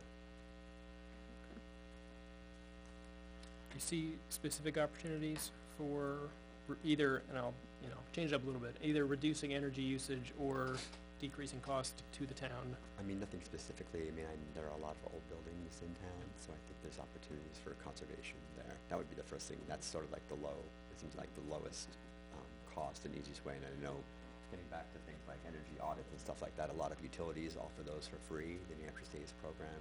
I know that, I think that's mostly aimed at consumers, but I think that there might also be a, business arm of that as well.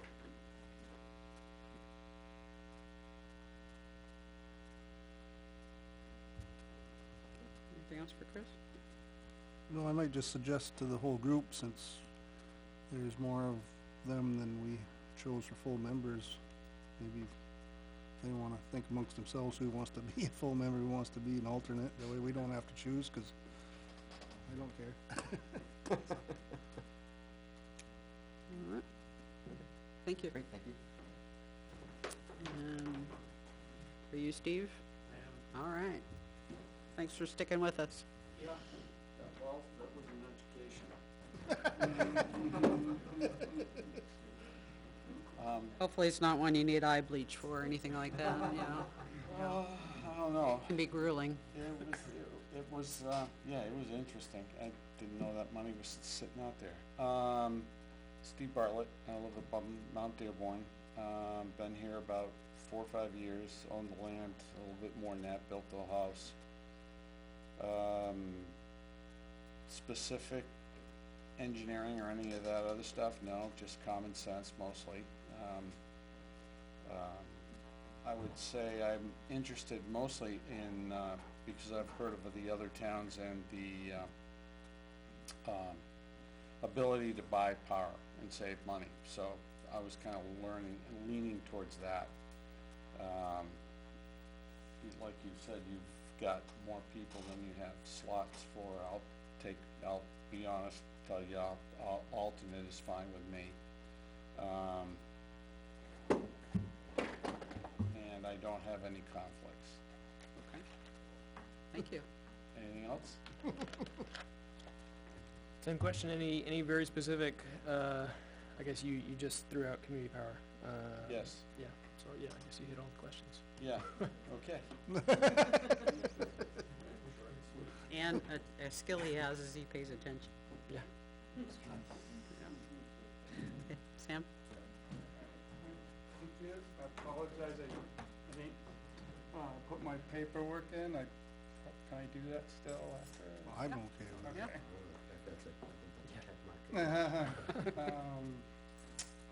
So, this is Sam Small. Yep, I'm sorry, Sam Small, 46 Forest Road. So tell us why you'd like to serve on the Energy Commission. Yeah, well, me and my wife, we've lived here now for, I guess it's about 12 years in Weare. We have kids in the school. I was just coaching my son's soccer team before I came, so that's why I'm a little, look like this. But, and my wife also currently serves on this school board. So we're involved in the town. We'd like to see the town succeed and do well. So that, and one of those ways I think is if we could figure out ways, you know, to research for possible savings, and community power is something that interests me to research more and look into. And so David, when I guess we've been trying to get this going now for, I guess it's been over a year, so we finally got to this point, Yeah. which is good, and that's kind of the main reason. And you are aware that at this point, community power is not part of the charter? Yes, I am. Okay, Yeah, I thought you heard the conversation yeah, last time. yeah, I did. Okay. Just it's. Just wanted to make sure. yeah. All right, what talents or interests do you have which would be helpful in executing the role? You mentioned some already, so. Yeah, I'm curious and always looking at possibilities. Currently, I'm fortunate enough, I work in a STEM field, a research and development company. We deal in different technologies. So I kind of like to know what's out there and to just see the possibilities that we perhaps could bring in and present to the town, pretty much. That's it. And do you have any business interests or personal conflicts which might impact your ability to make decisions which are solely in the best interest of the town? No. Any specifics besides community power? Yeah, just, I like the idea, a lot of the other people that, you know, we all have good ideas, and, some of the things that were mentioned was the energy audit. And I think that would be kind of a good first step, because, yeah, it would be, you know, you could just get it done, and then it would give us some, good ideas and more direction to kind of, for some immediate, fast, goals to reach that wouldn't really maybe cost anything, just some things that we haven't thought of perhaps. I think that might, so that's just one idea that we could start with perhaps. Okay. Thank you. Thank you. Appreciate your interest. Okay, so we've got, Steve said he would be okay with an alternate position. So we had two people that expressed interest that were either not here or had to leave because we were, Elizabeth was here earlier, and Lori, I think you said she's just not available tonight. So there are still two other people that, have expressed interest as well, so just to keep that in mind. But that would leave us, if we were to go, if we tried to fill the 4 slots today, we could with one alternate today. Mm-hmm. Yep, on the condition that Sam fills out his paperwork. Which shouldn't be an issue. I don't see why not to do that. Okay. Alright. Then, number of years, which ones, 1, 2, and 3, and then which one would you like to double up on? And so are we doing 1, 2, 3, or doing all ones until the bylaws get in? I thought we were doing all one tonight. I would be in favor of that. The, only thing I'll mention is that the bylaws say they will be, or excuse me, that the RSA says they'll be for a 3-year term. I don't believe we have the same issue with Park.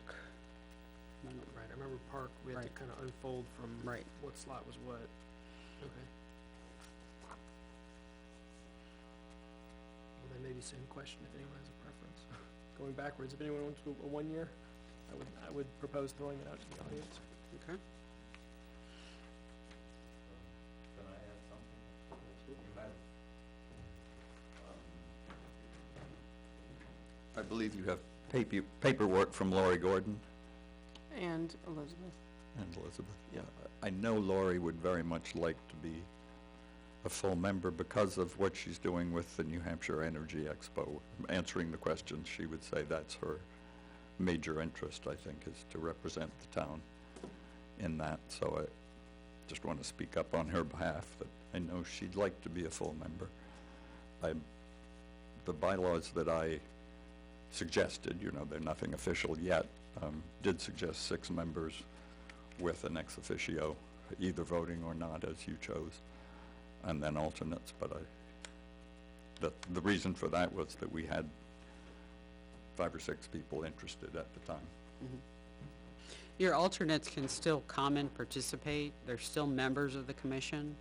Just when it comes to town to voting, it's those members that are there, as far as the full members are the ones who do the voting.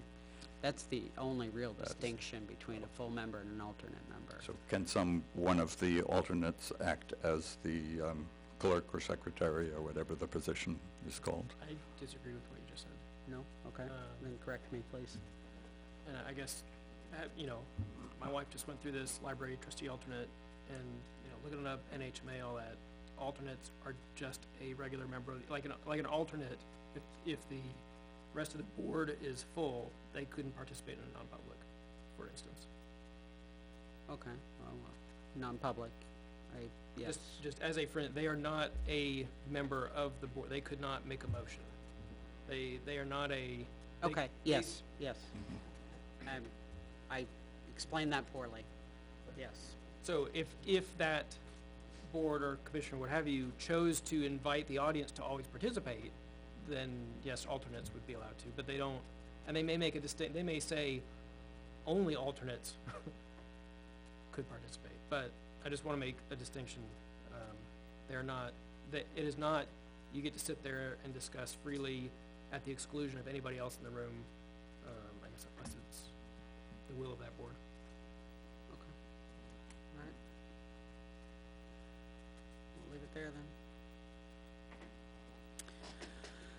Okay, so I think, someone had thrown out to, David, Charles, Chris, Steve, and Sam whether they, would want 1, 2, or 3-year terms. Do you have any preference?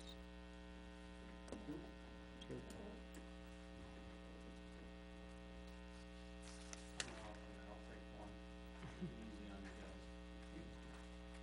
I can be an alternate as well, if that makes it easier.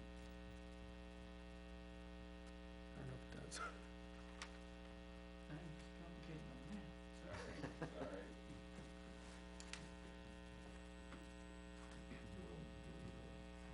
Yeah. Sign everybody in equally, right? In terms of oath taking.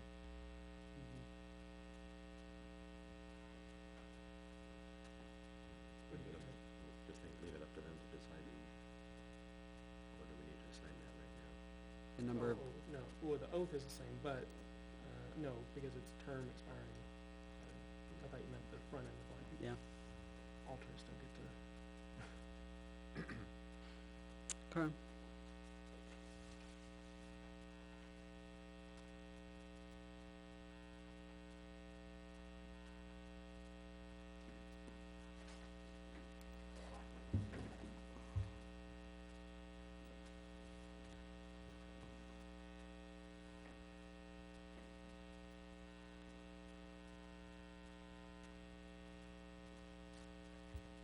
Chris, you looking full membership as well? Or an alternate, or?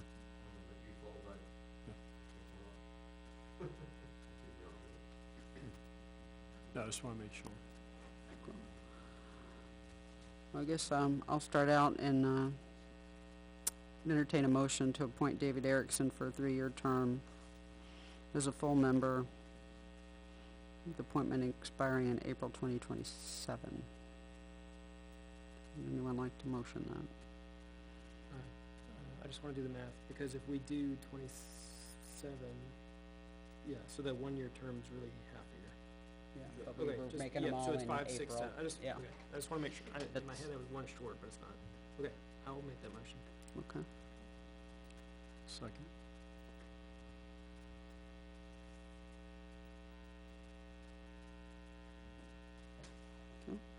Any further discussion? All in favor, say yes or yea. Yes? Yes. Anyone opposed? Anyone abstain? Okay. David, you're in. Yay. Okay.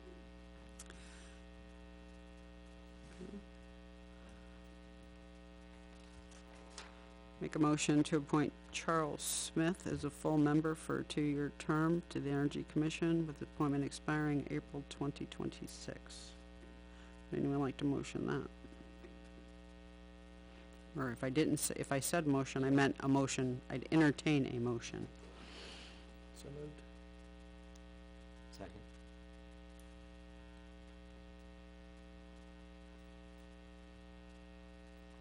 Okay, any further discussion? All in favor, yes or yay? Yes? Yes. Anyone opposed? Anyone abstain? Motion passes.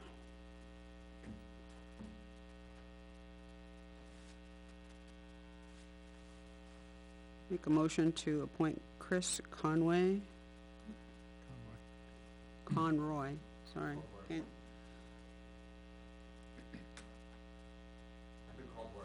Oh, I thought you said Culvert, I'm like, how did I? So I can't even read my own writing, but I didn't think it was that bad. Conroy. To a 1-year?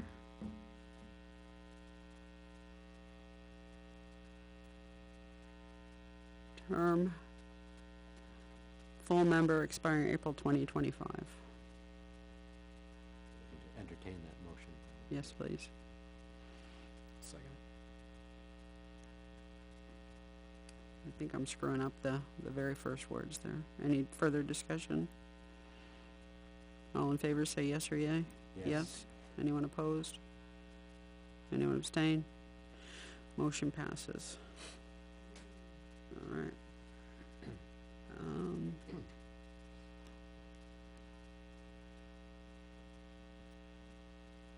So Steve was okay being an alternate or a full year. Anybody have any preference of keeping that, excuse me, an alternate or, I'm getting tired. Steve was okay being an alternate or a full member, and he said he preferred a 1 year. So, Sounds just fine. all right, so alternate for 1 year for Steve, or full member for 1 year for Steve? It's an alternate. Okay. I will entertain a motion to appoint Steve Bartlett as an alternate member to the Energy Commission for a term of 1 year with an appointment expiring in April 2025. So moved.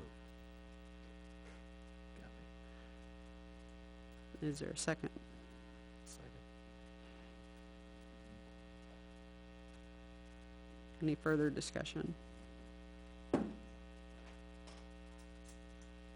those in favor say yes. Yes. Yes. Yes. Anyone opposed? Anyone abstain? Motion passes.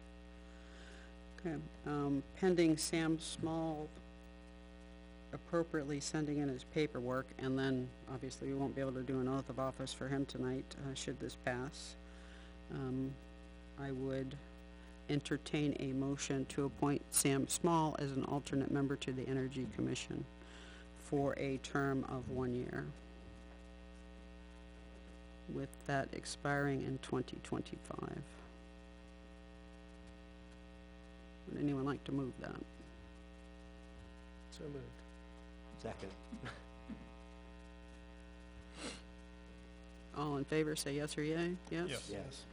Anyone opposed? Anyone abstain? Motion passes. Okay. Think we covered everybody here tonight, right? Okay. No. I would like to make a motion that we appoint Selectman Drury as the ex officio. for Okay. the Weare Energy Commission. Did I get the name right? Yes. Anyone like to move that? I'm sorry, second that. It was moved by Salem. Second. Okay. Any further discussion? All in favor, yes or yay? Yes. Yes. Anyone opposed? Anyone abstain? I'll abstain. Okay. Motion passes. All right, so that left, one-year term open, or 2-year term or 3-year term? Which do we want it to be? Don't it change? Oh, The one that we have not yet appointed for the full 1, 2, or 3 years. We have one of each so far. Do you want that to expire the same time as the other 3, or do we want to push that? Right now, you got 3 at 1 year. Well, 2 are alternates, though. I know, but Yeah. they could all exit together. Yeah. Good. Yeah. So, And you've got 2 I'd more just- people interested. mm-hmm. I would pick 2 just to, where it's in the middle. Okay. All right, so we have one full open spot that will be for a 2-year term expiring in April 2026. So, when Elizabeth and Lori and anyone else who are interested come back, it would be that full slot available or alternates available. And maybe to tack on to that though, did we make that distinction for, cause we're still looking for one cemetery? Yes, we Is have it- one, spot open on the So it's advisor. exactly the same. Did we specify if that would be 3, 2, or 1 years? No, because they were all one. Yeah. Okay. And so I think that when that all gets finalized, and I guess you're doing your ex officio for that, right? So maybe to align it with what we just did here, then when they have full members, it should be 3, 2, 2. Mm-hmm. Okay. All right. Anything else on Energy Commission?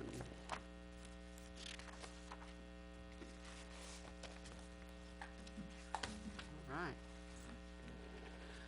That takes us down to the Forester RFP. What do you do with swearing in? Thank you, thank you. Yes, we would like to swear y'all in. Tom, we're gonna swear them in, do you want pictures? We're gonna swear in, do you want pictures? Sorry. Are you doing it as a group? You can do it as a group? Other than Sam. Sam will have to fill his paperwork out and then go to his appointment. He doesn't have to come back to us. Right. Yeah. Oh, I think we're doing it together. You can read off that one. This doesn't take, They'll have to take a sign hint, all does he? off. That's all I have.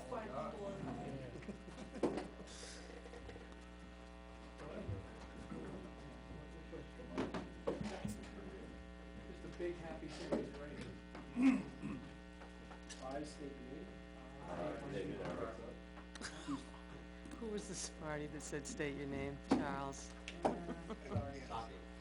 Blazing Saddles. Do solemnly and sincerely swear. Do solemnly and sincerely swear. And affirm that I will faithfully.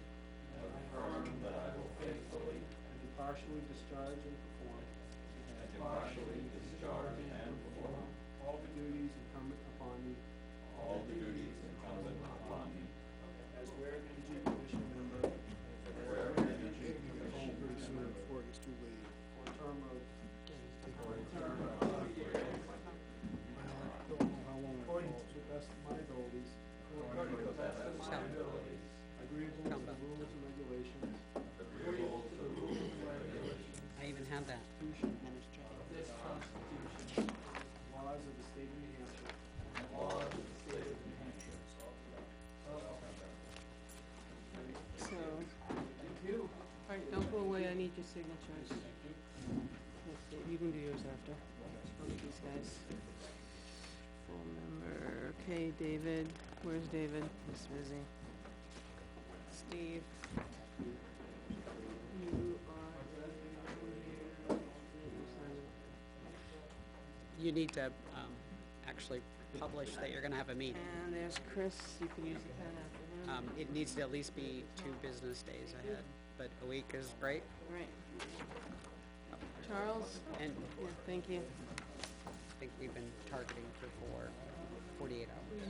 But yeah, by law is- should they meet here? There. So I guess maybe we don't have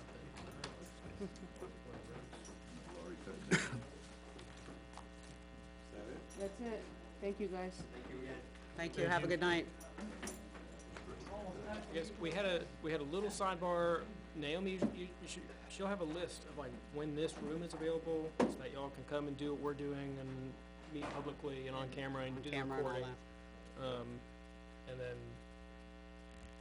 I think, Our target is to publish, notices a minimum of 48 hours in advance. The law is 24, but, you know, if you can get 48 or more, that would be, you know, gives people a, On website and 2 public places like here and in the post office. that's exactly the places that we do it, electronically in those 2. And I have Robert's Rules of Order right on the back of my toilet Bible. Didn't need to know where.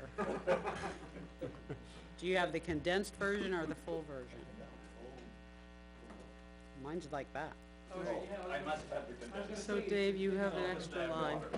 like 657 pages. you shouldn't necessarily be responsible for coming and posting No. yourself.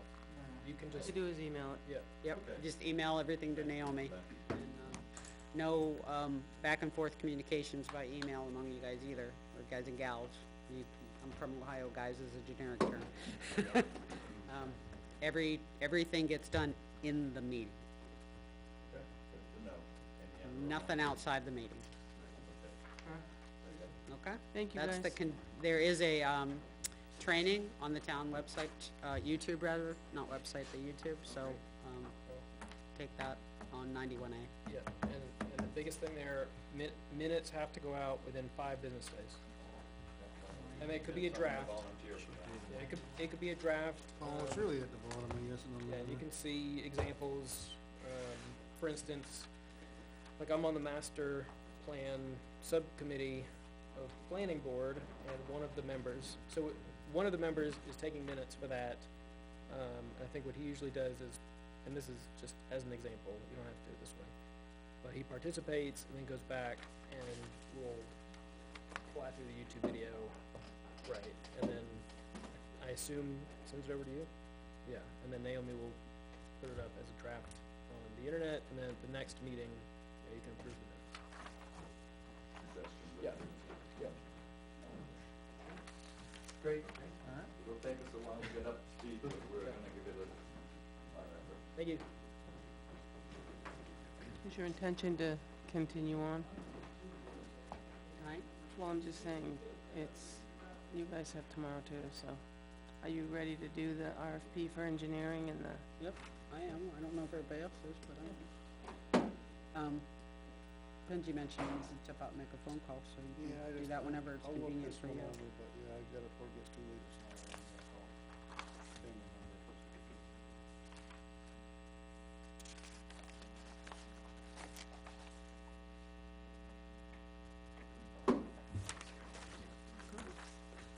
Conservation Commission Town Forester Services RFP, we received a handout at the last meeting, which was 8/26.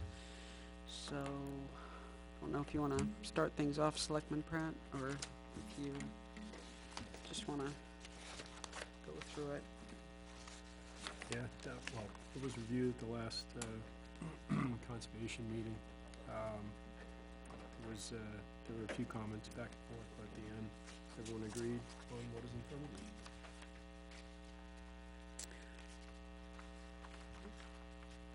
Did have a couple, questions and or comments, nothing, I don't think significant. On the page 2, the last sentence before you get to section 3, all subcontractors shall require prior approval of the Weare Conservation Commission. I'm not sure what that means. That's okay.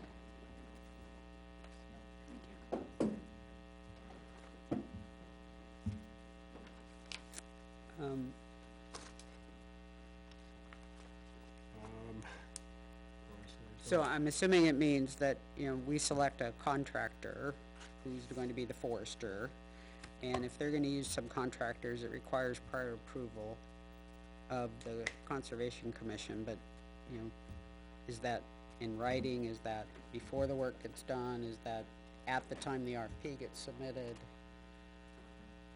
Is it, All good questions? I don't, And I don't have the answer. Okay. So, I can bring that back to them. yeah, 'cause I mean, if it's, I understand why you would wanna have that in there, but maybe it would be helpful to have a little bit more, when.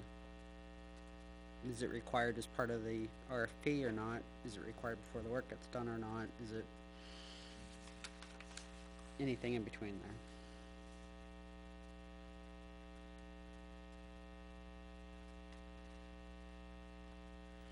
On page 3, Roman numeral 3, under section 3, number D. List of in-house resources and abilities such as NH licensed professional foresters on staff, and whether respondent can provide GIS services and certifications. Do we also wanna ask for any, invasive control application licenses? I know we had to hunt that down before. Yeah, I know they have to have it, but do we wanna ask for it up front? Not saying we should, I'm asking if we should ask for it. I don't know. Yeah, I guess. If you're applying it the way I understand rules to be, it kinda goes without saying, I guess. Right, but we wanted to know in-house resources and abilities. Maybe they subcontracted, and it's not in-house. The last one was subcontract. It was subcontract, okay. Good question. And on page 4, item number 1, forest technician, I thought we said that was there's no such thing and they were gonna delete that. I'm sorry, which Or one? maybe I'm confusing that with something else. I thought there's, they either said they're licensed or they're not licensed, and all the other categories should have gone away. Technician. I don't know if that's just a carryover and didn't get deleted and should have, or if it's a true category. I just remember a discussion about there's a licensed forester and everybody else doesn't, there's no other category. I think they talked about the assistant licensed professional. Is that what it was? Yeah. Okay. Cause So- the original one talked about a licensed professional forester and an assistant licensed professional forester. Okay. And then there was a forest technician that they used for summers. Okay, well then, that, So I'm thinking they It's- got rid of the. yeah, it's my confusion assistant. then. Okay, thank you. Mhm. Alright, that's what I had. I had a question, page 3, the very last item, paragraph 4. They're only providing a fee proposal for year 1 of a 5-year contract, so I'd like to know what dictates potential price increases. I don't wanna see it jumping 100% every year, and we're stuck with that. Good catch.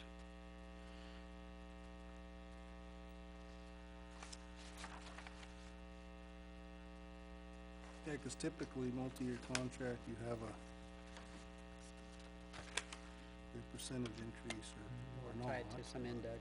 Like the solid waste is 5% every year, or $5 or something, but there's Yeah, that's what we I- know next year.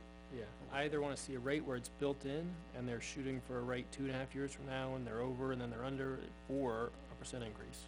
Right. Cap. Yep. Would be even better. Yep, yep.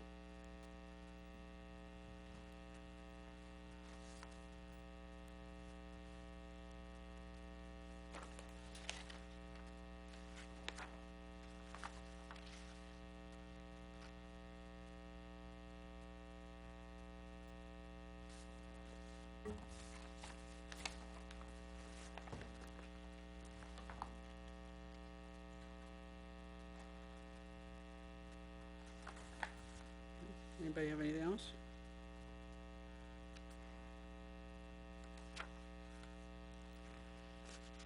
Do we wanna see this again, or we want I'm responses? thinking that conservation's gonna wanna weigh in on that as well before. Oh, you guys absolutely. say. I meant, do we wanna see it after they've sorry. talked about it?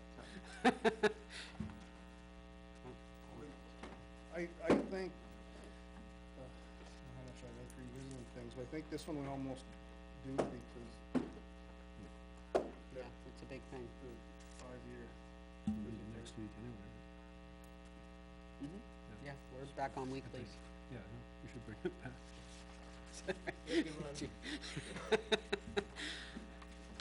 Yeah, so I did that's that what I'm on saying, it's purpose. not like we're waiting, Okay, 2 yeah, weeks. yeah, we're not, But it's not gonna be 3 worded weeks. so from that now. if the price is set the first year for the whole 5 years, right? Yeah, it says provide it for year 1. Yeah, I'll know each thing.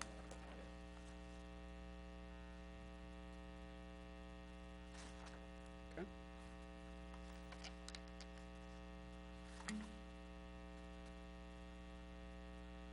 so it'll go back to them and then you wanna revisit at one of your meetings. Is that Yeah. right? Did I understand that? Next week.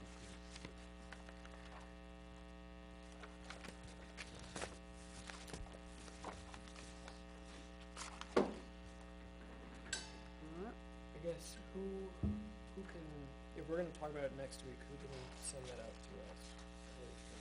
Cause I don't remember when we. It was handed to us on the 28th, I believe. Right. Pull up my email. I guess Oh, what yeah. I'm Oh, I'm sorry. There was, never mind. What was handed to So us was, this Wednesday they meet. I don't know, it was Susanna did the original, and then she sent it to me, and then I forwarded it to you or made copies for you. Yeah. I don't know how long she'll do it. Will you have it for Monday? I don't know, maybe the following Monday. Cause she makes the corrections after the conservation meeting. You may not visit it next week. That's all fair, I just wanna make sure, because I didn't remember what days you said you weren't here, I don't want her to stay up all night Wednesday, get it done, and then she sends it to you, but you're busy. I'm here yeah. this week. Okay, I just didn't Because I remember. have to leave town Sunday on both weekends. Okay, great. And it's not that I can't take the laptop and flip it, it's pretty easy. Yeah. I'm gonna take the laptop anyway, so. Okay. Not necessarily you get it in the next hour, but. Yeah.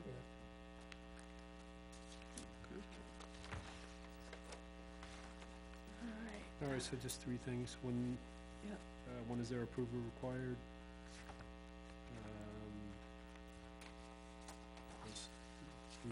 Do we actually want their invasive species license number? Is that what we're asking? I'm asking whether or not we wanna mention anything about how do they in-house or subcontract, and whether or not we want the license upfront. I think it's worth asking how they I go think that address just to be provided with proof of insurance, kind of, you know what I mean? Almost goes without saying, but I guess if it's happening, then we need to spell it out. Any contract works for us has to have proof of insurance and this and that, I would think that he doesn't show proof of his license. I don't care so much about getting all the paperwork up front, but even Well, just just say proof like, that you yes, have we will, we will be handling this correctly. Yep. If I have beavers trapped, I get proof that You have a trapper's license to license. do it. Yeah. It's supposed to go without saying. And then, propose cap for increases? Or at least schedule, or what's the contract?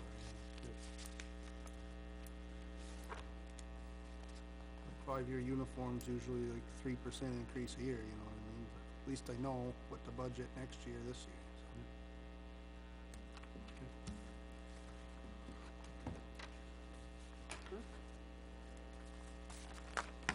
Engineering services RFP finalization.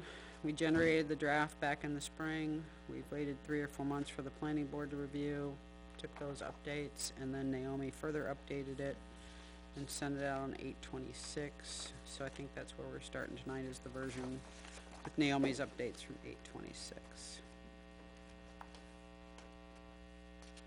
And what is the goal of what we're gonna discuss right here?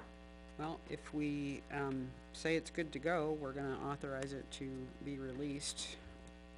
If not, as far as we can, and bring it back later. I read through all the changes. I think the only thing that is an open unknown is whether or not we wanna put in a number for dams. Yeah, I couldn't find the number of dams. So I think we do know we have 8 state-owned and operated dams. Is that the way I read that? Yeah, I don't know if we have any. I couldn't find a list like I could find for the other ones. My knowledge is like town. I didn't think there was any town-owned ones, but Okay. I couldn't find even at the state, in the dam bureau, I couldn't find. I found the DOT bridges and I found the miles of road under DOT. And the reason I had that in the original draft is because it was in the RFP from that I copied it from, so Mhm.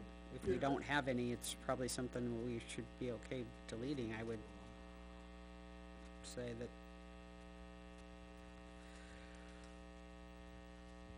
everything else, I think, has at least something in it now, other than that.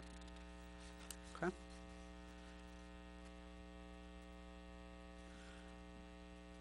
So start with summary. We filled in the number of square miles, the miles of town road, state road, highways, bridges, how many of those are towns, how many of those are red listed, and as I suggested, we could possibly strike through the dams. The second paragraph, we had a question on whether we should keep or delete the water sewer there. I said keep. Keep. And then, going into the list of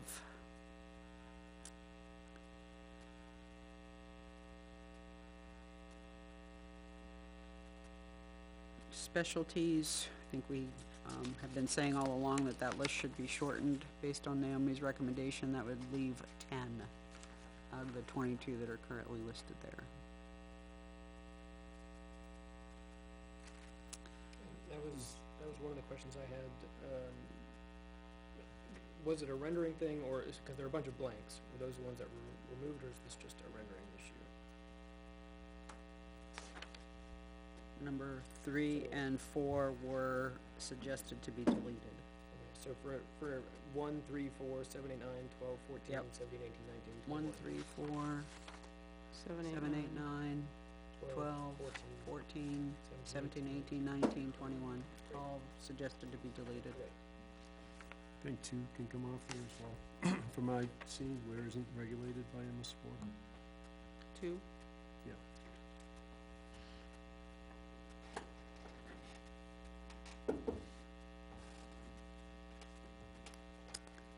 Okay.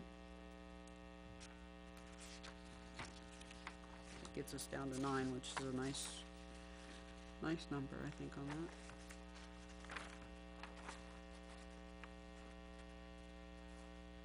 And then on a couple, Naomi expanded, such as if needed during phases, such as subdivision regulations.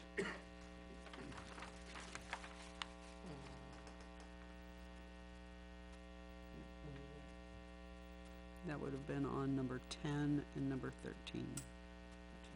And actually, so I was gonna call that out on 10 because the paragraph that leads up to this says that all of these will be on an as-needed basis. Mm-hmm. So is it necessary to? No, it's not. We can strike on what's currently number 10, if needed.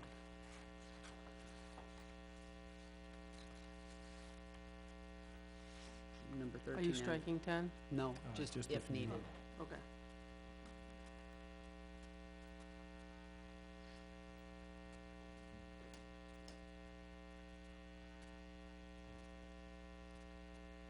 And 15 ends in a period.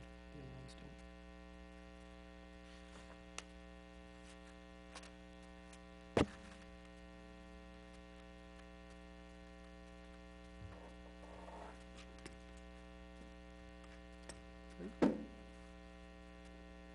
Anything else on the list?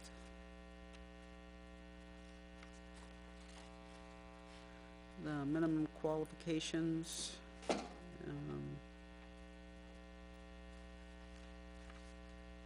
suggested to leave in the stormwater management design and inspection. And then number 6 was the ad from the planning board, ability to review and respond to planning board package documentation. We have 3, I put 3, I changed a little bit of 3 or said to leave it because I know of one thing that's gonna come through. It's got a severe cut.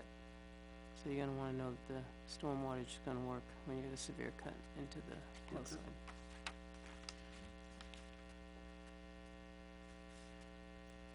And they've done that for us before, looking at a couple other subdivisions.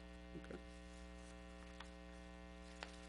For that item number 6, in that minimum criteria, is it understood, would somebody responding to this understand what package documentation and requests are? Could you say that again? We're under minimum qualifications number Yep. 6, so it says ability to review and respond to planning board package documentation and requests. Would somebody responding to this understand what that means, package documentation and requests? Or is there any other verbiage for that?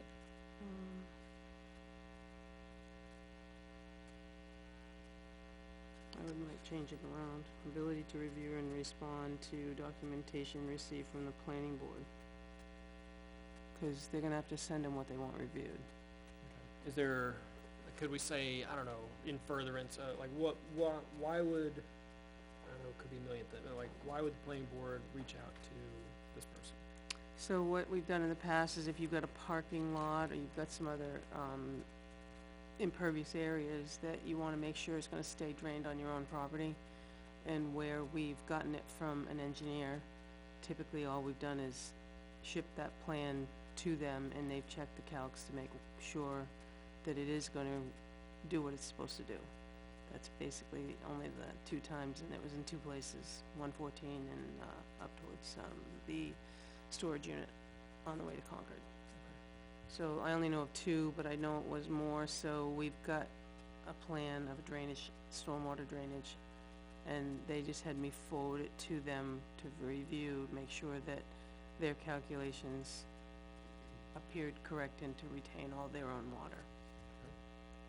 And I stuck it in their minimum qualifications because it was a key care about as far as turnaround time from the planning Yeah. board. That's why I selected Right. that part, that, particular portion of the RFP to put it in. But I think package documentation is a little confusing. Yeah, I just didn't know if that was like, you know, language that was specific and understood that to that trade. Excuse me.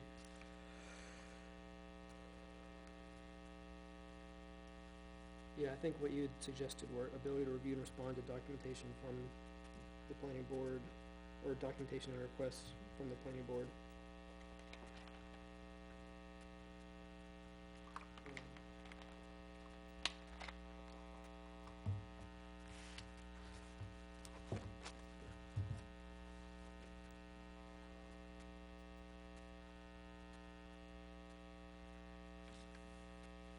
And maybe even say 5 business days if that's accurate.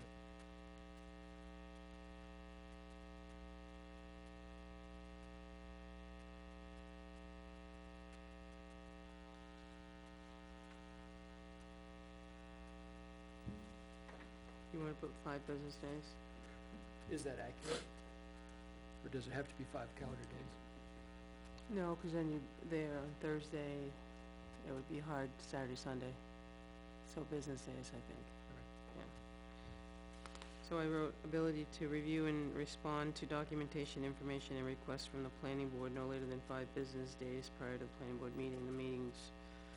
The planning board currently meets twice monthly on the second and fourth Thursdays. Specific schedule will be provided for each request. So basically, if I sent, or whoever sent something over said the next meeting is, because if it happened one night, typically you don't meet for another 4 weeks, so there should be plenty of time. Then we say they meet twice monthly. They do one's work session, one's hearings. So if you were to be heard at the hearing and you wanted something reviewed, you would go to the next month, which would give you 4 weeks for them to, you get it to them and then back to us in time for the 5 business days. But they could decide to hear something on the second one, so. If it didn't involve them, yeah, they could do that. If Yeah. it didn't involve an engineer, 'cause you aren't gonna be able to flip it and then flip it in 5 days, I don't think. No, but it could be that the initial request came in for the second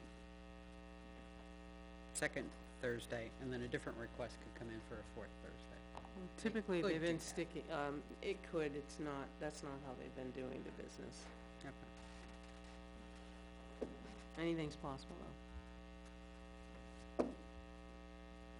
I think you've laid it out, though. Because typically they would condition or continue it to a date certain. At that time, you would know what that is. Yeah.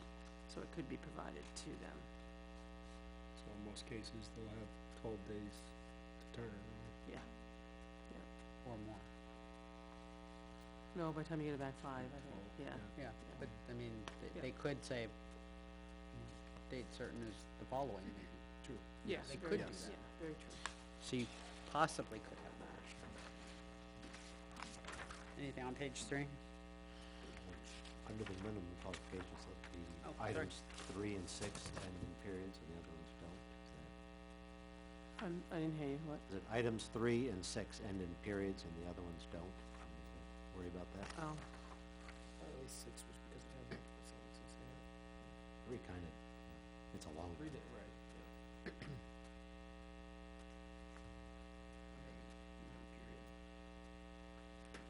Once, Microsoft supposed says to they have any? wanted to add periods to all of them. right in the middle, proposal requirements. The proposal should address all the points.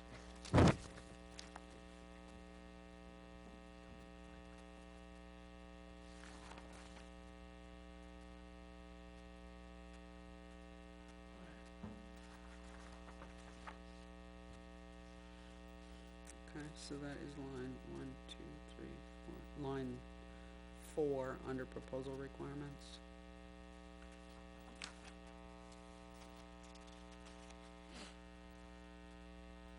Okay.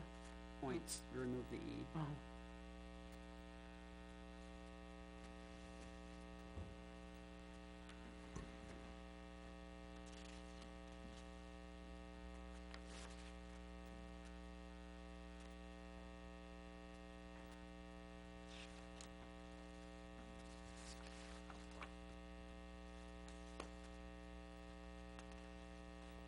Anything else on 3? Yeah,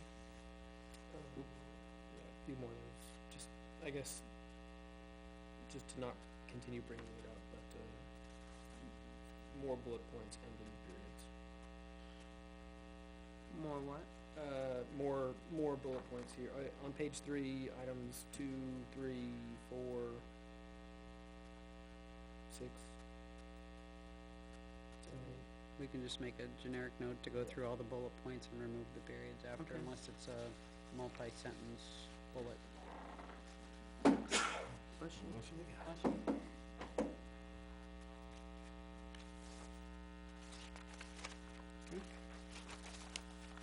Anything else on 3? 4? 7, cost proposal. Each bidder shall submit a detailed cost. Cot should be cost. Okay.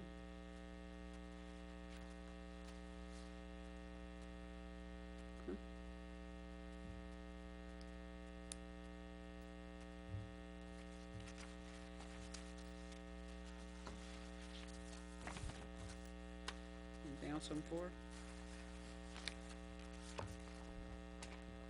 5?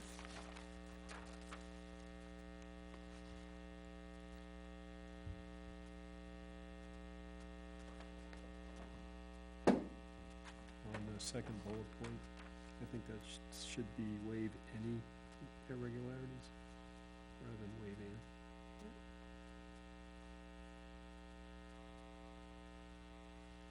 And on the fourth bullet point,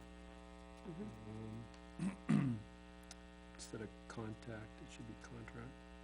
Company in the event the contract cannot be successfully negotiated.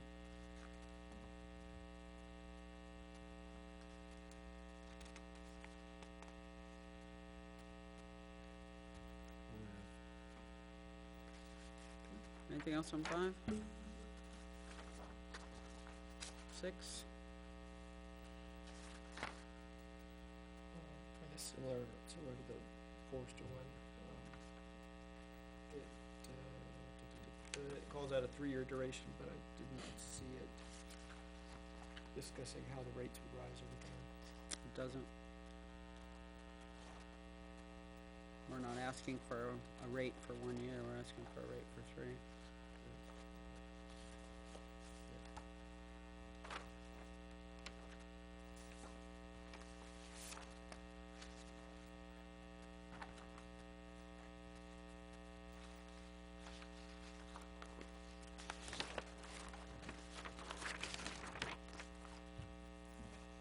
Anything else?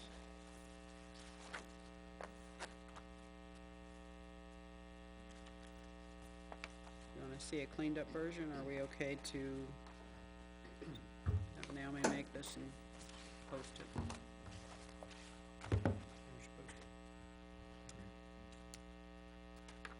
Did you wanna see one? No, I said, Post it. yeah. So then,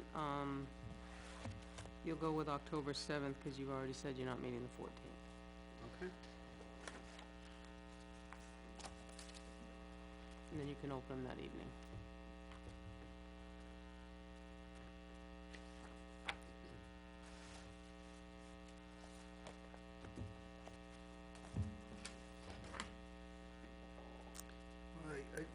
I said I'd call no later than 10. I have to make a phone call.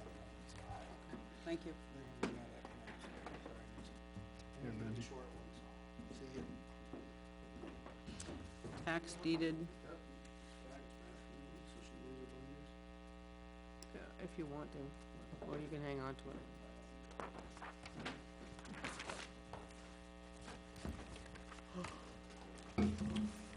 The tax deeding, I know, a couple of you, I believe, were on that, webinar with, navigating the tax deeds. So what I did is I took the, that list I gave for you is the town, what we have taken for deeded property. And the calculations that you're looking at the right-hand side was what was owed us at the time of deeding. I can tell you that the first bullet, there's an additional $140,000 of a settlement. The first time around that he owes us, it's on a lien. The others, the Buzzell Hill Road one is the one that's right next to the bridge project, that we were going to, maybe have to stage to do the replacement. The others, you can see the description that's on there. The bottom ones, I do have a payoff coming from, well, I was supposed to, the 188 Twin Bridge. I've not seen it yet. But the others, we can figure through today, tomorrow. I don't know if, what you might be thinking, but I just wanted you to know what we wrote off at that point was that much money. And they're still not being taxed, cause it's town-owned. You're gonna have, one, two, you're gonna have a couple, I can tell you the one up from the bottom is still living in there, 2, 3, 4 up from the bottom, someone's still in there. And 1, 2, 3, 4, 5, 6, the sixth one up from the bottom, she is still there, that's the elderly lady.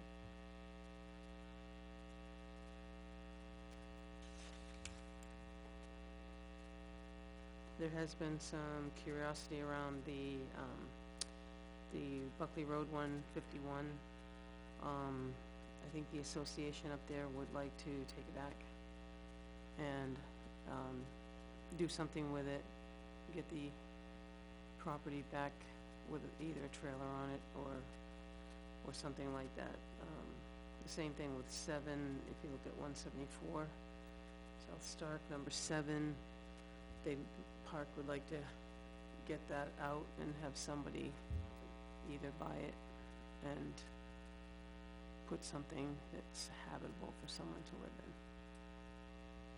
On the number 51, the description there, is that as concerning as it looks at first glance? Is it what? It looks concerning, that maybe there's, I don't know how much to. Well, I think it's an estate. I don't know exactly, she's no longer here, that's what the property card says. That's what it says, I took that from the property card. I'm not sure the last. Are you talking about the third one from the bottom? No, number 51. Right in the middle. In the middle. Talks about the owner. Yeah. Yeah. That seems She's- like a Right. It's like a concerning probate. discrepancy. It's a probate one. Same thing, you're gonna run 3 from the bottom. It's probate. There's nobody in that one. Hasn't been in for a long time. But the tree fell through it, you probably didn't buy it. I saw the picture. Which was the other, you said, there's a resident, you said 5th from the bottom and there was another one. So there's, 111. Oh, with people in them? Yeah. 111, 338, 904.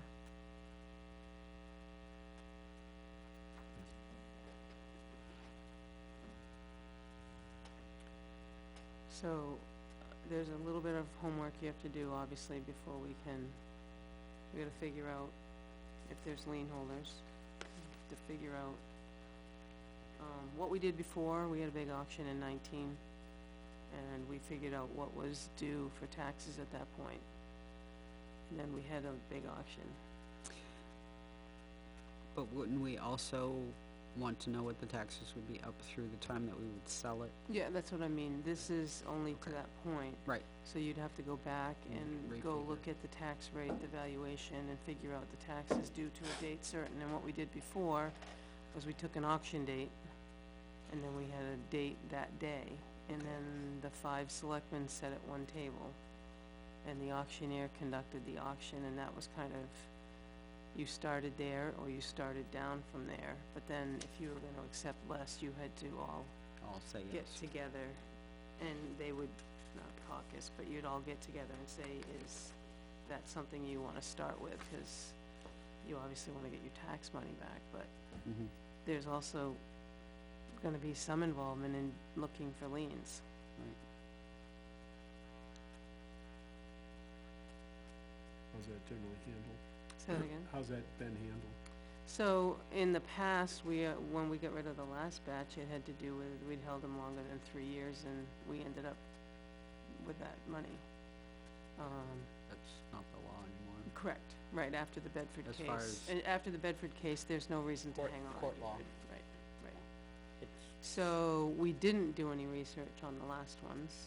Like I said, they were held longer than 3 years, and we just sold them. And any costs that would be incurred for doing that would Yeah, you're gonna have to To have recover. somebody, and I think what we could do, this is just a thought, this is new to me too, is we hire someone to do, the mortgage research deeds for us. But they typically look at the mortgages, and I wonder if, cause somebody could put a mechanics lien on something. Somebody could be disgruntled and put a lien on it. I always thought it went down to the interpleader account and let the court handle it, but I listened the other day and that's not how it works, it only when there's multiple people. So we'd have to spend somebody at the registry to do some research for us. And I'd say you could do it online, but there's a lot of things I can't find online at the registry. It was more informational for you, you guys Yeah. have to decide what you wanna do, but, Yeah, so I think our So- first decision is, do we wanna go to auction or sealed bid? mhm. If it's a sealed bid, we think we have to do the same prep work as we do for an We do. auction, so that's not differentiation. Nope. As far as the, a pro for an auction is the auctioneering firm advertises and handles most of the administration. And they do all the signs out in front, they take all the people out that wanna look at it, Right. yes. And So- what they do is they take a fee, Right. From I was each just saying, sale, but that yeah. doesn't come free. no, they take it off Right. what we got, whatever the percentage was. But they took care of all the And then we'd have to paperwork. spend some time also selecting an auctioneering firm, so, Mhm. but, select the But- right firm and, they do most of the Yeah, work. we used, the last time we did it, we used the one that does the state auction. Yeah, cause he sends out, he's got 7,500 on his mailing list. When he says he's holding an auction, there's a lot of people that flock. A pro of a sealed bid is that, it isn't as much, we don't actually show the property, is that correct? No, but my guess, I think someone has to be available to show them, take them, for instance. do have to, I would yeah. think someone would have to, if somebody wanted to say, hey, I'd like to take a peek at, and we've put the lock on the door, we'd have to go, cause we have keys. So that's I'm- not a pro. I don't think it is, I think either one of the auctioneer companies, cause say you started at 60 and it got to 70, and they take off their percentage, but that's for their showing, their advertising, the whole thing, as long as you get your money back. And then the rest goes back to the other person anyway. I'm aware of two, the one that we talked with the other day, and the one that does the other auctions. I'm not sure if there's many others. I don't know, I know there was at least the two. Yeah, I know those two.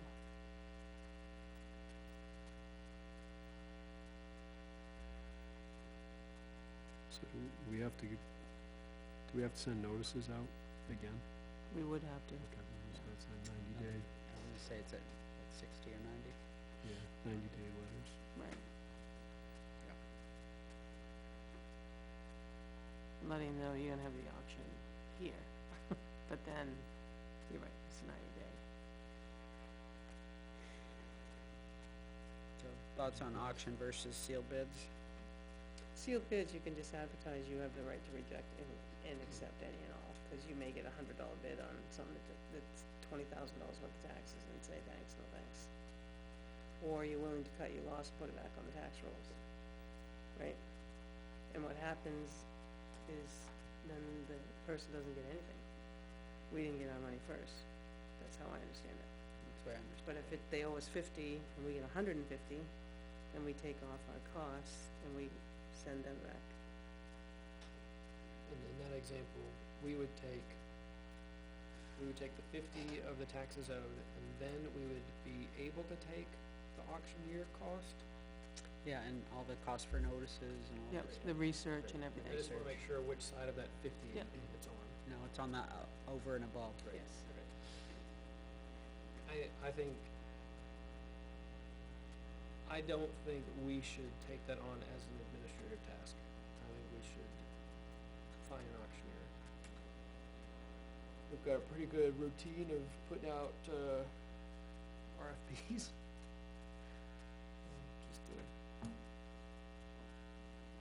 I'm not, yeah, Did you we, guys get a copy of that PDF? There was a PowerPoint presentation. NHMA did a, If you registered for the tax deed lunch seminar, you got a copy you of it. can forward it to, yeah, I downloaded it. Yeah. To you guys. okay. I'm with, Salem, I think auctioneer is the way to go. I'm inclined that way. That, yeah, I was gonna say that to begin with, so. So when you solicit for an auctioneer RFP, what do, I'm not sure, I don't go to auctions, so, what are we looking can you for? talk really fast? No, I mean, what are you looking for to decide, I guess, is, What's their fee gonna be? Is it a percentage of? you okay, know, how much are they gonna charge us, and what do we get for that?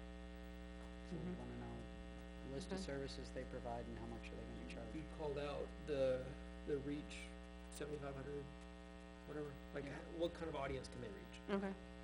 Well, I only know the one. Yeah, that I've but got, just yeah. as a. Yeah, Yep. it should be a So we question. wanna know. Cause I think we could put it out in an email to either party and get your responses. Well, I mean, what if there's more than that? True. There might be. What if we only get one? So, yeah, I guess you would Easy. wanna know, email or, what do they call it there? Contact list. Contact list. But also. Perspective average- buyer list, contact list, whatever. Probably wanna know the average, number of attendees at the auctions. The average sale price. I don't know if that Yeah, really I helps would think us. that they would keep statistics on how close they get to Mhm. specs, I'd like to know that. Yeah. How close to market value, I guess.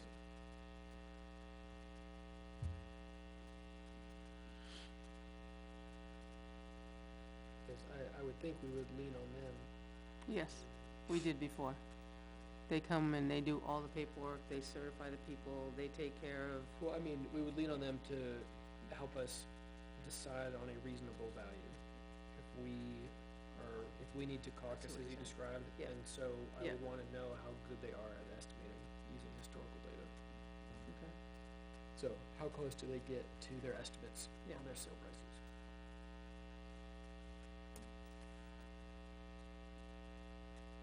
That may be the last thought I'm capable of today. Do we go to a title search company to? you approved the title search for newfound title. I guess I could ask them if they do also liens, cause I know they do mortgagee searches is what we look for. Yeah, ask them. They can do that. If not, we'll send somebody down. Okay, anything else for the RP? Yeah, and the other thing, they may have somebody that does that. Yeah. I'm curious, Yeah. cause I'm thinking they might. Cause things have changed.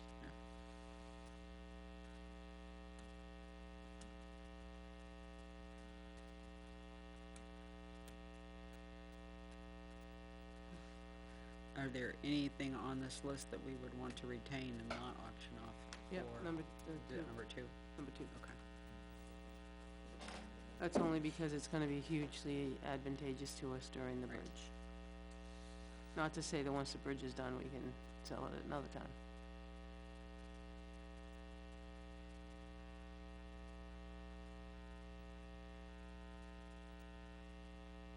And I believe if you look at 4 and 5 from the top, those were in the list the first time around and they never sold because they're out in the middle on a paper street, on a paper.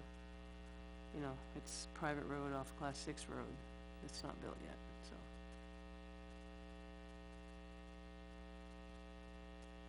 The other things I would just caution us to stay away from is the, some of the water. And you probably wanna keep the intersection of Twin Bridge. Just because if you ever have to enlarge or do something on Twin Bridge. The waterfront access, I don't know, I get mixed emotion about that, but. And then there's a less than a, what, .057 acres. You're not gonna sell that.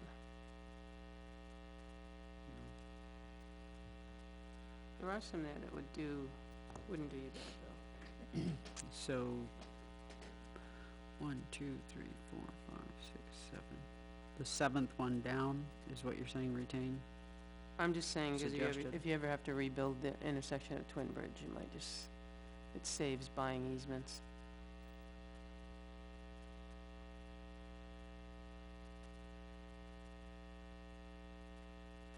Is there any others?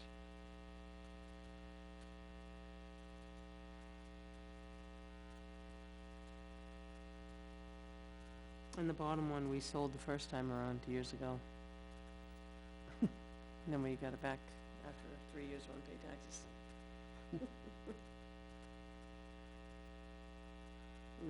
Not nearly for that though. Yeah. Okay. Alright. Wonder how some of these really tiny ones come to be. Sometimes left over from something. Okay. Next step would be find out the information, put together an RFP.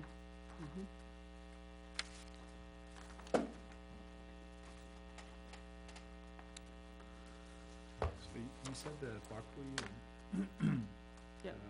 So, yep, they wanted the park, or? yeah, so typically, the Buckley and the South Stark Highway Yep.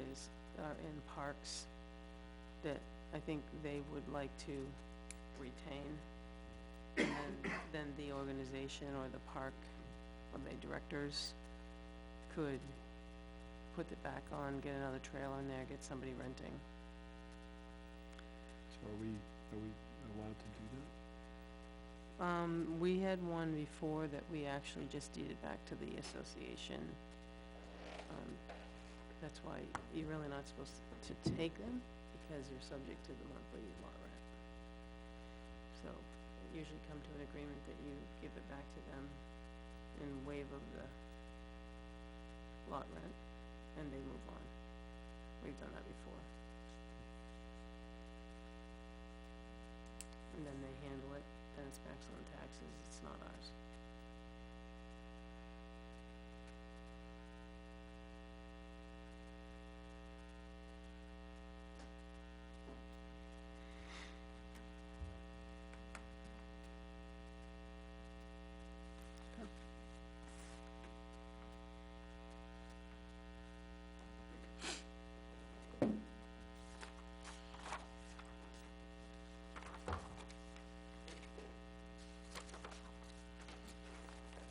I think that brings us to manifests. Yeah, and Beth only added that at the bottom, not knowing what you're gonna do, cause the next 2 weeks I'm not here.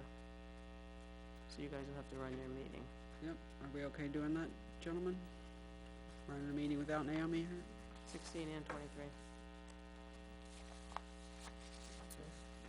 We'll see how the 16th goes. We can always decide we don't wanna do the second one. Yeah, cause you have the 30th. But one of you's gonna, I think you two know how to Oh, yeah. set That this up. part's okay, yeah. Okay, alright. Yep. So I'll make a motion to order the treasurer to sign the payroll and accounts payable checks dated September 12th, 2024, as included in the following manifests. Payroll, $89,457.70. Accounts payable manifest, $48,578.63. John Stark accounts payable manifest, $400,000. Weare School accounts payable manifest, $500,000. Total of $1,038,036.33. And following manifests were previously ordered to sign at the August 26, 2024 Board of Selectmen meeting. Payroll manifest of $83,396.49 and accounts payable manifest $26,038.13. Is there a second? Second. 2 seconds. We got 2 seconds on that. Okay, all in favor say yes or yay? Yes. 4-0. No, abstentions, correct? All right. You already did the 17th on the 26th. I thought we did. Yeah. Okay. August 12th minutes. August 12th minutes. I had a few.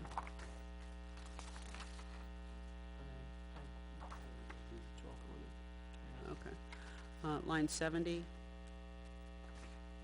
I think the last, word should be obsolete instead of oddity. I think Or it's oddity, oddity. O-D-D-I-T, ODD, yeah. okay. Must be a word. It's an oddity word, it's an odd word.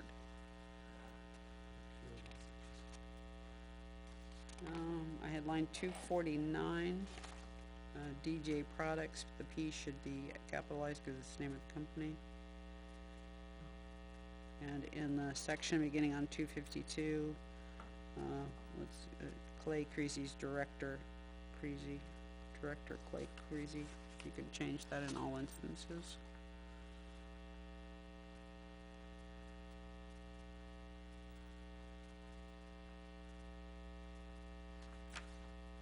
And 293 to 296, can we also add that we thank Mr. Towns for donating the work? That's all I have.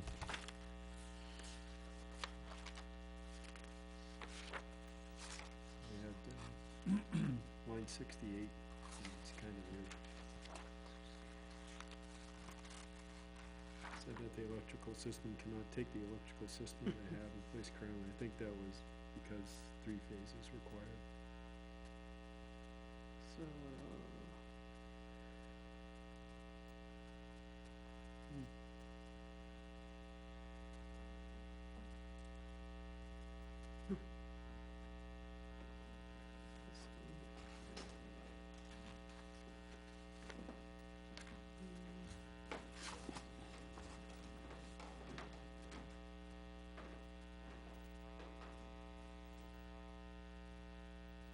so how do you, what do you want to subtract? I think just at the end, just because 3 phases required. I think that's, still reads kinda weird, but it's a little more clear, I guess. Okay. Had line 124. 24.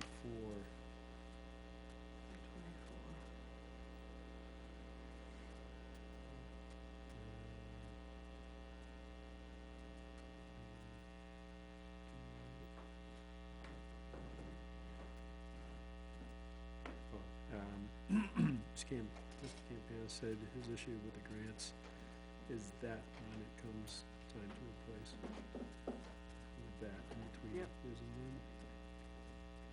And then I had 257.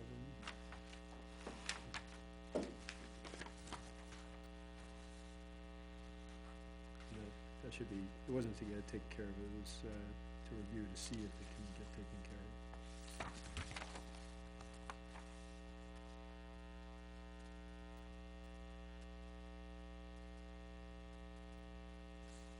That's all I had.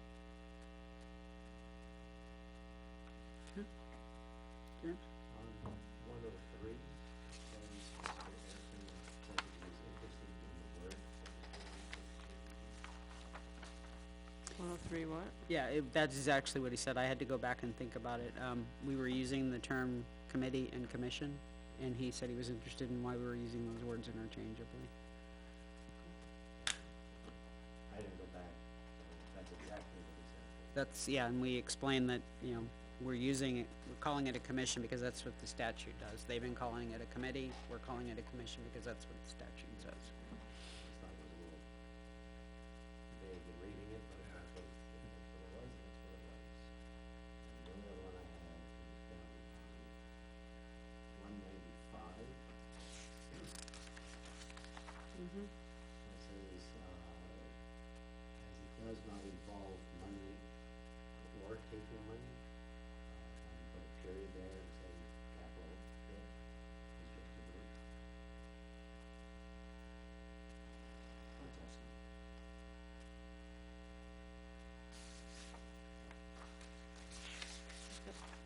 Anything else? Okay.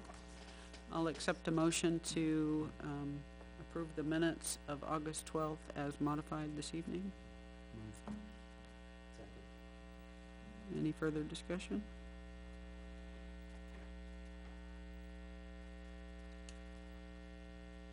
All in favor say yes or yea? Yes? Anyone opposed? Anyone abstain? Okay, motion passes 301. August 29. I think I wrote the 30th. Yep, I was gonna say that's the only change I have.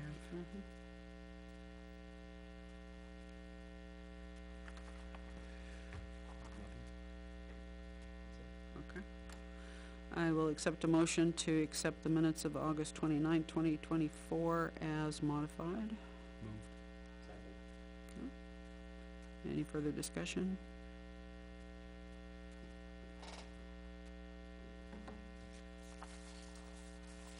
All in favor say yes or yea?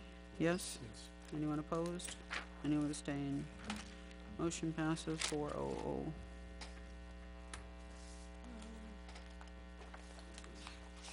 Couple things, I think I scanned them and sent them to you. There's I know one I did not, cause I got a, advanced life support intercept agreement with the Town of New Boston and the Weare Fire Department. I'll let you guys read it, but it says that the New Boston Fire Department and Weare Fire Department agreed to provide paramedic or advanced level intercepts as required when resources are available. The service receiver agrees to reimburse the service provider $500 intercept fee within 30 days of billing, only when the service provider maintains patient contact to the hospital with the receiver. So Chief Rorick has signed it. And it needs a board, chair or authorization, then it goes back to New Boston for signature. We currently operate that way now. Do you know We if do, I have think a we always written have an agreement agreement, that? yeah, I don't know, the Board of Fire Wards had always done it. Okay. So that's the first time you've seen that, the first time I've seen that.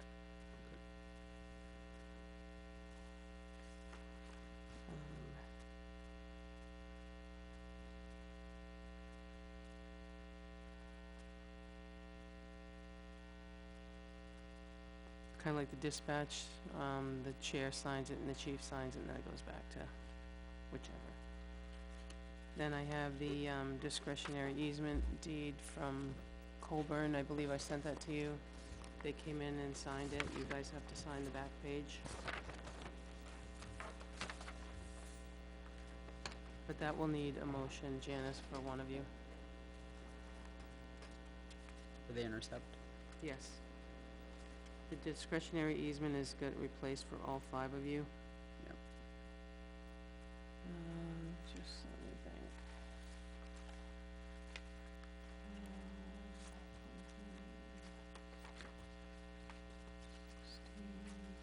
And then, I'm not sure if you're prepared or you wanna hold on the engagement letter for legal till you meet. I thought we might, do that when we meet with them. No problem. What do you guys think? I'm sorry, I didn't mean to, As long as they'll show up. Without it, yeah. I think they would, but, yeah,